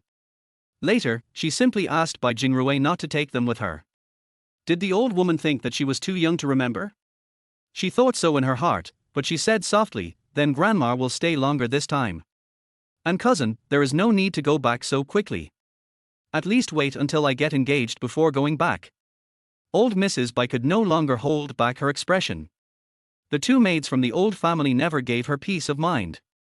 One was extremely arrogant, while the other was a smiling fox. She could only nod awkwardly and say, well, of course. This was outrageous. This was her own son's home, she could stay there as long as he wanted. There was no reason for her to be controlled by her granddaughter. G Minute was so angry that her teeth itched. Because of the deep and shallow marks left by Mrs. Bai on her hands, her face was blue and red, and the whitening foundation she applied was purple and bright. She saw the naturally beautiful faces of the two sisters, Bai Yingshu and Bai Yingting, and was jealous. She knew that she had a hot temper. Living under someone else's roof, even her grandmother didn't refute her, so she had to restrain herself and forced a smile. Little cousin, you are much easier to get along with than my older cousin. To sow discord. Bai Yingting narrowed her eyes. Compared with Bai Yingshu, G Minute was of course more annoying. A relative who had come to seek refuge thought that her family didn't know about the second uncle's mess and came to her family to point fingers. However, she didn't intend to tear her face off at the moment, and responded naively, really, cousin, maybe my sister is in a bad mood. Just like a well-behaved and sensible sister. Who is old Mrs. Bai? On the first day she came to their house, she noticed the attitude between the two sisters. Speaking of which, the younger sister's unmarried son is the older sister's boyfriend. How could there be no conflicts between the sisters? By the way, Grandma, cousin, I just heard you say that my sister was adopted by Dad or something. Bai Yingting mentioned it seemingly unintentionally, secretly observing the reactions of the two. Jimin's heart beat in his throat and he looked at Bai Yingting in surprise. Cousin, did you hear everything just now? Oh no, then she knew. Old Mrs. Bai smiled. What are you guessing, kid? We just said that your sister was taken to your second uncle's house when she was a child. Everyone loved her very much. She had white skin and black eyes, like a doll. Who would have thought that a girl would change a lot when she grew up? Even her temper became weird and people couldn't get close to her. Really? Bai Yingting seemed to believe it and did not continue to ask. She had not let go of the doubts in her heart until Mrs. Bai and Ji Minute left. The two did not live in the same villa with Bai Jingrui and his family, but were placed alone in another small house in the same courtyard by Bai Jingrui, saying that Mrs. Bai was old and it would be quieter to live alone in a house. She had clearly heard everything just now. Ji Minute spoke without thinking. If old lady Bai hadn't interrupted her, she might have continued. Was her sister really adopted? It was too unbelievable. If she said she was adopted, it would make sense. Dad has always been partial to her sister? What was the truth? What was old lady Bai trying to cover up? She had to find out. If my sister is really not my father's biological daughter, then she. Bai Yingting's face was frozen at this moment, and her eyes seemed to be stained with a layer of fire, full of anger. By the way, her eye swept past the old lady Bai and fell on the tall and reckless figure. The corners of her mouth curled up with a knowing arc. Compared with the old lady, Ji Minute is much easier to deal with. She must know the truth. Bai Yingting's smile couldn't help but turn into a ferocious one. Bai Yingshu, just wait, daddy's daughter will only be her, Bai Yingting. At this moment, Bai Yingshu couldn't help but shiver. Did he catch a cold in such a hot day? Everyone was fine in the next few days. Bai Yingshu's foot injury gradually improved, and the wound on her fair arm formed a scar, turning a light pink. Bai Jingrui asked the nurse to change her dressing every day. Even the nurse said that the scar would not be visible after a while. Mo Ting came back the same night she got the news about Simuchuan. Chen Yu's father was dismissed from his post, and Chen Yu herself got what she deserved. What upset Yingshu was that the person who rescued Simuchuan was a young woman driving a luxury car. This was told to Mo Ting by a worker who was working on the demolition area. She was grateful, but she had many doubts in her heart. Who was that woman? How could she go there at such a coincidence? These doubts made her feel uneasy. How seriously was Simuchuan injured? Would he come back after he recovered? The answer is yes. Bai Yingshu firmly believes that Simuchuan will come back. He said that he would give her an unparalleled wedding. The beautiful vows and the charming voice seemed to ring in her ears, and gradually accompanied her to sleep. A week later, Bai Yingshu was able to walk without any obstacles, but he could not help limping. At noon, when it was time for lunch, Bai Jingrui was taken home by the driver Lao Wang, and the whole family was there. At the Western-style dining table, the yin outnumbered the yang. Bai Jingrui sat at the main seat, with Mrs. Bai, Ji Minute, Bai Yingshu and Yingting on either side. Bai Jingrui's rule was not to talk while eating or sleeping, and the Yingshu sisters had already developed this habit. Why are the vegetables so overcooked? The braised pork has too little salt. Grandma, don't you think so? Ji Minute, who had been holding it in for several days, finally couldn't help it. It was hard for her picky mouth, who was used to eating delicacies from land and sea, to adapt all of a sudden. As the saying goes, it is easy to go from frugality to luxury, but difficult to go from luxury to frugality. Although Mrs. Bai didn't say it, she had long complained that the dishes were not to her taste. At this time, she couldn't help but frown when Ji Minute was nitpicking. Wrinkles appeared on her face. Does Ji Minute have a brain? At present, Bai Jingrui already knew that his brother was dismissed for gambling and the two of them came to seek refuge. He didn't say much, but also took her face into consideration. It's okay for her, as an elder, to say nitpicking. As a niece living under someone else's roof, she takes herself too seriously. Chapter 33 Disaster. As soon as Ji Minute finished speaking, she felt that something was wrong, but it was too late. Once the words were spoken, they could be spilled. Old Mrs. Bai glanced at her fiercely. She was a little annoyed, but she saw that old Mrs. Bai's expression turned sad in an instant. She sighed leisurely, alas, I'm old, and my mouth doesn't taste good. I'm an old woman, so I can just eat a little. It doesn't matter. She smoothed over Ji Min's words without leaving any trace, and reminded everyone not to ignore her grandmother. Bai Yingshu really felt that her grandmother was not simple. In the past, she looked down on her father and his granddaughters because of her second uncle's high position and power. Now, she is not disgusted by her old age and her face. If she really wants to live in this house and the family is harmonious, Bai Yingshu will naturally welcome her. Besides, she thinks that the dishes cooked by Wu So are delicious, even comparable to those cooked by professional chefs. It can only be said that the old lady and Ji Minute are picky eaters. Really? Maybe grandma and cousin are not used to the food in S City. Bai Yingting said sympathetically. Bai Yingshu looked at Bai Yingting in surprise, noticing the interaction between Bai Yingting and Ji Minute. When did the two of them get so close? She remembered that Yingting had a very bad influence on old lady Bai and cousin Ji Minute. The only time they went to second uncle's house, Yingting was bullied and came back crying. Mrs. Wu. Bai Jingrui called out, and Mrs. Wu, wearing an apron, hurried over from the kitchen. She wondered if she wanted to add more dishes. But she heard Bai Jingrui order, in the future, fry the dishes a little less raw and put less salt. Okay, sir. Mrs. Wu was stunned. She had been cooking for more than 10 years, and Bai Jingrui had never been picky about the saltiness. Although her daily living standards were several levels higher than those of ordinary families, Bai Jingrui was very fond of saving food and not wasting a grain of rice. The two sisters Yingshu and Yingting also developed a good habit of not leaving any food. Every time they collected the dishes, the plates were almost empty. Mrs. Wu didn't ask any more questions. She thought that the two guests who had just arrived were not satisfied with her cooking skills. That's what they mean by, it's hard to satisfy everyone. Bai Jingrui's face showed no excessive expression. He only slightly moved his gaze towards old lady Bai and said, just eat whatever you want for this meal. The food is already prepared, so don't waste it. Old Mrs. Bai was very pleased. This eldest son was very methodical and stubborn. This was why she didn't like Bai Jingrui. It was not easy for him to say this now. Looking back, she had been very cold to Bai Jingrui since he was a child. When he was old enough to go to school, she basically let him go. Later, because of his marriage, they broke up after talking about it. They became estranged and never had a good conversation again. He didn't neglect the proper etiquette during festivals, but at that time, it was the truth that he didn't care about him.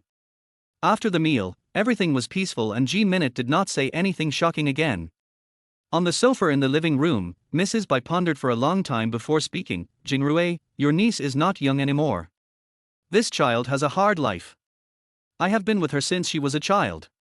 Your brother and I have discussed and planned to help her find a partner in S City. After all, you are her uncle.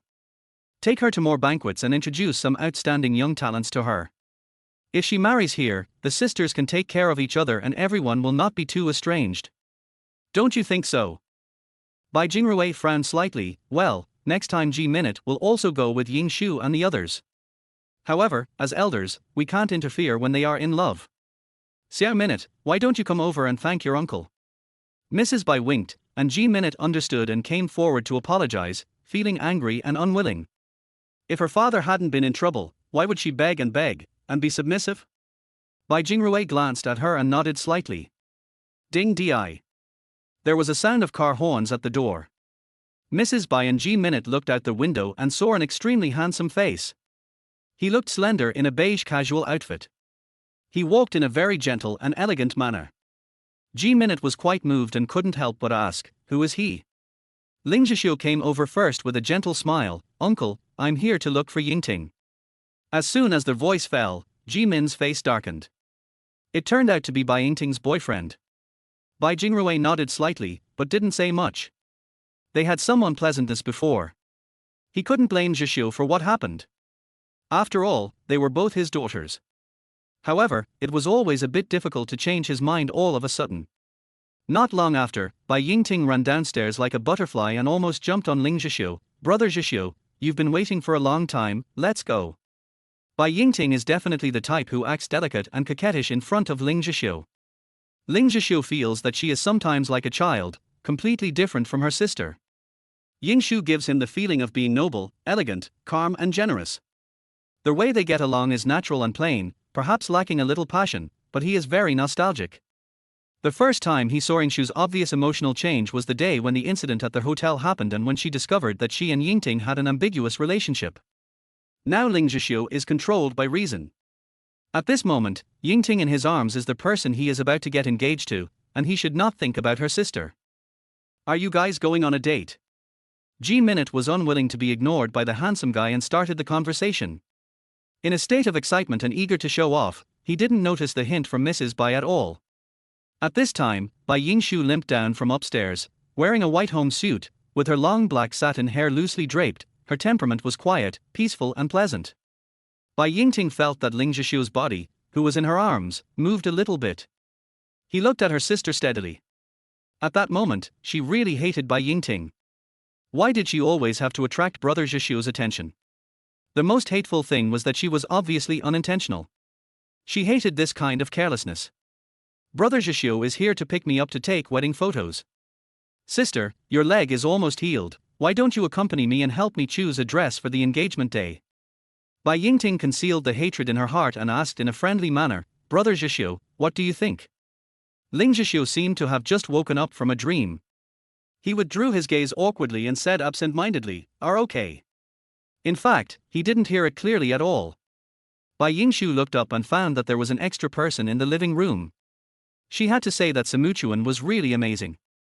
He had pushed Ling Zhishu out of her heart in just 2 months at lightning speed. Now, apart from the memories of her beautiful first love with Ling Zhishu during their school days, she could no longer have any other feelings.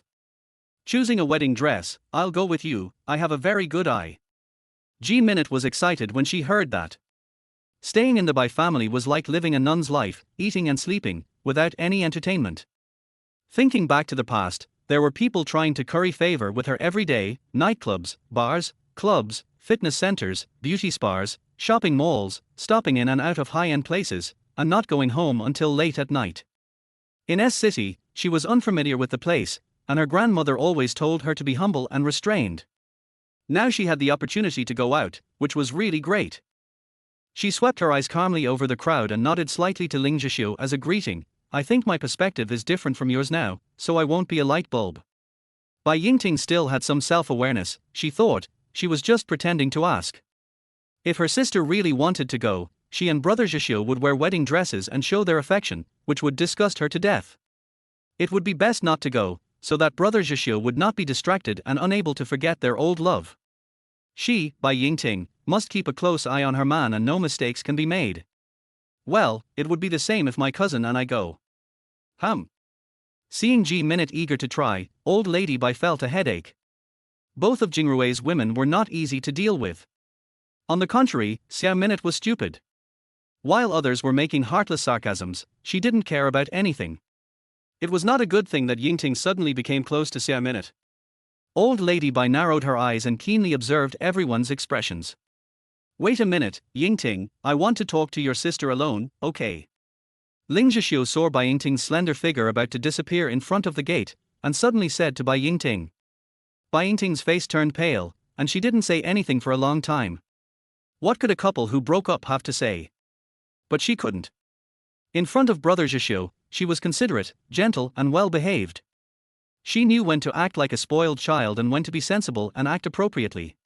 In the end, the bitterness in her mouth turned into a slight wriggling of her lips. Well, hurry up. As soon as he finished speaking, Ling Zhishu strode out. For a moment, Bai Yingting's panic reached its peak. She was afraid that Ling Zhishu would never come back, and she would only be able to watch them in the dark corner like an ugly duckling, envying her happiness. She didn't want to do that, absolutely not. The Bai family's yard is very large, with a villa, a building and several bungalows, a typical combination of the countryside and the city, a combination of Chinese and Western styles, but without any sense of disobedience. Some red maples are planted in the yard. This kind of maple tree is perennial, and leaves grow in every season. Even in the hot summer, the leaves are still red as fire. Each red maple leaf is like a living life, full of vitality. Bai Yingshu was in the midst of the bright red, in white clothes, black hair and red leaves, like a gentle ancient woman, with picturesque eyebrows, white as jade, beautiful and moving. Yingshu. Ling Zhishu didn't dare to look at her, fearing that looking at her any more would break his heart, so he quickly caught up with her. Zhishu. Bai Yingshu was a little surprised. Ling Zhishu came out at this time. Wasn't he afraid that Yingting would misunderstand him? Although there was unpleasantness between him and Yingting, they were sisters after all. As long as she didn't push him any further, there was no need to act on impulse and hold on to him. Ying Shu, actually Ling Zhishu's slightly fair face turned red and he stammered. Zhishu, just say whatever you want to say. You and Yingting are about to get engaged. After all, you will become my brother-in-law. Brother-in-law? Looking at her calm face and listening to her rational address, Ling Zhishu showed a self-deprecating smile, full of the taste of coffee. Ying Shu, so you really don't care about me at all. Chapter 34, The Lingering Feelings Before the Engagement Party. Bai Yingshu became angry after hearing this. Ling Zhishu, what do you mean? Do I, Bai Yingshu, have to keep thinking about my ex-boyfriend who dumped me? Ling Zhishu looked obviously flustered, and spoke incoherently. I didn't mean that, I just... As he spoke, his brows knitted together, as if he had made up his mind. Ying Shu, I want to ask, do you think we still have a chance? Ling Zhishu, are you kidding? Bai Yingshu had never expected that Ling Zhishu's attitude before was clearly resolute and left no room for maneuver. No, I didn't, Ying Shu. I found that the person I love is only you.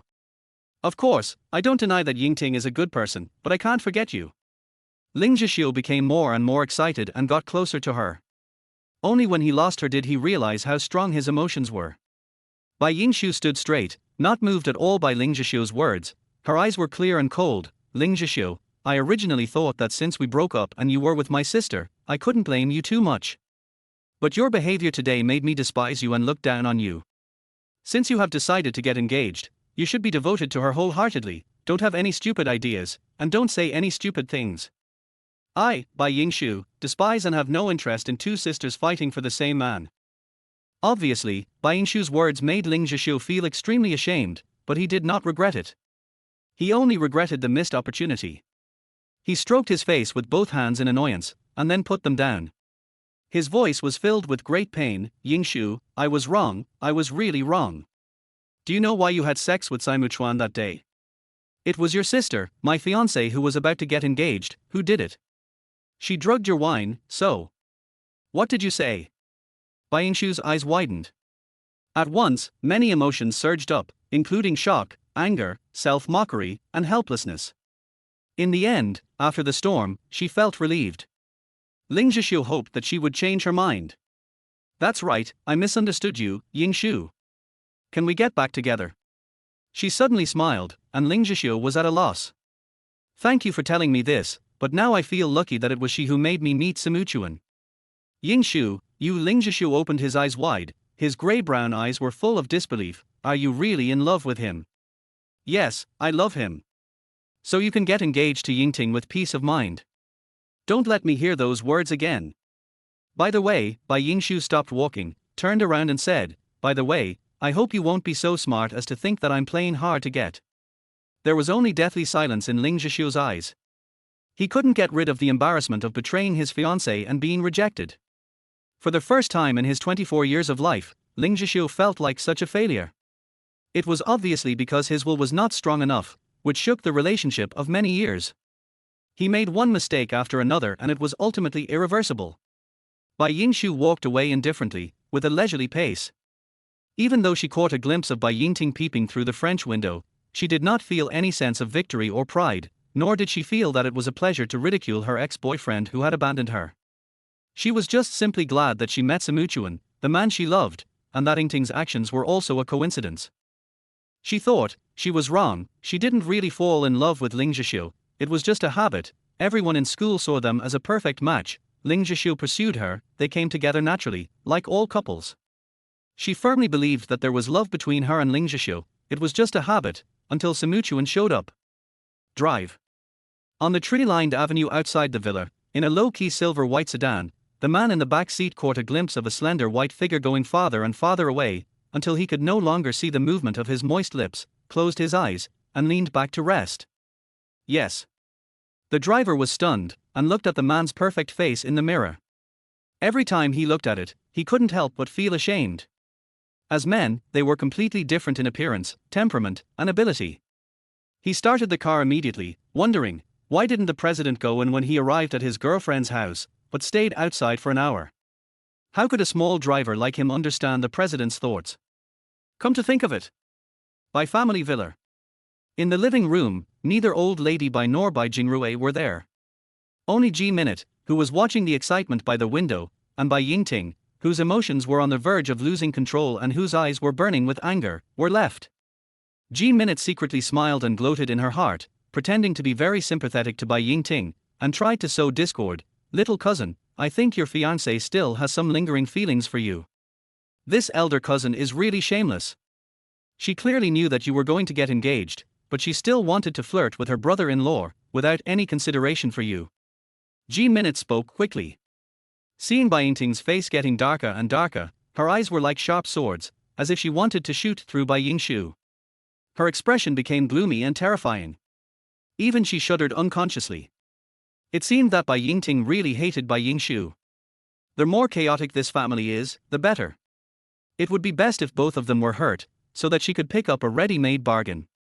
The second uncle's identity as the mayor is quite useful.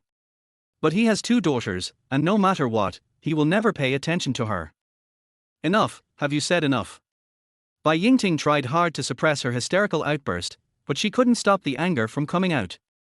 My little cousin, what's the point of getting angry at me? I'm not stealing your boyfriend. Ji Minute was spoiled to begin with, and her anger suddenly flared up when Bai Yingting yelled at her. Bai Yingting had no intention of listening to Ji Min's nonsense. Because of Ling Zhixiu, she had lost her mind.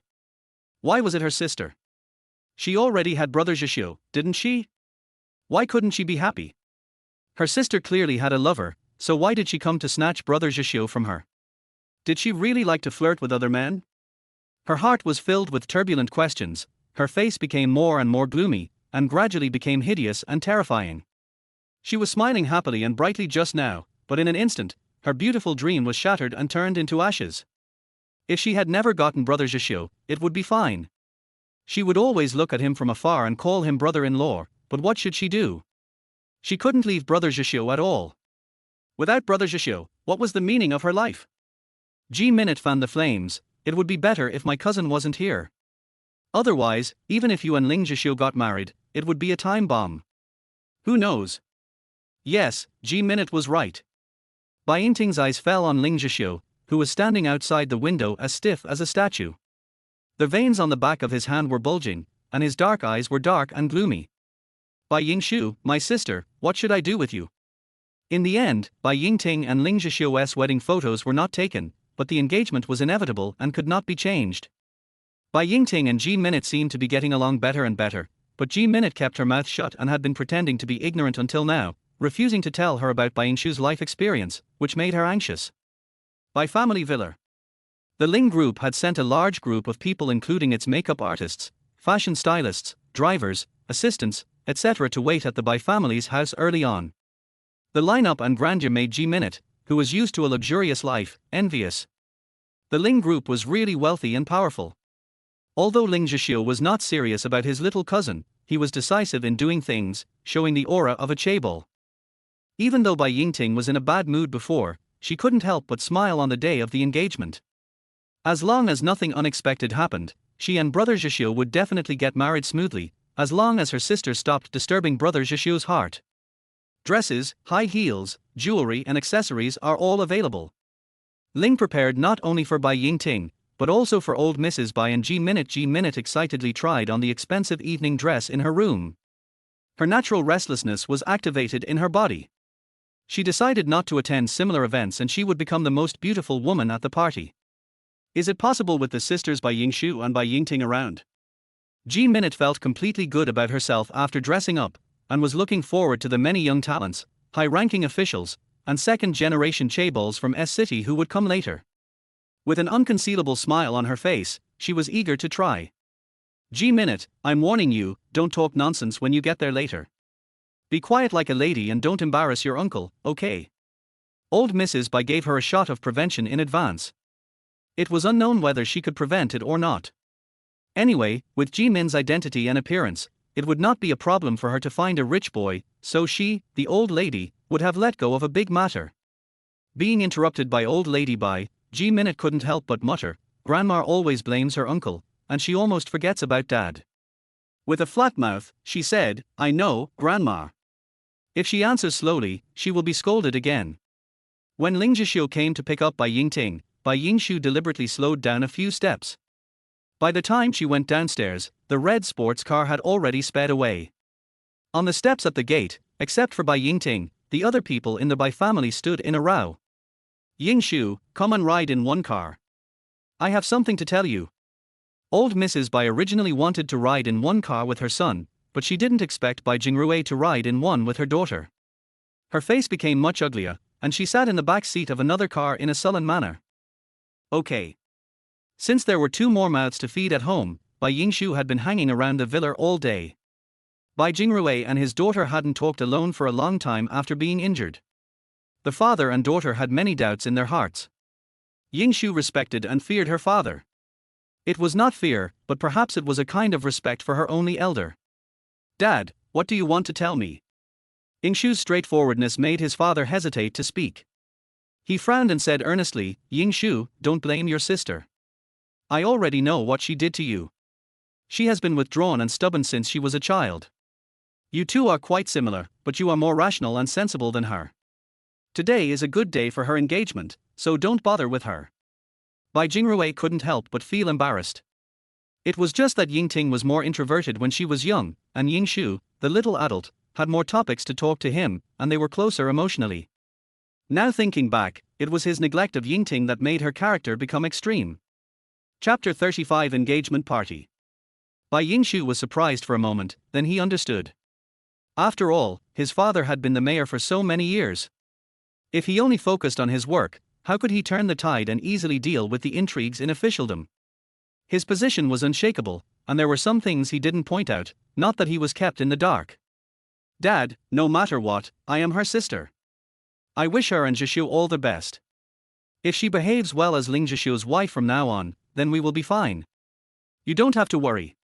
Bai Yingshu gave Bai Jingrui reassurance, but did not say anything final. If Yingting made any small moves, she would not accept it. Bai Jingrui sighed in his heart. He had heard about the news from the mountainous county, but he didn't expect Simuchuan to follow him. It was obvious that he was plotting against Yingshu and was determined to win her over. The day Yingshu came back, her attitude towards him seemed to have changed. He planned to observe first. After a period of time, Yingshu didn't mention Simuchuan again, and there was no contact between the two. It seemed that everything was calm. He had been holding back for several days and finally didn't say anything about the pros and cons analysis. His ideal candidate for the best son-in-law was Ling Zhishu before, but he didn't expect that this kid was indecisive in terms of feelings. If Yingshu hadn't given up early, it might have caused a rift between the sisters. Yingshu, what do you think of Mo Ting? What do you mean? Yingshu pretended to be dumb. In fact, how could she not know why her father asked this? Dad, you don't have to worry about my affairs. You only have 2 daughters. Do you want to marry them off to feel at ease? Her father's words made her miss Simuchuan even more. Half a month had passed, and there was still no news from Simuchuan. She called his assistant Tang Wenjun, but the other party only made excuses. Bai Jingrui's original intention was to test her. Seeing that she did not show any strange expression, perhaps she was simply not interested in Mo Ting. He still had 1 year left in his term. Only when his 2 daughters' lifelong affairs were settled could he really retire with peace of mind. He had offended people more or less during his political career. After thinking about it, Mo Ting was a better candidate. He had an excellent personality, temper, and appearance. He became the deputy mayor at the age of 27. The most important thing was his high-ranking official background. It was not that Bai Jingrui liked to climb up the social ladder. Indeed, Mo Ting had already told him that he took the initiative to apply for transfer to S-City for Yingshu. During this period, Mo Ting came twice. He saw the contact between the two. It was obvious that the flowers were interested but the water was ruthless. Thinking of this, he frowned and sighed silently. Time passed as the father and daughter were lost in their own thoughts, and in the blink of an eye they arrived at the hotel entrance. Royal Court Hotel. The magnificent crystal lamps illuminated the huge banquet hall, and on the shiny precious floor, men and women were dressed in formal attire and had delicate makeup. Some were whispering to each other, some were laughing and drinking, and some were talking eloquently. The food, wine, tableware and equipment were all extremely luxurious and intoxicating. The MC podium was decorated with colorful flowers and balloons. The screen showed photos of Ling Zhishu and Bai Yingting, with the words, engagement ceremony, written on it. It was so festive that it was even comparable to other people's wedding ceremonies. Ling's father and mother were busy greeting guests, with a happy smile on their faces, obviously very satisfied with their future daughter-in-law. In view of the past incidents, a limited number of reporters were arranged to enter the scene. Now, a senior reporter friend who was invited raised a question, saying that it was the brother-in-law who was engaged to the sister-in-law. Wasn't it a bit unfair? Of course, they didn't ask directly, but beat around the bush. Ling's father and mother were surprisingly calm and didn't feel embarrassed at all. The acquaintances had almost finished greeting each other and reminiscing about the past, and the guests had basically arrived. The MC read out the opening remarks with ease. The lights were dazzling, and Bai Yingshu felt inexplicably upset today, as if something was going to happen. Bai Yingting, wearing a lavender tube top waist dress, had fair and graceful skin, round and beautiful, and she and Ling Zhixue, who was handsome in a white suit, put on engagement rings on each other, just like a match made in heaven. The only regret was that Ling Zhixue looked a little absent-minded, and his eyes frequently glanced at the audience. How could Bai Yingting not notice that they were face to face? She saw the focus of Ling Zhixue's eyes at a glance, her sister Bai Yingshu.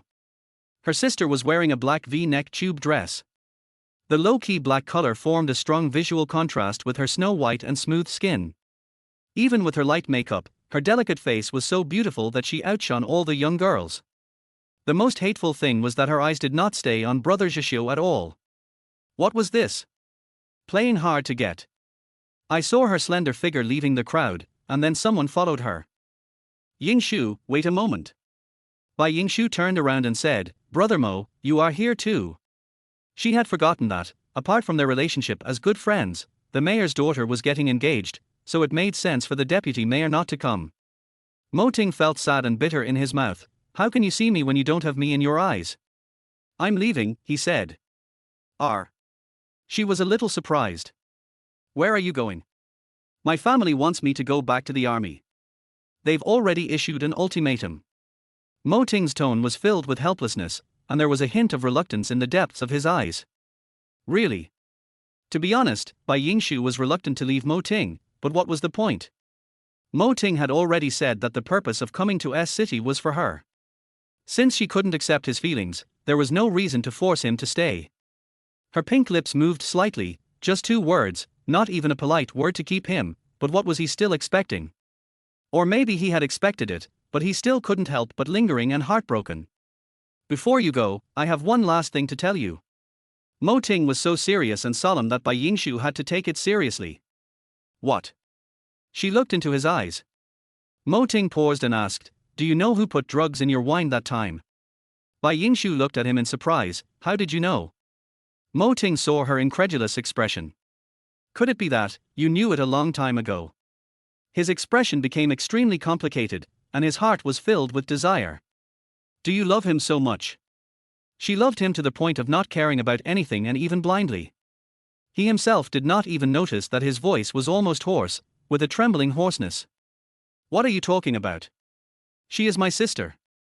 I would never drug her and throw her into a man's bed. Even if I take a step back, I have let go of Zhixue. From now on, he will only be my brother-in-law. Mo Ting's words were strange, and Yingshu was confused. However, her attitude was clear. No, you're wrong.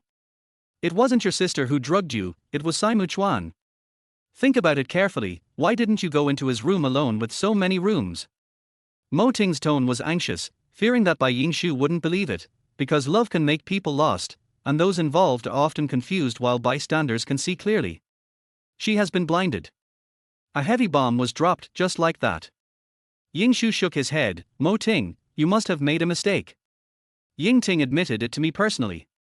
Would anyone rush to take the blame for such an ignominious thing? The answer is no. You don't believe me. He laughed bitterly, his handsome and strong figure seemed to shrug off a few centimeters, and his whole state showed extreme fatigue. Yingshu, do you think I am slandering him out of jealousy again? I am leaving soon, why should I make you so unhappy? Brother Mo, it's not that I don't believe you. Yingshu said in embarrassment, the hidden meaning was self-evident. After a long while, an unnatural smile appeared on her snow-white face. In fact, I think you don't need to be so nervous. He and I may not be together. There are often many unexpected things in life. Love is a matter of timing. Once you miss it, you may miss it. At the end of her speech, she became depressed. In Mo Ting's eyes, it was a kind of bitterness and depression that was forced to smile. The reason why Yingshu was depressed couldn't be simpler. If Semu Chuan hadn't shown up, he should have at least called her if he was awake, instead of through his assistant. She thought of many excuses for him, but none of them could convince her. Maybe Semu Chuan misunderstood her for not keeping her word. Maybe he thought she was dangerous and troublesome. Maybe he was just chasing her on impulse, and when he calmed down, he found that he didn't love Bai Yingshu as much as he thought. All signs showed that Semu Chuan was trying to forget her. Bai Yingshu's absent-mindedness was clearly shown on her face. Mo Ting felt a little reluctant and stepped forward to press her head on his shoulder. How could he bear to see his favorite little sister so sad? Yingshu leaned forward obediently, breathing heavily in her chest and feeling a little tired. They both understood that this hug was not an ambiguous one between a man and a woman, but a pure and beautiful feeling. Mo Ting left before the engagement ceremony was over. Perhaps this was the last time he would see Mo Ting. Before leaving, he told her seriously, "I wish you happiness. If you are not happy, I will definitely come back." His words made Yingshu feel sad and moved. After she recovered her mood, she returned to the noisy banquet. Yingting was holding the microphone and talking. Yingshu felt a little tired and planned to sit on the sofa in the corner for a while. It was estimated that the meeting would not be over for a while. However, she was startled by a sharp female voice. "Can the gentlemen and ladies in the back please make way? I want to invite my dearest sister to come on stage and say a few words." Bai Yingting smiled, looking like a sister with deep affection. Ling Zhixiu beside him seemed to have just woken up from a dream. Her behavior made him feel uneasy. The lights suddenly shone on Bai Yingshu, and she became the focus of everyone's attention. She thought to herself, "It seems that I can't keep a low profile today." With the experience from last time, Bai Yingshu was not afraid even if she was attacked by the spotlight from 360 degrees this time. She moved gracefully, had the face of a black elf angel, walked calmly, and had a noble and charming temperament comparable to that of a popular female star. Chapter 36. Sorry, I'm late. Bai Yingshu took the microphone from the host, and the reporters below couldn't help but start asking questions. "Ms. Bai Yingshu, what do you think about attending the engagement ceremony of your ex-boyfriend and his sister?" Bai Yingshu smiled at the camera, so beautiful that many men were intoxicated by her. "I am honored and sincerely wish them a long and happy marriage." "Thank you." Ji Minute looked at Bai Yingshu with eyes that looked like she wanted to kill him. Just now, a prince from a real estate company approached her and they had a good chat. Unexpectedly, when Bai Yingshu appeared, this person seemed to be possessed and did not move his eyes away. When she wanted to talk again, his attitude became cold and boring. "Are you kidding me? Are the men here dead?" The beautiful woman was standing here, but she was completely ignored. She was so angry. Ji Min's face was a mixture of red and white, which looked even better than a color palette. He stood in the crowd angrily, waiting to see the show. "Excuse me, is it because your sister stole your love, or is there another reason?" "I have answered this question many times. We broke up peacefully and it has nothing to do with other people." Bai Yingshu responded calmly. His words came out without thinking and there was no hesitation at all. "But, we just received news that Mr. Ling Zhixiu broke up with you because he ran into you and another man in bed in a hotel 2 months ago. Is that true?" a male reporter suddenly said. It was not just him, every media outlet received the same news. Bai Yingshu was stunned. Was this really exposed? As the mayor's daughter, she had no privacy at all.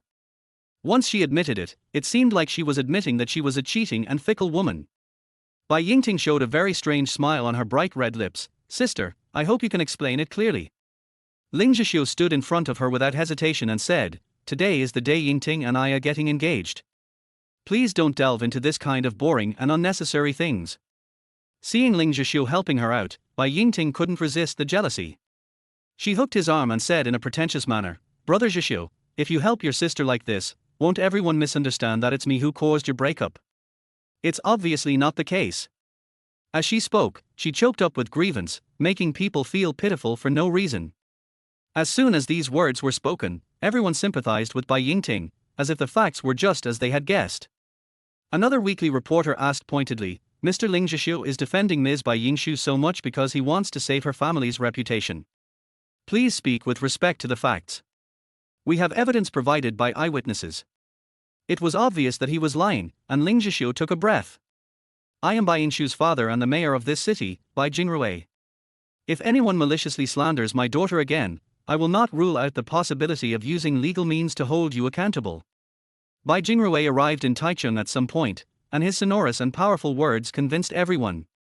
Although he had silenced the people who knew about the incident that day, it is possible that some people secretly sold the news to newspapers and weekly magazines in exchange for high tips. Mayor, there is no need to threaten us.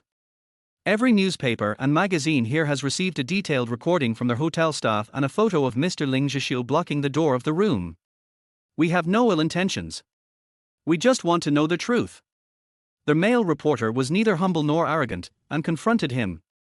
The atmosphere around began to become restless, with everyone having their own opinions, and Mayor Bai Jingrui's prestige was greatly challenged.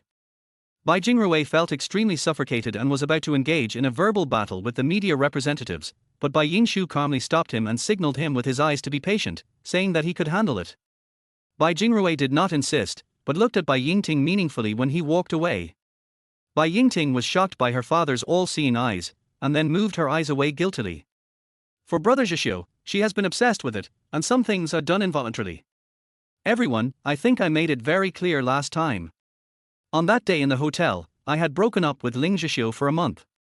As for the so-called catching an adulterer, it was just that I didn't come home one night and my family thought something happened to me, so they showed up at the hotel together.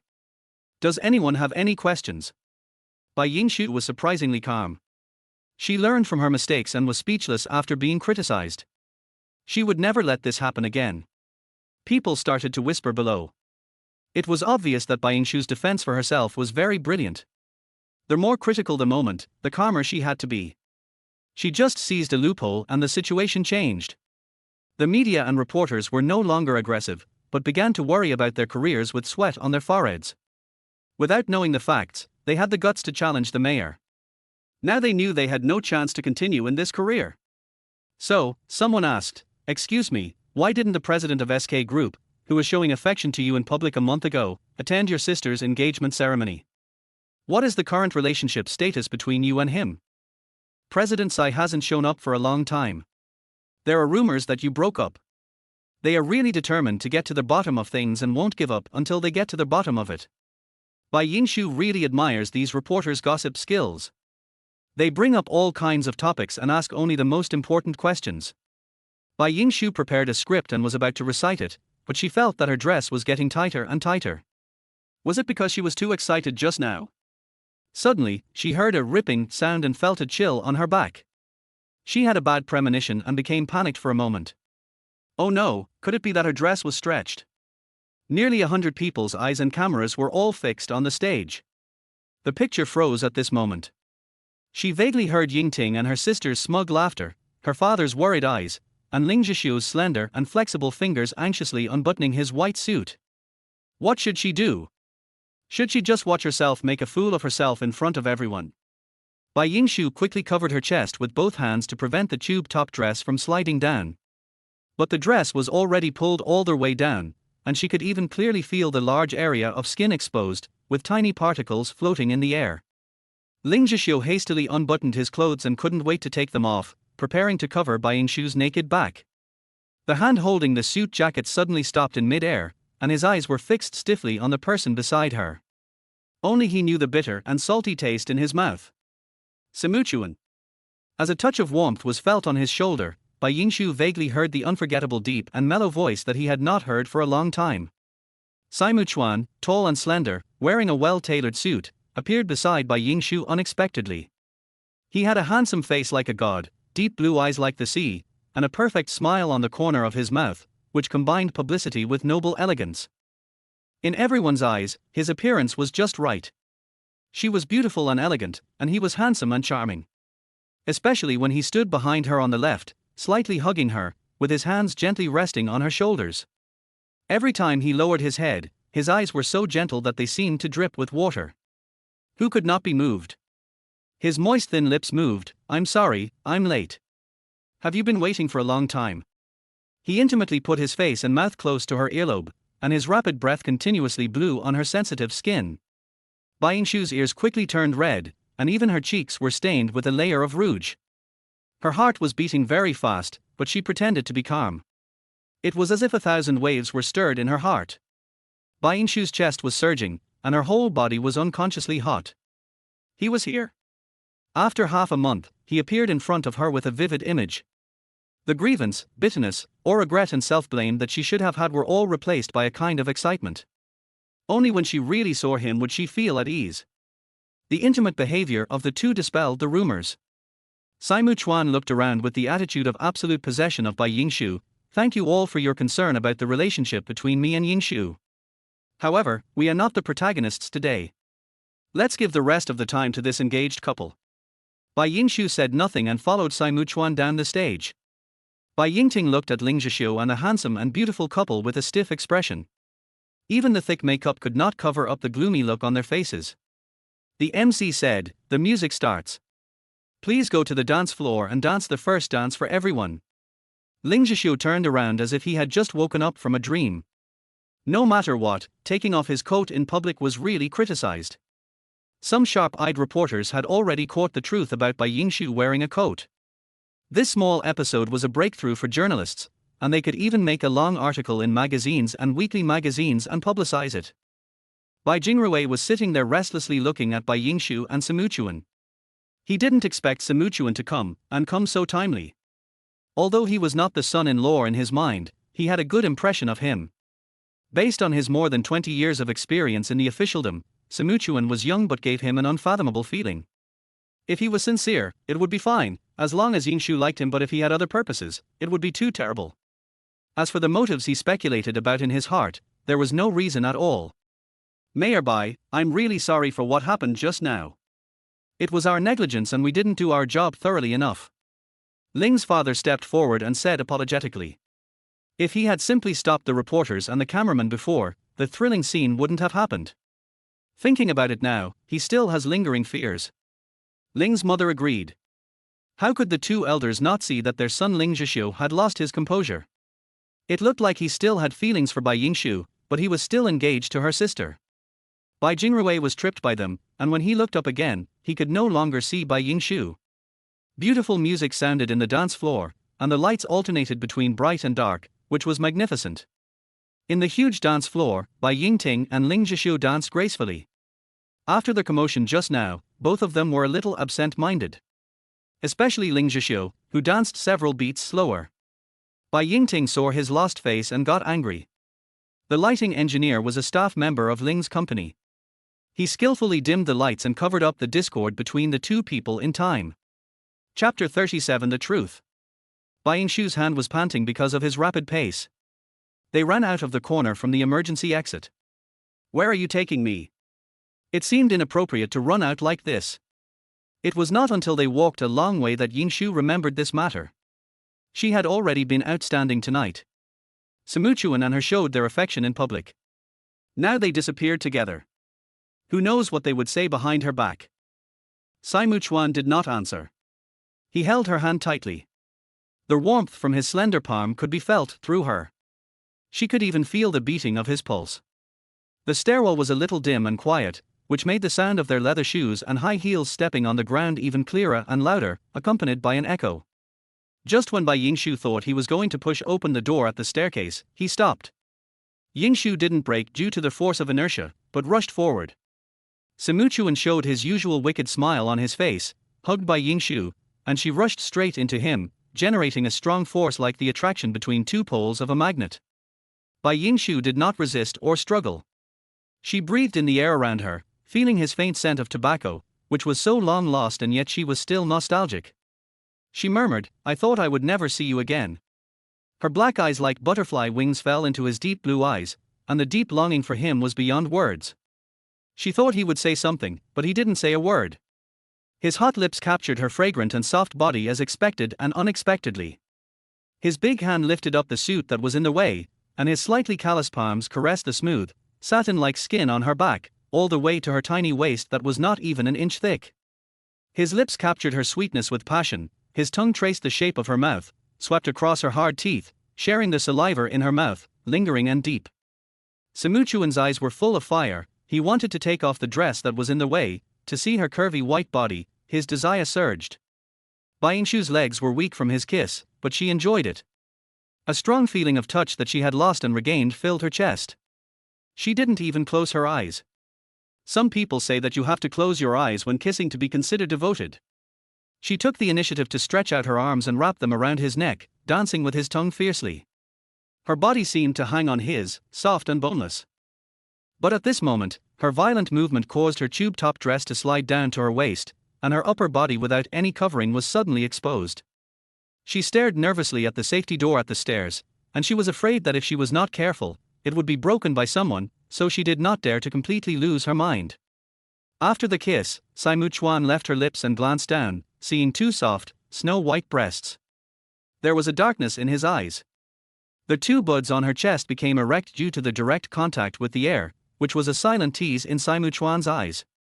However, she seemed to wake up and quickly put on his wide suit, covering her tightly. Saimu Chuan cursed and expressed his dissatisfaction.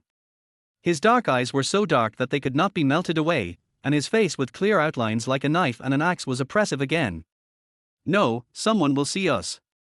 In fact, she couldn't bear to give up the wonderful feeling between her lips and teeth, especially when she felt his hot and domineering. She felt a sense of living. She took a step back, and the two of them kept a distance of 1 meter. The aisle was very narrow, and their breathing was puffing, which added a bit of charm and tenderness. Okay. He responded in a low voice, his eyes still looking at her predatorily. For some reason, Bai Yingting felt a sense of loss when she heard Saimu Chuan's unexpected cooperation. Just like that, the two of them were silent for a while. Bai Yingshu hurried downstairs. She often attended such occasions and kept a spare dress in the car to prevent any accidents.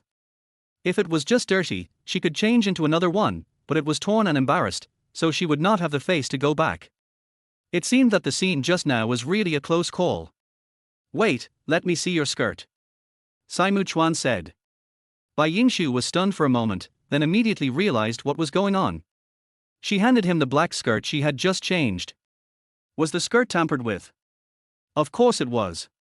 It was not uncommon for the fabric to crack, but it was usually made of pure silk. It was not easy to do that with this one. Who was the one who zipped you up? Do you still remember this person? Bai Yingshu's expression was dull as Saimu Chuan's question rang in her ears, and she was obviously absent-minded.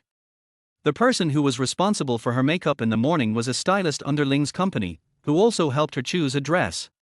Logically speaking, the stylist should have noticed such a big mistake on the dress, so she must have known that it was her who did it and was instructed by someone. It is easy to infer who is behind this. Ling's father and mother probably won't do it. It is too petty to take revenge on their son's cheating ex-girlfriend, which is not in line with the style of elders. Ling Zhixiu is even less likely. First of all, he is a generous person, rarely loses his temper with others, and has a kind heart. Secondly, he is reluctant to part with Yingshu, which can be seen from his attitude at the scene. What's next? Do we still need to guess? When Saimu Chuan saw her obvious change in expression, he guessed that Bai Yingshu had something in mind. He did not ask or delve into it. He knew when to remain silent and give her some space to think alone. It was easy to find that person. She was not kind enough to forgive the instigator, but she considered the overall situation. The banquet hall was as bright as day, combining all the splendor and luxury. People moved around. The melody in the dance floor in the middle was beautiful and the atmosphere was romantic and beautiful. The only flaw was that Bai Yingting and Ling Zhixiu's dancing was not in harmony with each other, and there was no sign of the emotional fusion that an engaged couple should have. When the song ended, the two stopped dancing. Ling Zhixiu didn't even look at her. His energy seemed to be drained away in an instant. He didn't even know how he finished the opening dance. He was in a state of confusion. He kept thinking about one thing: why did he get engaged to Bai Yingting? Did he like her? Maybe a little, maybe her gentleness and strong love satisfied his vanity, which was something he couldn't feel in the 3 years of plain love between Yingshu and himself. However, he forgot that it was not love. He is a germaphobe, as traditional and conservative as his parents. He is not a man without needs, but he simply wants to keep the most precious things until the end. Who would have thought that he failed to protect them in the end and lost the woman he loved forever? Regret, self-blame, and decadence filled his chest. If he could face his feelings and be more tolerant of Yingshu, today might be his and Yingshu's engagement ceremony. Regret is useless. He succumbed to an invisible shackle, and she also had a handsome man by her side. Brother Zhishou. Bai Yingting chased after him, and kept a faint smile when facing the guests. This damn hypocrisy made her feel extremely disgusted. Bai Yingting, you are so pitiful. I thought Ling Zhishou was just a little bored and wanted to go outside to get some fresh air or find a place to rest. Bai Yingting followed him but found that he was actually planning to leave the hotel. Without saying a word, she blocked his way with her petite body. Brother Zhishou, do you know what you are doing? Unexpectedly, Bai Yingting's gentle question provoked Ling Zhishou's hysterical accusation. He impatiently pulled off his bow tie, threw it heavily to the ground, and yelled, I know too damn well what I'm doing, that's why I danced the opening dance with you. If I didn't consider the overall situation, I would have left as soon as I knew you were framing your sister. It was just a natural sense of responsibility that was playing tricks on him. Brother Zhishou. Bai Yingting opened her red lips and stared at him in disbelief, trying to digest his words. Her expression became unnatural, her fingers trembled, and she said innocently, What on earth are you talking about? Why can't I understand? Don't understand. Bai Yingting, if a person gets used to lies and acting, will he become addicted? I already knew that it was you who drugged your sister's wine so that she had sex with Saimu Chuan, but I didn't expose you because I knew you loved me too much. I took your first time and I should be responsible for you. I have been forcing myself to accept you, but I don't love you, do you understand? This was the first time that the mild-tempered Ling Zhishou used harsh words to attack a woman, even though the woman was not a good person in the strict sense. In fact, revenge on Bai Yingshu would never make Bai Yingting happy. The only person who made her happy was Ling Zhishou. On the contrary, the only person who made her feel disappointed and heartbroken was Ling Zhishou. His every word was like a knife that pierced deeply into her flesh and blood, causing her heartache. With a tearing sound, her wound was scratched and blood flowed out. Brother Zhishou, is this how you see me in your heart? Bai Yingting's voice was choked with sobs, and tears could not stop rolling down her eyes. The eyelashes on her eyelids were melted by the tears and fell on her eye bags, staining them a horrible black. The foundation and blush on her face were completely smudged by tears, and her whole face was like a color palette, which was actually a bit creepy. She had done everything, and was considerate, well-behaved and obedient in front of Ling Zhishou, but was it all the most ridiculous joke? Suddenly, her eyes were full of pity and resentment, and the corners of her mouth curled up into an almost crazy smile. Brother Zhishou, you can't blame me. If you want to blame someone, blame my sister herself. I just put drugs in her wine to create the illusion that she was sleeping with a man. Who knew that she went into the wrong room and slept with Simuchuan? If she wasn't so slutty and flirty, and pounced on men as soon as she saw them, how could this have happened? Yes, Bai Yingting felt extremely wronged, and what happened afterwards was not what she expected at all. She did not really want to break up her sister and brother Zhishou, but just played a little trick to see if their relationship was really that strong. However, the facts proved that their relationship was fragile and could not stand the test. Shut up, I won't let you say that about your sister. Ling Zhishou's shock flashed across his face. He had always thought that Bai Yingting had given him a love potion, but he was stubborn and refused to let Yingting slander Yingshu like that. With a slap was thrown over. Chapter 38 Jealousy. Yingting stared at him blankly, tears on her cheeks broke off the line, and he patted them off. Her eyes were filled with red, and her right cheek was burning red. Her tone was full of despair and dead silence. Brother Zhishou, you hit me. I love you so much, and you hit me for your sister, a woman who casually betrayed you. Let's cancel the engagement. We won't be happy even if we force ourselves to be together. Ling Zhishou said calmly, his eyes unable to hide the sadness. No, I don't agree. Bai Yingting was extremely panicked. She couldn't leave brother Zhishou. He was her breath, her pulse, and her heartbeat. Without Ling Zhishou, she would be dead. If she hadn't received his tenderness, his care, and his oath from the beginning, Bai Yingting wouldn't have been so hysterical and crazy. I don't need to ask for your consent. Tomorrow I will announce to everyone that the engagement is cancelled. His expression was serious and the determination in his voice was irreversible. Bai Yingting watched his figure gradually getting darker and smaller in front of her, and suddenly realized what she was losing. Brother Zhishou, I'm pregnant. Bai Yingting's calm and clear words came from behind. Ling Zhishou paused and turned around stiffly and slowly. What did you say? He could hardly control the trembling of his voice and body. He tried to identify any trace of lying on Bai Yingting's face. So far, they had only had sex once, that time when she was drunk. The inexperienced Ling Zhishu thought, how could she be pregnant? I'm 2 months pregnant, and it's yours. If you don't believe me, we can go to the hospital tomorrow to confirm it. Bai Yingting had no guilt at all. Are you still determined to break off the engagement with me? Ling Zhishu was caught in a tangled vortex and remained silent for a long time without answering her. 10 minutes later, Bai Yingting, with her makeup done and delicate, walked into their engagement party again with Ling Zhishu's arm in arm with a sweet smile. Ling Zhishu looked uncomfortable. Mei. Sima Chuan stretched out a slender hand with even joints like a gentleman, with an elegant smile on his face. He tilted his body slightly and kept his posture very low. Bai Yingshu was deeply moved by his modesty. She slowly walked into the dance floor with him and began to dance to the graceful waltz. Couples around them began to dance the waltz one after another. For a moment, the whole dance floor became bustling with noises of conversation between men and women from time to time. Bai Yingshu was no exception. They were not professional dancers. They were closer just to make it easier to whisper and hide from others. She had many questions in her mind, but she had forgotten them all when she saw Sima Chuan just now. She only remembered them now. That day, in the cave, I didn't go back, and you were disappointed. This is an affirmative sentence. Bai Yingshu believes that Sima Chuan would not be in a good mood at that time, and he might even be desperate for her. But why is he still so deeply in love with her today, without any concern? No, I know you didn't mean it. You knew. She looked at him in surprise. Sima Chuan smiled wickedly, and with a somewhat naughty tone, he supported Bai Ying's waist and bent down, pressing tightly against her curvy body and said, "You love me so much, how could you bear to let me die? You are so shameless." Bai Yingshu looked at his confident expression, complaining in her mouth, but feeling infinite sweetness in her heart. The most important thing was that Sima Chuan understood her. She had prepared many explanations, but they were all useless. Sima Chuan was a man who naturally understood women's hearts. There is no other man in the world who is so compatible with her. Don't you like me because I'm thick-skinned? Ji Minute followed Sima Chuan and Bai Yingshu closely.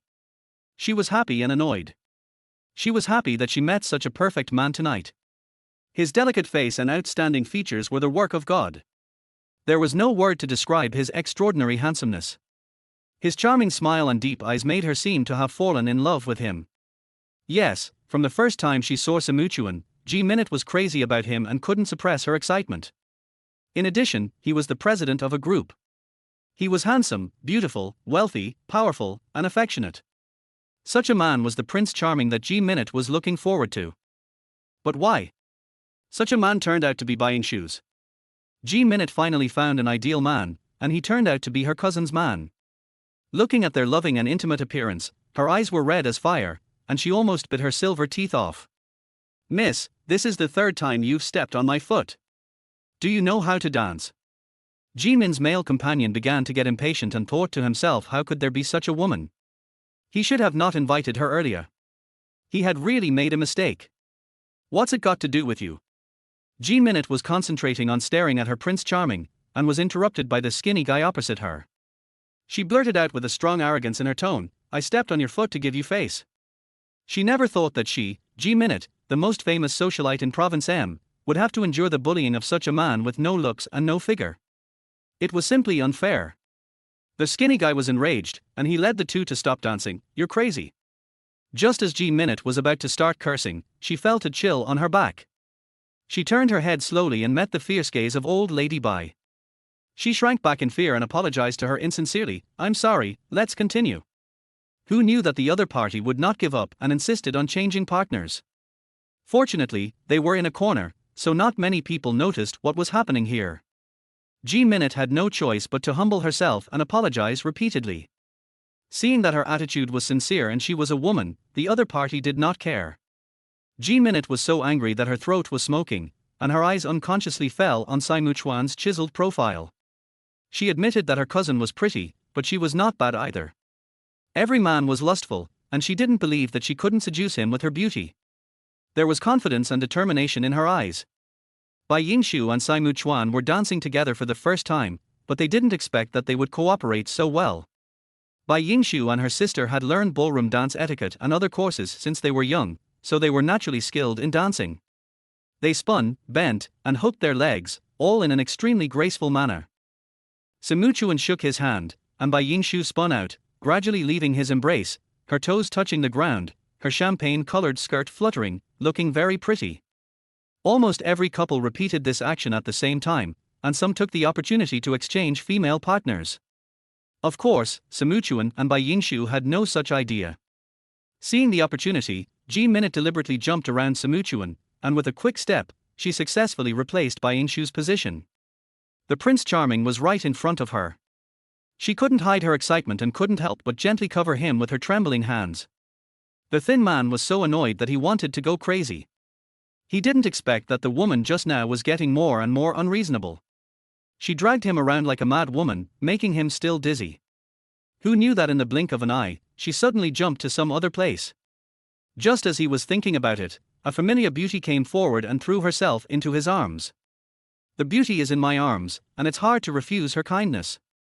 Bai Yingshu was a little confused, and she only knew that she was bumped by someone and deviated from her direction. Her body fell straight forward, and she was about to bump into a stranger. This thin man had a fleshless face, which Yingshu thought was a bit obscene, and she stopped tremblingly. The thin man's dirty hands were carelessly placed on her shoulders and waist, making her extremely uncomfortable. Apart from Ling Zhixiu and Sima Chuan, no other man had ever been so close to her. Rejection. The dance hadn't finished yet, and it seemed a bit impolite. After all, he was a guest. Miss Bai, you are really beautiful when you look at it from a close distance. The skinny man kept praising her, his saliva almost flowing down to his chin, and he looked lustful and terrified. He was so happy in his heart, he didn't expect that he could dance with the most beautiful woman in the audience. What a lucky guy. Thank you. Bai Yingshu nodded politely. If she changed her dance partner, then what about Sima Chuan's? She searched for Sima Chuan in the dazzling crowd. In fact, it was easy to find Sima Chuan. There was probably no man taller than him. Wherever he was, he would definitely stand out from the crowd and attract special attention. After a while, she locked onto Sima Chuan, but was surprised to find that Sima Chuan's dance partner had become her cousin Ji Minute. Her cousin had been quiet for a few days, and was finally ready to make a move. It seemed that Sima Chuan's charm was so great that even the arrogant Ji Minute became a fangirl. Only she knew the jealousy in it. Miss Bai, you stepped on my foot. It is true that when you care about someone, you become confused. Bai Yingshu had never made such a mistake before. She accidentally stepped on the toes of her partner. Her delicate face tightened and she apologized generously. It's okay, it's okay. The thin boy was immediately fascinated by her. She spoke softly and melodiously. Miss Bai's voice was so melodious that he forgot that N's right foot had been stepped on. It was swollen without him noticing. Ji Minute, who finally got her wish to dance with the Prince Charming, could not hold back her gaze and observed Sima Chuan closely.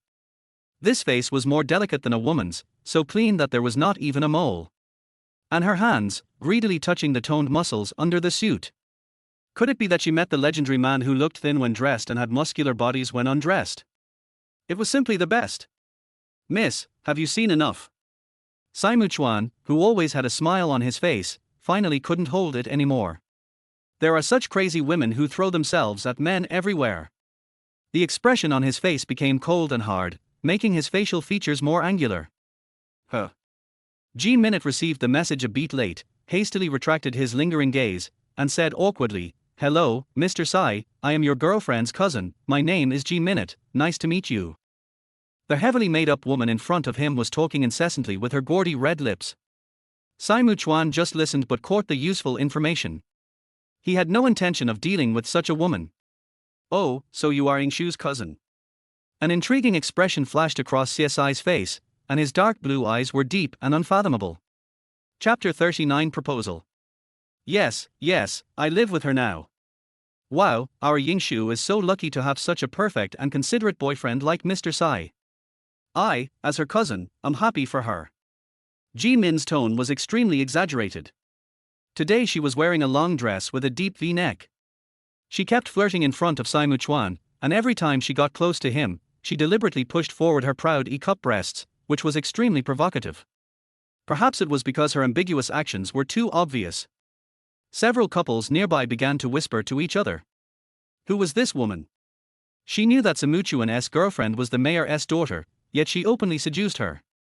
How bold! Samuchuan frowned and cleverly avoided Ji Min's approach.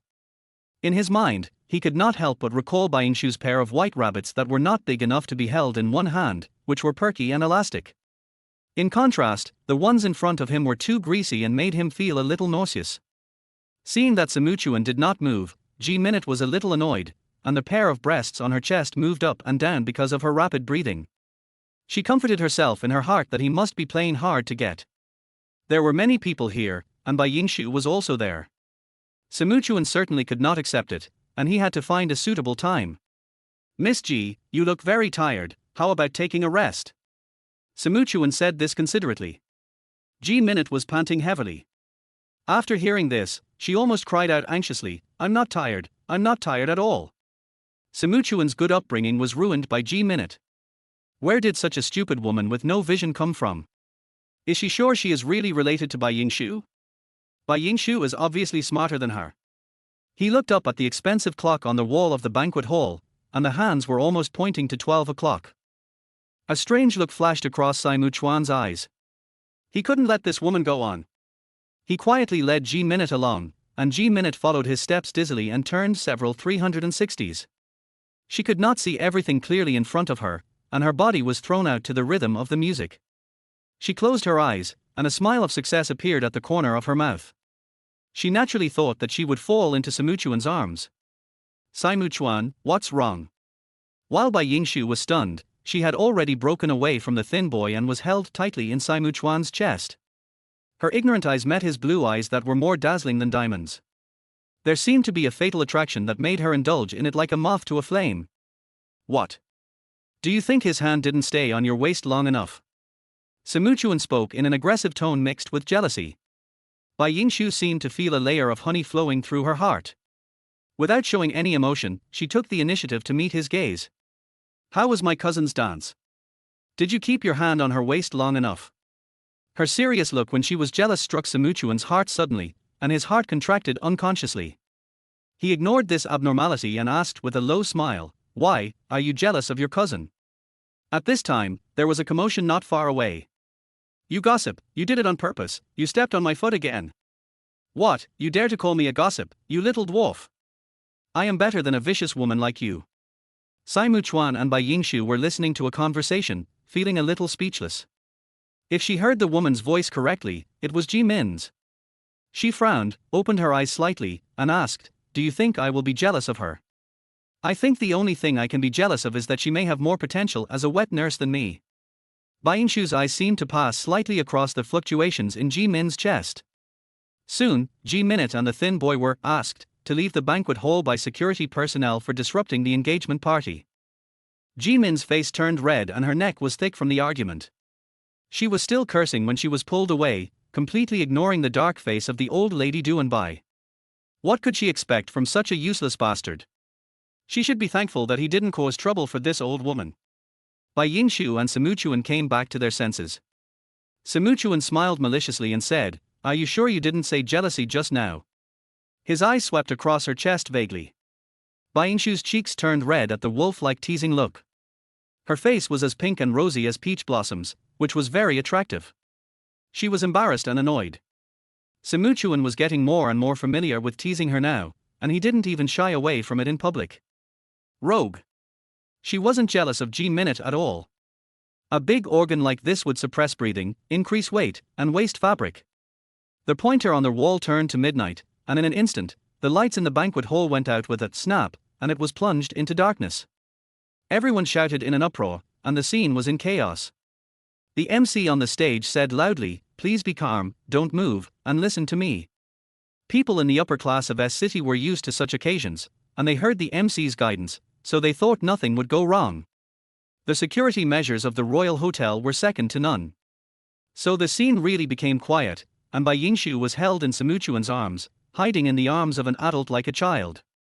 Above her head was his heavy, continuous breathing, a faint smell of tobacco filled the air in front of her, and a low, sweet voice sounded in her ears, Yingshu, close your eyes, don't open them. According to Bai Yingshu's temper, she would definitely not like others to be mysterious. However, it was very different when it came to Sai Chuan. His voice seemed to have penetrating power, hitting her heart directly. She nodded involuntarily and closed her eyes obediently. Now it was dark everywhere. What on earth did he want to do? Sai Chuan held her body upright in the air. Bai Yingshu's eyes were dark and she had no support for her hands. There was nothing to worry about. The clock in her heart ticked for several minutes. Even someone as patient as Bai Yingshu couldn't help but ask, "Is it done?" Why did the surroundings become so unusually quiet? I felt like I was holding my breath and suffocating. What was going on? Simuchuan did not answer, so Bai Yingshu asked again, "Simuchuan?" He still did not answer. Just when she could no longer hold back, "You can open your eyes now." She slowly opened her eyes as she wished, and for a moment she felt the crystal chandelier on the ceiling was very dazzling, so she closed her eyes reflexively to adapt to the sudden bright and strong light causing her eyes to burn. She forgot that the electricity was coming. When she opened her eyes again, the bright red color in front of her deeply stimulated her facial features, and she seemed to be able to hear the sound of her own heartbeat. With her as the center, the men and women who were dancing just now had consciously retreated in a circle. Bai Yingshu was the only one in the huge dance floor. In front of her was an overwhelming red, with red roses all around her. The rich fragrance of flowers came with it, and her nose was filled with the fragrance of roses. There were fresh flowers with dewdrops on the petals. Using her liberal arts mind, she calculated that there were probably nearly thousands of them. Are these flowers for her? Bai Yingshu simply couldn't believe it. Suddenly, Sai Chuan walked out calmly and gracefully from the flowers. He was still wearing the same suit, his hairstyle was still neat and meticulous, his eyes were affectionate, and the corners of his mouth were curved, but something was different. He walked to Bai Yingshu amid the exclamations of the crowd, and then stared at her steadily. What was he going to do? Like all girls who love to dream, Bai Yingshu was no exception. She imagined herself to be a beautiful princess.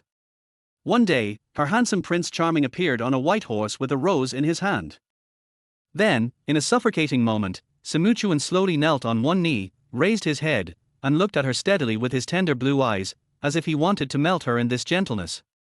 Her black eyes flashed with surprise and emotion, and her whole body seemed to be immobilized. She stared at his actions in amazement, not moving an inch.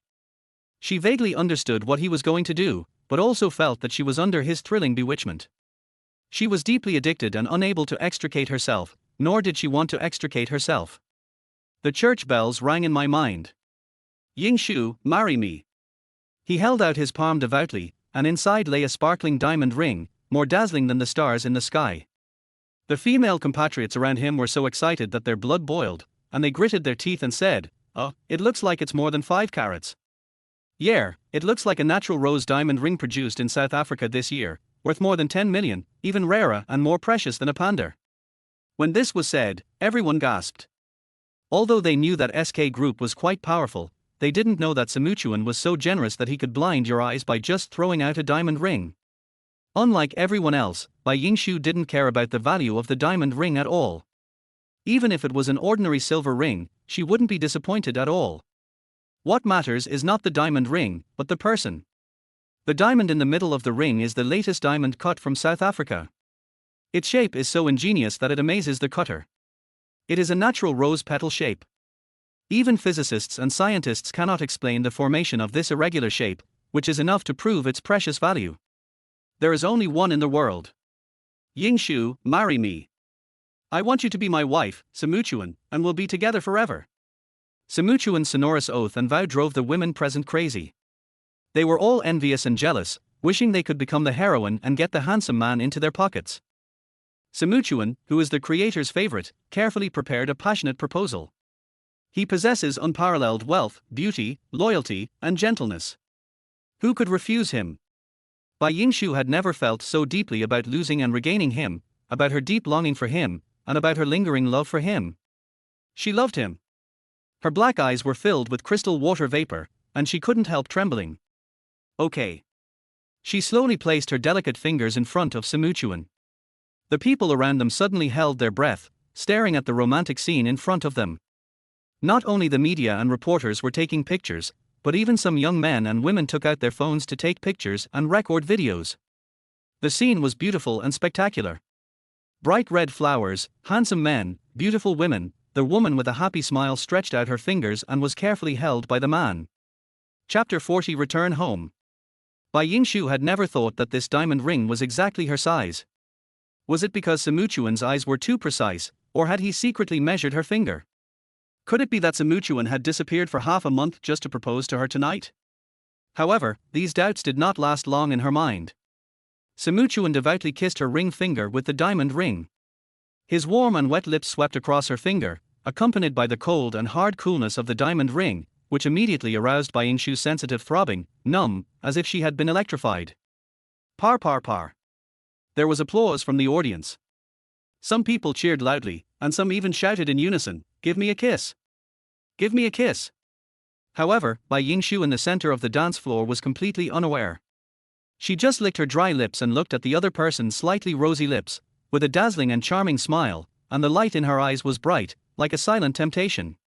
She suddenly stood on tiptoe, hooked her arms around Simuchuan's neck, closed her dark eyes, and kissed him with her lips. Oh! Wow! The scene reached a climax again because of the heroine's kiss. No one would miss such a wonderful reality show.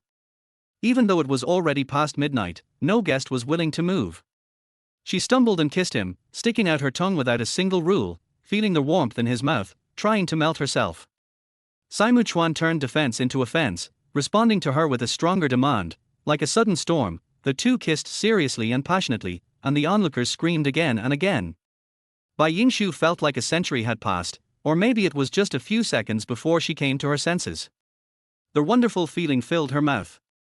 Simuchuan slowly let go of her, and the two of them breathed silently and violently. When he left her lips, he brushed past her ear, licked it gently, and whispered, "You are so charming tonight. I really want to have you right away." Hearing this, Bai Yingshu's cheeks suddenly turned red and she looked at him in shame and anger. He really dared to say anything. Bai Yingting, who was standing on the podium, had white fingers and blue face.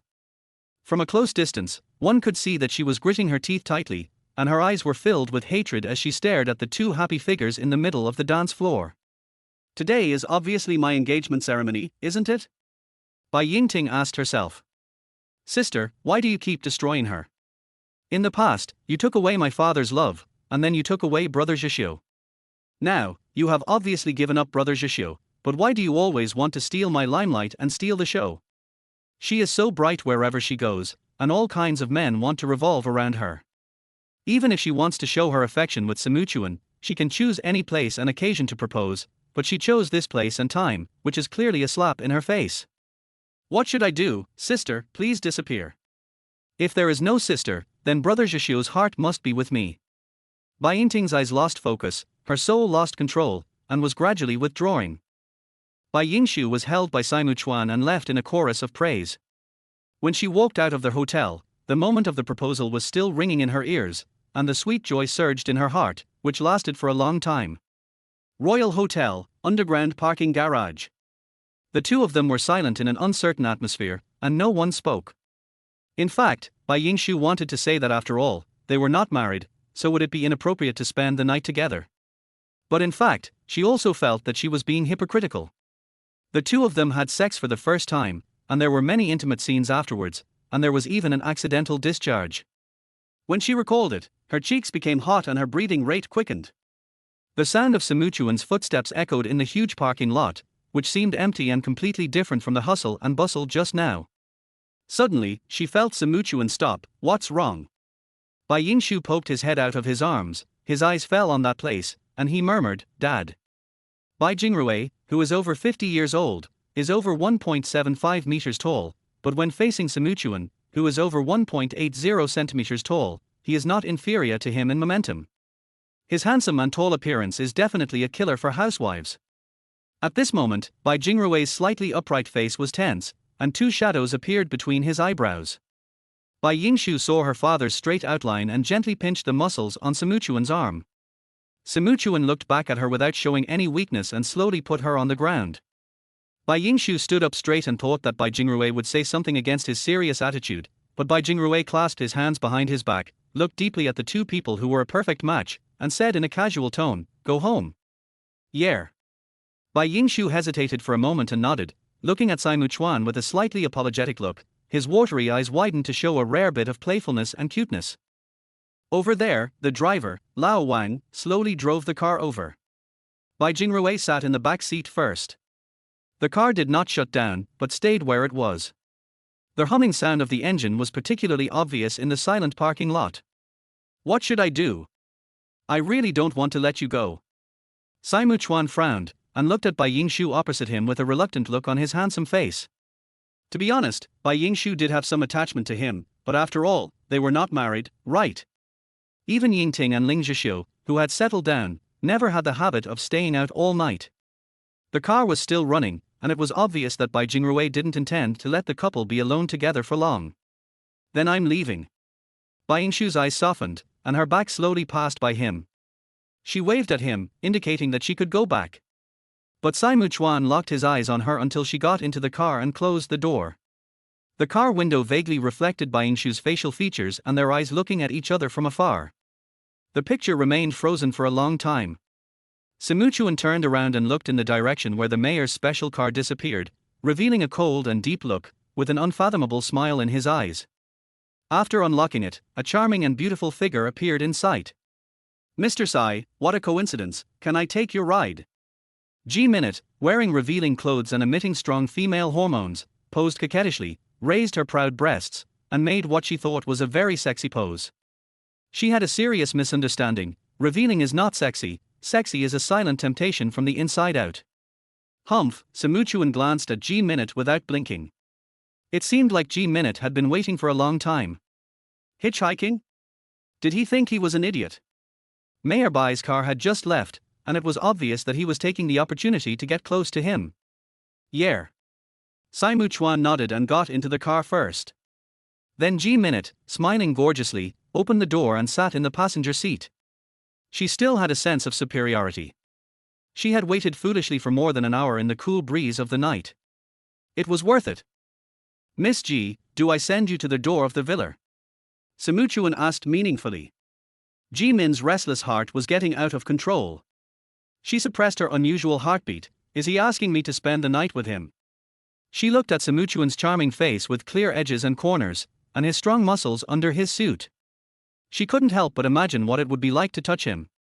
Mr. Sai, it's so late, my sister and the others must be asleep, and the servants have gone to bed long ago. G-Minute was still talking, thinking, if you don't say it yourself, let her say it. G-Minute felt good about herself at this moment, thinking that Sai Muchuan had been fascinated by her. In that case, why don't I arrange it for Miss G? Sai Muchuan was concentrating on driving and chatting casually with G-Minute. Arrange? Great, great. G-Minute cheered and jumped for joy, smiling secretly, and said hypocritically, oh, how can I do that? Thank you so much, Mr. Sai. You are welcome. Mo Ting has been transferred. The new deputy mayor will be appointed and report immediately. There are some handover matters. When your sick leave is over, you should go to work tomorrow and help with the handover work. Bai Jingrui and his daughter sat side by side, and the atmosphere was somewhat silent. Ying Shu responded, almost forgetting that she had been taking leave because of a foot injury since she came back from a business trip. Now that Mo Ting has been transferred, there are a lot of things that need to be dealt with. She can't be lazy anymore. She has to go to work early tomorrow. She silently made up her mind that she must not let other colleagues think that being the mayor's daughter has privileges. Her father is especially taboo about using public power for personal gain. She was admitted to the civil service through a dignified examination, and it was definitely not through nepotism. Thank you for your hard work, Lao Wang. Go to bed early. After getting off the car, Bai Jingrui went straight upstairs. Bai Yingshu looked at his straight and broad back, wondering, such a big thing happened today, but his father didn't mention it at all after he came back. Was it a tacit agreement or something else? Bai Yingshu was young and impatient. Dad, do you have something to say to me? Bai Jingrui's back froze, he turned around, looked at her deeply, and said, come to my study. In the villa after midnight, the light at the staircase looked dim, and his voice seemed unusually monotonous and silent. Bai Jingrui knew that Bai Yingting did not go home that night, but he did not blame her. The younger daughter was introverted by nature, and she kept everything in her heart. Even if you asked, you couldn't get it out. It would be good for the two sisters to separate and be quiet. Bai Yingting followed Bai Jingrui to the study, and she asked directly, Dad, I have already agreed to his proposal in front of everyone, you will bless her. Although she had known that she would face this problem with her father, Bai Yingshu had made up her mind and had nothing to fear. She did not want to receive strong opposition from her father, and of course she needed her parents' support for the marriage. Bai Jingrui did not answer immediately. He walked to the desk, opened one of the drawers, took out a pack of cigarettes, and lit one in his mouth. For a moment, the strong smell of cigarettes wafted out, and the smoke was floating under the orange light. Her father was a heavy smoker for many years, so the smell of cigarettes was naturally strong. Bai Yingshu quickly covered her nose. Dad, didn't you quit smoking? Why are you smoking again? Although she said it, she did not step forward to stop him. Yingshu only remembered that when she was young, her father smoked a lot, but then he quit all of a sudden. In the following 10 years, she hardly saw him smoking except for social events that he couldn't refuse. What happened today that made him break his habit? She subconsciously didn't think it was because of her marriage. Chapter 41. I like two kinds of women. Yingshu, sometimes you are really like your mother, but you are more opinionated than her. Although you look gentle, you are actually quite stubborn. He hesitated and his thoughts fell into memories. It was the first time that Bai Yingshu heard her father talk about her mother after she grew up. She followed up the conversation and asked, What kind of person is your mother? She and Yingting had never seen their mother since they were young, so she didn't remember it. She learned from Mrs. Wu and the driver Lao Wang that her mother died of complications during childbirth. What puzzled her was that her father didn't remarry. He looked so affectionate, but why didn't he allow her sisters to ask about it? Every time he asked, he would have a stern face and look fierce. Was he affectionate or disgusted? She had never even seen her grandparents, so why didn't she contact them? These questions gradually stopped being mentioned over time, and she no longer remembered them, and even forgot about them for many years. I don't know if Bai Jingrui was too emotional tonight, or what. He actually answered with an unusually pious and gentle look, Your mother is very beautiful, kind, and simple, which can easily arouse a man's desire to protect her. She is also very considerate and gentle. She has suffered a lot for me and has never complained or regretted it, even.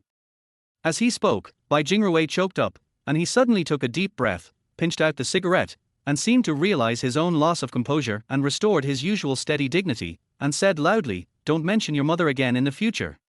Bai Yingshu was a little unwilling. Why did his father always keep secrets from his mother? Even if he took the initiative to bring up some details, he was unwilling to say more. What was he afraid of? What was he afraid of that he might know? According to what you said, Yingting and I don't seem to be like her at all. Yingting is introverted and opinionated, and gentle, but she has nothing to do with kindness and simplicity. As for me, of course you may think that I am the pot calling the kettle black, but in short, neither of us has inherited her good qualities. Shut up, don't say any more. Bai Jingrui's thick eyebrows knitted up, and he was obviously agitated. He fell into deep self-blame. Even if Yingshu didn't mention it, he knew clearly that he was a failure as a father. Today Yingting deliberately targeted Yingshu, and he, as a father, was powerless to stop it. He realized that his tone just now was a little heavy, so he slowed down his voice and said, It's late, you should go back and rest. Bai Yingshu stammered, and her slender and straight figure remained motionless for a while. Her mood was complicated. She had no idea about her mother, and the slight touch in her heart that was ignored and closed was magnified infinitely. Perhaps, if she had a relatively complete family, she and Yingting would not have come to this point today. Good night, Dad. She thought that her father loved her mother very much, and she shouldn't reveal the pain deep in his heart. The faint footsteps gradually faded away from the study. Looking at her increasingly thin figure in recent days, Bai Jingrui's eyes darkened and he sighed silently. Yingshu. She paused, and suddenly heard Bai Jingrui calling her from behind. Tell him to come to our house for dinner in a few days. His voice was deep and rich. Bai Yingshu thought she had misheard and was stunned for a moment. Then she reacted and gradually showed a light smile of joy on her face. Okay, Dad. The sound of relaxed footsteps gradually faded away, and Bai Jingrui smiled silently. Silly girl. Compared to Bai Yingshu's good night's sleep, Ji Minute couldn't sleep and tossed and turned restlessly. On the big bed in the hotel, she felt anxious when she thought of what happened just now. It was such a pity that the fat meat in her mouth flew away. Obviously everything went very smoothly. After entering the hotel, Samuchuan sent her to the room. If Samuchuan didn't have some interest in her, how could he be so enthusiastic? Back then, no matter what kind of excellent man she wanted, she would come to him eagerly. Now, she actively hinted at the man and threw herself into his arms, but he pretended to be calm. She took off her clothes in a flash, leaving only her underwear, revealing her beautiful curves, especially her breasts, which she was always proud of. No man would not be tempted, but Samuchuan held back. Even she herself questioned, is it because she is not charming enough? Or does Samuchuan like her cousin's cup size of B at most? Bai Yingshu roared, she is obviously 34C. Before leaving, Samuchuan gave her a meaningful look and said, I like two types of women, one is a smart woman, the other is a useful woman. I wonder which type of woman Miss G is. G Minute was confused by his question. What did he mean? Did Samuchuan mean that she was neither a smart woman nor a useless woman? That was why he didn't touch her. G Minute tossed and turned the whole night. It was obvious that if he had no interest in her at all, why would he send her to the hotel? The next day. In the early morning, the sun is shining brightly and the gentle breeze brings the fragrance of flowers, which is refreshing. Bai Yingshu had a good sleep and overslept.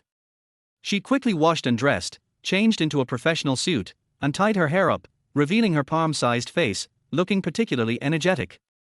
Miss, you haven't had breakfast yet. Mrs. Wu shouted at the top of her voice.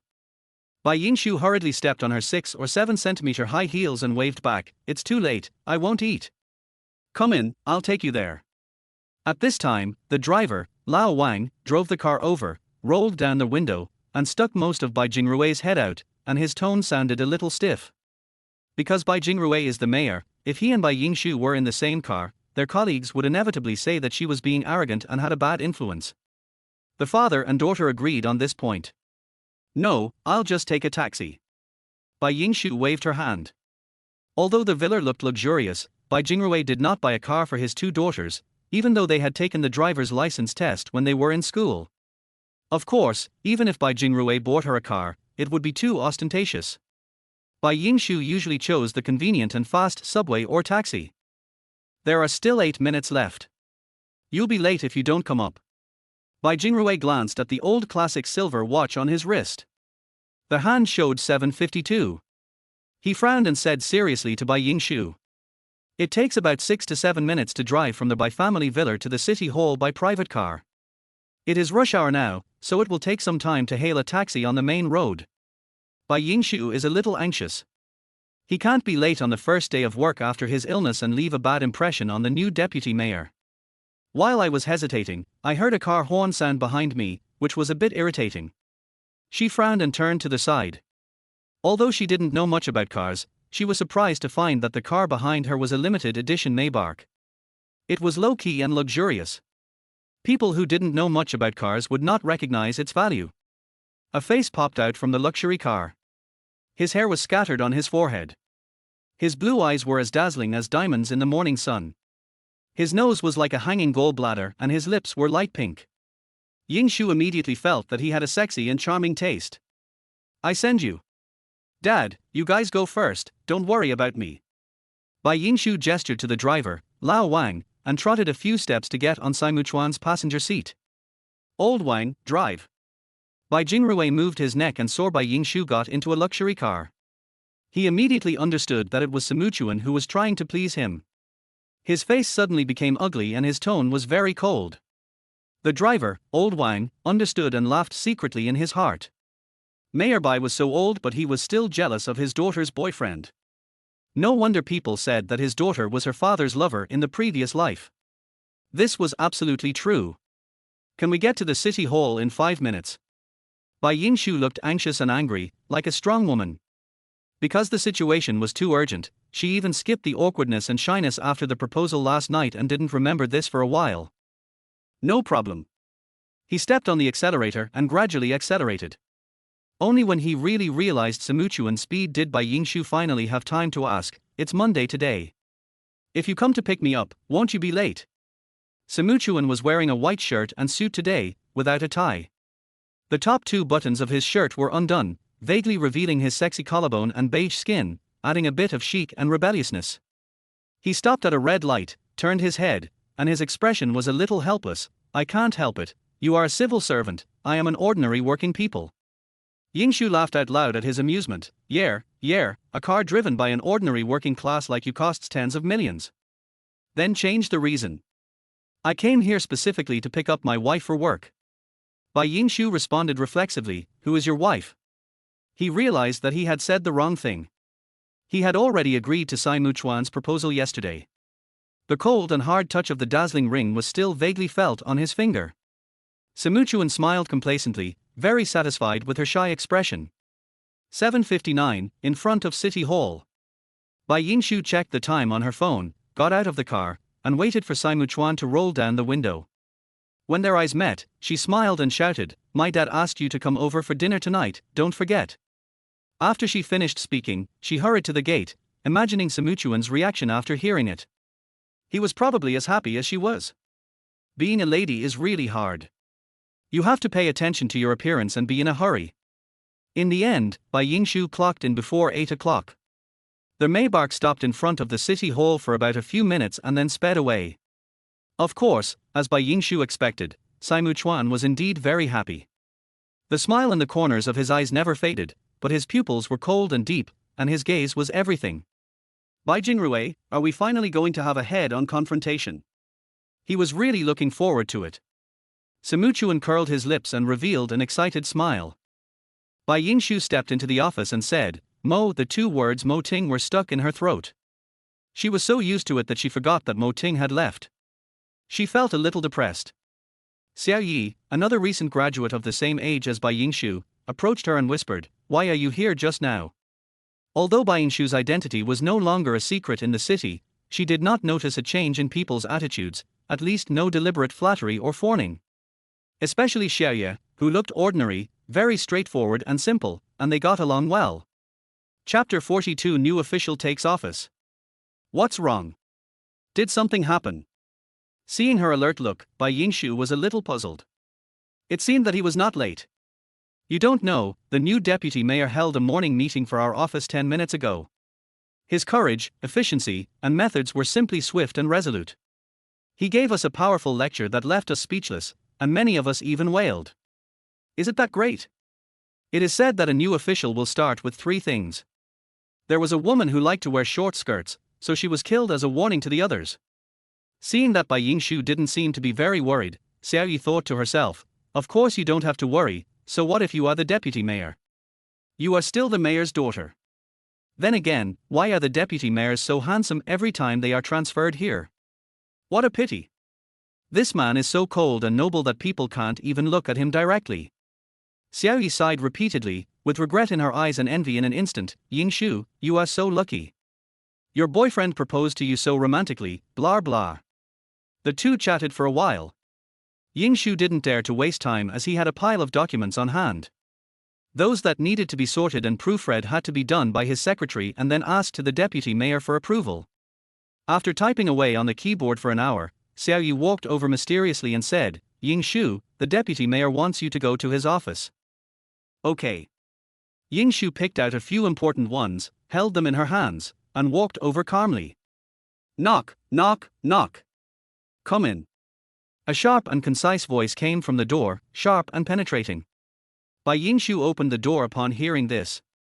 Before she could finish her words, a gaze full of inquiry came over. She felt a little uncomfortable. The man opposite her said, "Secretary Bai, I hope you can come to work half an hour earlier in the future."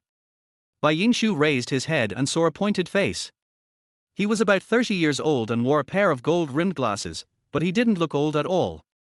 He wore a white shirt and casual pants.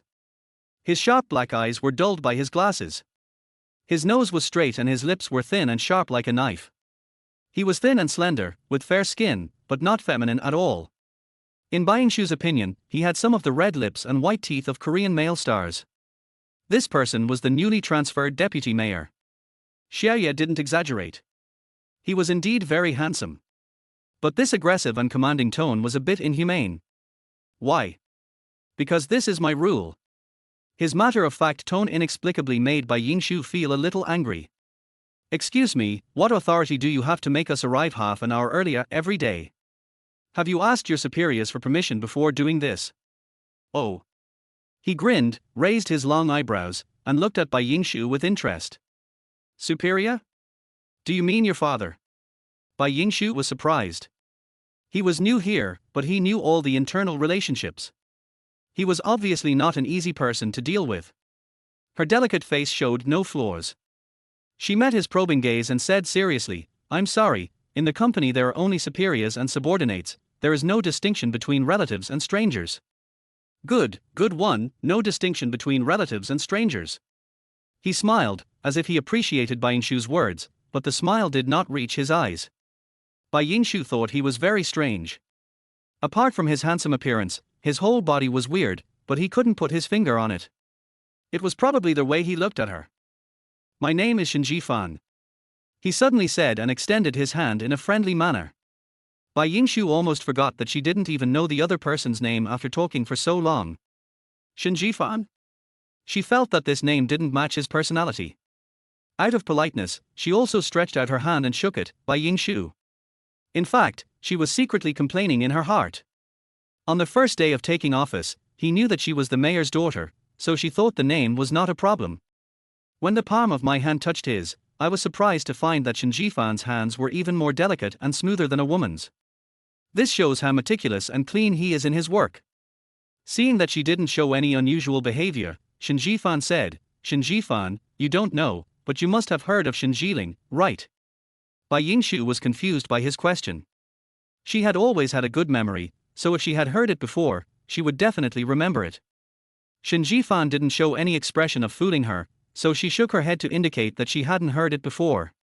Shinji Fan suddenly laughed, and the laughter continued. There was no air conditioning in the office, so it should have been a bit stuffy, but Bai Yingshu's forehead was covered with a thin layer of cold sweat, and he gradually became uneasy. Why did he feel that Shinji Fan was targeting him? So far, there seemed to be no incident of targeting him. A higher-ranking official can crush a person. Could it be that Shinji Fan was dissatisfied with his father Bai Jingrui being above him, and turned his spearhead towards her? Didn't your father tell your mother? What? Bai Yingshu thought she was hallucinating. Her dark eyes gradually widened and her expression was shocked. Are you saying is Shinjiling her mother? The first time Bai Yingshu heard her mother's name was from a stranger, which made her feel uncomfortable. In the past, the driver Uncle Wang and Aunt Wu had racked their brains to get some details, but now it was so easy. I never thought your father was so heartless that he didn't even tell his wife's name to her daughter. Shinji Fan sighed coldly, his tone filled with dissatisfaction with Bai Jingrui. Dad, my father is not what you said. Bai Yingshu subconsciously refuted. She firmly believed that her father loved her mother deeply. How could a normal man keep his chastity for decades and resist all external temptations? If this is not love, then there is no such thing as love in the world. Over the years, there have been women who have flirted with Bai Jingrui, thrown themselves into his arms, and some were even willing to be his stepmother regardless of the status, but they were all rejected by Bai Jingrui. Until now, his best years have passed and he is now alone. What is your relationship with my mother? Bai Yingshu did not doubt his words. This kind of thing would be exposed once it was brought up. There was no need for Shinji Fan to do anything unnecessary. Since both of them had the last name Shin, they must be relatives. I am your mother's younger brother. You should call me uncle. Uncle. Her mother had a 30-year-old brother. Bai Yingshu looked at him in disbelief. Her pair of black eyes seemed to be questioning, blinking without moving. Shinji Fan took in her expression and smiled lightly. Sure enough, she still doubted him. Excuse me, how old are you this year? Shinji Fan looked young but was actually older. Shinji Fan said as a matter of course, 31. I am the youngest son of the Shin family, the third child. Your mother is the eldest sister. Bai Yingshu still found it difficult to digest this news. She only remembered hearing Shinji Fan say before leaving his office, if there is anything you want to know about your mother, feel free to come to me. There was a faint and meaningful smile on his lips. Mayor's office. Shinji Fan. Xie Fangfei was reporting on her work as usual, and mentioned in passing that the secretary assigned this time was not the original one, but comrade Shinji Fan, who was replaced at the last minute.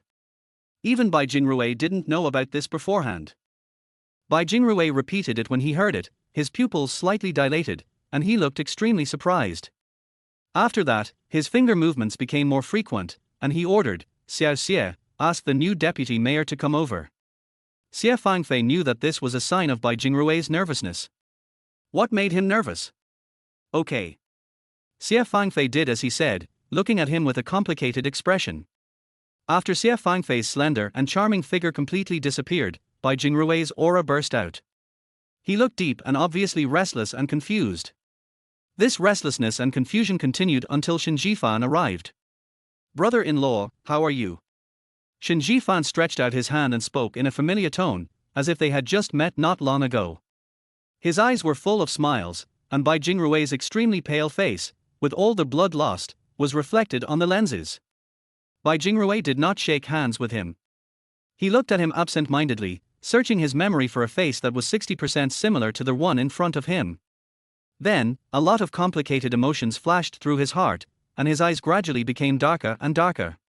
He was silent for a long time, raised his head, and hesitated to speak. Are your parents okay? Thanks to you, the two elders are still in good health. Although he was smiling, his tone was obviously sarcastic, as if he was mocking him for asking such an unnecessary question. The conversation still unexpectedly fell into a deadlock, but Bai Jingrui showed a look of guilt that he rarely showed. The untouchable point in his heart was touched by Shen Jifan. My brother-in-law seems to have forgotten my sister. I don't know whether to say that you are infatuated or heartless. Shen Jifan hinted. Bai Jingrui finally regained his composure. Was he really old? He was actually moved by a little kid from the past.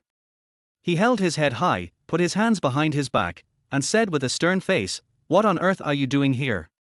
He was skeptical about Shen Jifan's actions. Shen Jifan did not answer him, but said something else. I have seen my eldest niece, she is very beautiful, I think she is much prettier than my sister when she was young. My brother-in-law is so lucky, the two daughters have fiancés, and the one who has a boyfriend is getting married soon.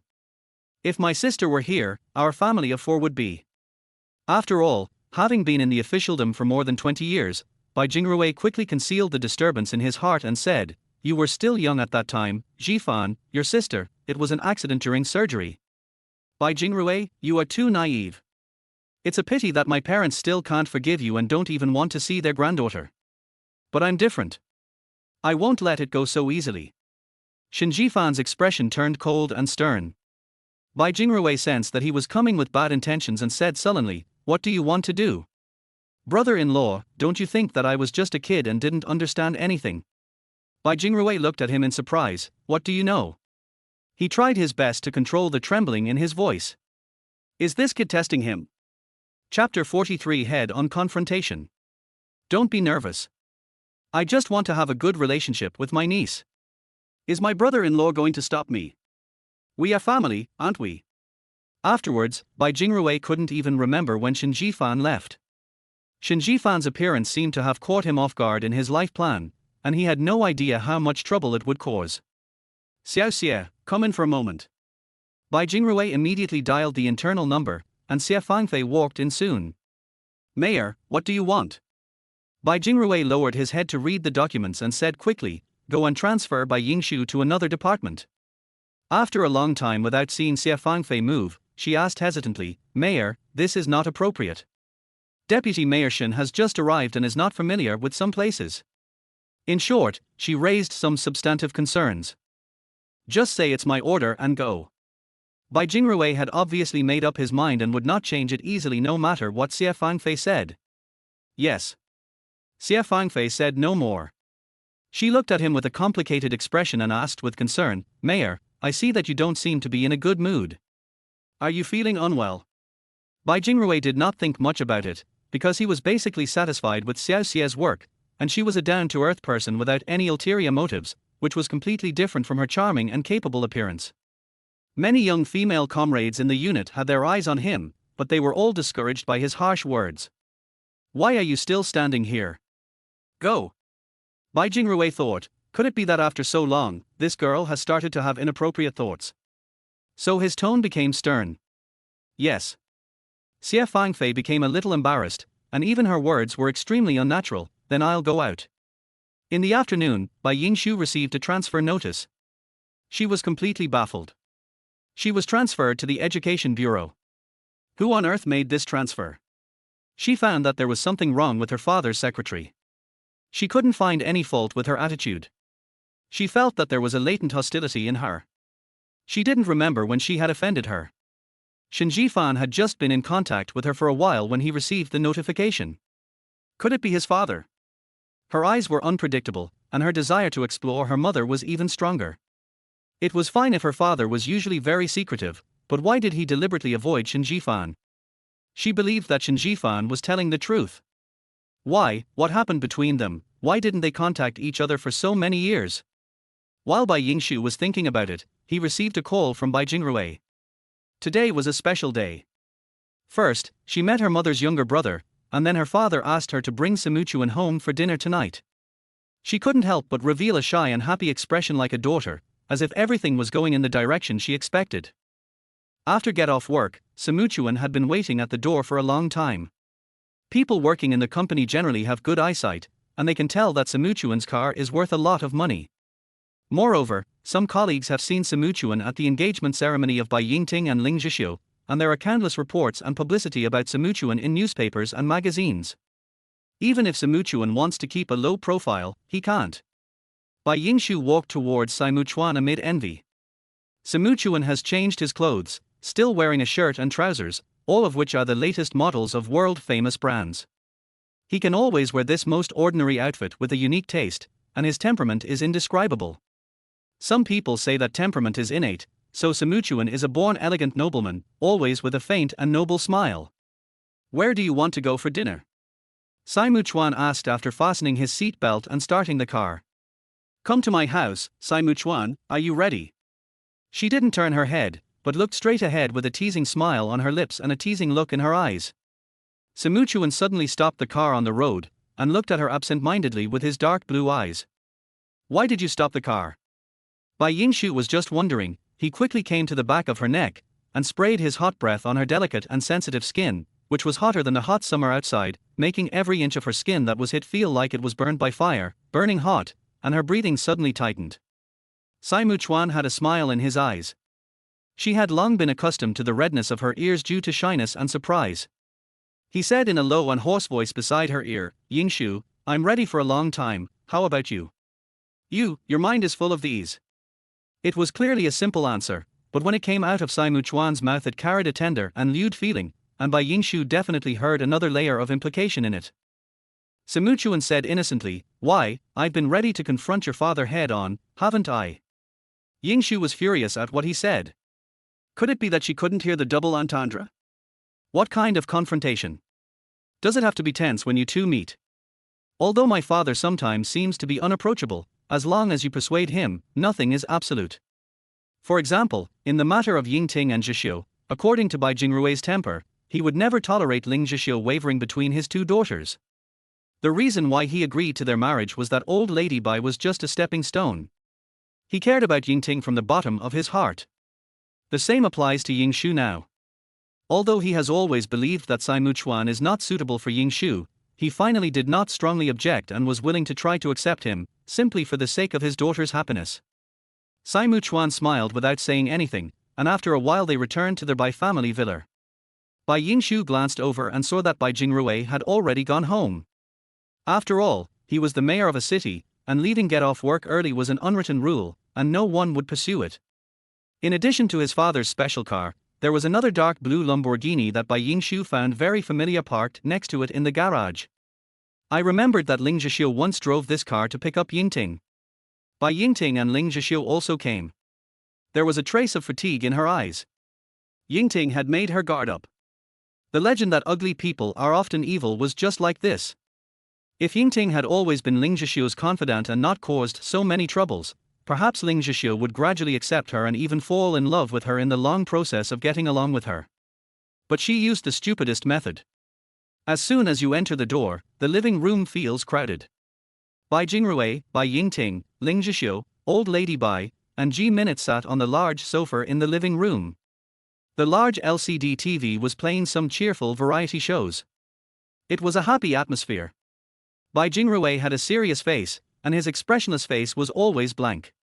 Ji Minute was chatting with Yingting, while the others were basically listening, or watching TV, Or just like Ling Zhixiu, he was awkward from beginning to end. "Dad, we're back!" Bai Yingshu shouted, and everyone's eyes fell on the entrance and the tall figure behind Bai Yingshu. "Uncle, hello. I was rude at the banquet last time, so I came to visit you today."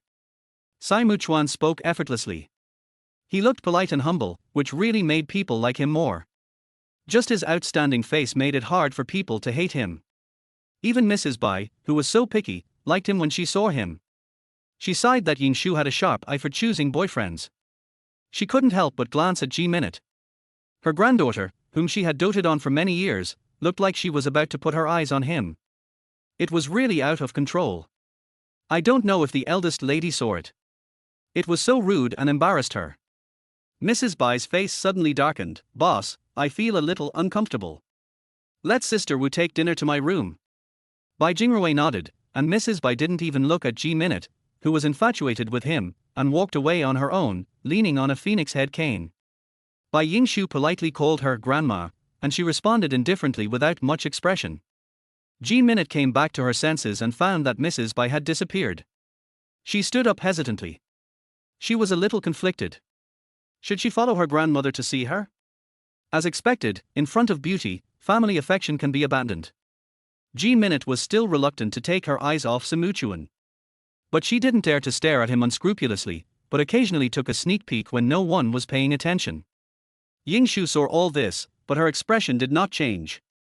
It was not so easy for a man who wanted her. It was almost time for dinner. Bai Jingrui had already told Mrs. Wu about it, and she had already prepared a large table of dishes. The delicious aroma filled the air and went straight into Yingshu's nostrils. "Why are you still standing there? Wash your hands and come over to eat," Bai Jingrui said. Compared to Sai Muchuan, Ling Zhixiu was much more familiar with the place, but today Yingshu found that Ling Zhixiu looked bad and looked much more haggard. Whenever their eyes met, she noticed a hint of helplessness in his eyes. So what? It had nothing to do with her. At the dinner table, Bai Jingrui sat at the main seat, with Bai Yingshu and Simuchuan, Bai Yingting and Ling Zhixiu on either side. Ji-minute couldn't sit next to the object of her affection openly, so she ended up sitting opposite Bai Jingrui in the seat that old lady Bai often sat in. She began to complain in her heart, wondering why grandma had to go back to her room to eat dinner, when she could have been so close to him and not noticed. Bai Yingting, contrary to her usual behavior, did not pay too much attention to her sister, even though her jealousy was obvious to everyone. Throughout the meal, she kept picking up food for Ling Zhixiu, showing her gentleness and consideration to the fullest. Ling Zhixiu looked unspeakably tired, however. People say that gentleness can kill people. Bai Yingting's love makes Ling Zhixiu feel burdened and even suffocated. "Eat this." Yingshu occasionally picked up food for Simuchuan. She suddenly realized that she never knew Simuchuan's taste. During the time they were dating, Simuchuan was always trying to please her, and she didn't seem to understand his preferences at all. So, she picked up a little bit of everything she liked. Simuchuan didn't seem to be very picky and took everything she ordered. Ji-minute was about to collapse. Her two cousins were showing off their affection without restraint, and she, a lonely person, looked particularly pitiful. In terms of age, she was the elder sister, so how could she not have a boyfriend? Thinking of this, she felt even more irritated when she saw Bai Yingshu's face. How she wished she could replace Bai Yingshu's position, so that she could be loved by Bai Jingrui and also loved by Simuchuan. Chapter 44 Wedding Date. "Dad, I remember you liked sweet and sour fish the most." Bai Jingrui suddenly felt that he seemed to be old. His daughters all had boyfriends and fiancés. He couldn't help but sigh that time passed by quickly and he was at retirement age. When he came back to his senses, he looked at the fish that Yingshu had picked up, took a look at her concerned eyes, and then put it in his mouth. Yingting suddenly covered her mouth, pulled out the chair, and rushed towards the bathroom. Did he have a stomachache? Ji-minute thought, that's right, her fiancé wasn't paying attention to her at all. It's strange that he would enjoy the meal. I'll go take a look. The sound of Yingting vomiting coming from the bathroom was particularly obvious. Ling Zhixiu couldn't sit still anymore. He put down his bowl and rushed over. After this little incident, everyone lost their appetite and dinner ended quickly. After dinner, everyone was silent in the living room. Bai Jingrui turned off the TV that made him irritable. The large living room was exceptionally quiet. Ji Minute wanted to say something to highlight his presence. Yingting, I see that you don't look well. Why don't you go to the hospital for a checkup? Xiao Minute, go back and see how your grandma is doing. Bai Jingrui interrupted Ji Minute. His meaning was very clear. Even Ji Minute, who had no good eyesight, could see it. Was he trying to get rid of her? And what Bai Jingrui said was not a question, but an affirmative sentence. Oh. Although Ji Minute wanted to stay, he still stood up reluctantly, with a bit of embarrassment on his face. Now it's good, they clearly don't treat you as a family, there is nothing you can't listen to. Ji Minute muttered to himself, Bai Jingrui is really biased. After Ji Minute left, Bai Jingrui said, Okay, Yingting, what do you want to say? No one knows a daughter better than her father. Of course, Bai Yingting could not hide anything from him, and Bai Yingting clearly did not want to hide it. Dad, I'm 2 months pregnant. Obviously, this result was within Bai Jingrui's expectations, but it did not achieve the expected shocking effect.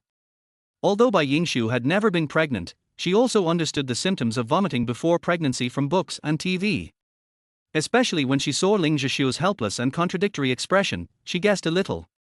Yingting wanted to use the child to tie Ling Zhishu down and make him responsible. Bai Yingting's pregnancy had nothing to do with Sai Muchuan. Yingshu saw that he looked like a calm bystander. Zhishu, what do you say? My parents already know about it, and they want us to get married early. Ling Zhishu was obviously confused. Although he was not a qualified boyfriend, at least he should not neglect the responsibilities he should shoulder. Ask your parents to come home and set the wedding date as soon as possible. If you delay any further, Yingting's belly will get big. Bai Jingrui said with a frown. He didn't want his daughter to be pregnant when she got married. It would be embarrassing to be gossiped about, and it would also be tiring for him. Yes, uncle. Ling Zhishu replied. Bai Yingting finally felt relieved. They were just engaged before, but things would be different after getting married and having a child. Brother Zhishu's mind would be on her and the child, so he wouldn't have time to think about anyone else. Don't run around all day if you're pregnant. Rest at home and ask Mrs. Wu to prepare some nutritious meals for you so that you can take good care of your pregnancy. Bai Jingrui looked at Bai Yingting, his stiff tone revealing deep concern. Okay, Dad. Bai Yingting felt her father's love for the first time and smiled from the bottom of her heart. She was happy today and in the future. Thinking of this, she touched her belly, which was not yet pregnant, and thought to herself, Baby, you must grow up healthily, and you will definitely be the happiest child in the world. Ling Zhishu secretly breathed a sigh of relief. He was in a complicated mood now and didn't know how to face Yingting. It would be good for Yingting to go home and live for a while, so that he could calm down and adjust his mentality. Maybe after they get married, he could be a responsible husband and father. Dad, Brother Zhishu and I are going to take a walk to help digest our food. With that, Bai Yingting took Ling Zhishu's hand and walked out the door. Retracting his gaze, Bai Jingrui looked at Simuchuan from head to toe without any hesitation. Sit down. Realizing that Simuchuan had been standing for a long time, he said. Yingshu, go to the kitchen and get some fruit. Okay. Yingshu nodded and asked Simuchuan, what kind of fruit do you like to eat? Whatever. He looked at her tenderly. Bai Yingshu was a little distressed. She wanted to know if Simuchuan was being polite, or if he really didn't have a fixed preference for food or fruit. It was said that women were as careful as hair. In the past, Yingshu didn't believe in zodiac signs. How could someone who was casual about all hobbies be sure that she really liked someone? Where is President Tsai from? Bai Jingrui asked straight to the point after Yingshu left. My father and mother are not from S City. My father passed away young and my mother is in poor health and is now recuperating in the hospital. I am the only son in the family. Simuchuan drew inferences from his experience and answered calmly without any panic on his face. President Tsai is the president of a listed company at such a young age. He must have worked very hard since he was young to achieve what he has today. A strange look flashed across Simuchuan's dark blue eyes, but it was quickly concealed, and then his face returned to calm. Uncle, you are too kind. We are just profit-seeking businessmen. It is natural that we need some means and abilities in the business world. How can we be as dedicated and devoted to the citizens as you are? His eyes and words clearly revealed the cunning and ambition of a businessman, but Bai Jingrui did not feel disgusted after hearing it. Hypocrites are often more terrifying than real villains. Bai Jingrui sighed, he is indeed a businessman, very good at talking, and very resourceful. No wonder Ying Shu fell into it. What do you like about Ying Shu? This classic question is usually the trump card that a father-in-law must have to deal with his son-in-law. No matter how you answer it, he may not be satisfied. Simuchuan raised his eyes and looked at him. Uncle, do you want to hear polite words or the truth? As expected, Bai Jingrui was not angry, but asked with great interest, what is the truth and what is the courtesy? Simuchuan smiled slightly, his face full of sharp angles. To be polite, I like her beauty, bravery, intelligence, kindness, cuteness and sensibility. To be honest, I like everything about her, including the additional conditions, her outstanding appearance, her identity as the daughter of a high-ranking official, and some lovely shortcomings. I am satisfied with your answer, but... Before Bai Jingrui could finish his words, Bai Yingshu came out with a plate of fruit. The war of words between the two men was temporarily tied. When they saw Bai Yingshu, both sides tacitly kept silent. She felt that the atmosphere was weird and glanced at the two of them in confusion. What were you talking about just now? My uncle and I are discussing when we will hold the wedding. After all, I proposed to you in front of so many journalists and media friends, and we can't postpone our wedding date indefinitely. Uncle, don't you agree? Simuchuan lied without blinking, and glanced at Bai Jingrui after he finished speaking. You two have already discussed it, why don't you ask for my opinion as the person involved? Bai Yingshu pretended to be angry, but in fact he was very happy to see Bai Jingrui and Simuchuan getting along well. Bai Jingrui's face froze. Was he being outwitted? But what Simuchuan said was the truth. A marriage proposal couldn't just be a big deal. The wedding date for the younger daughter had been set, so how could the older daughter be left behind? How about this, Yingting's wedding date will be set in the next few days, you can prepare for the wedding with them, and as for Muchuan's mother, if her physical condition allows, you can bring her over. Dad, what's wrong with you? Bai Yingshu really didn't expect her father to acquiesce to her marriage so easily. She thought it would take some trouble. Thank you very much, uncle. Simuchuan showed a victorious expression, the smile in his eyes remained on the surface, and there was darkness in his eyes. Thank you, Dad.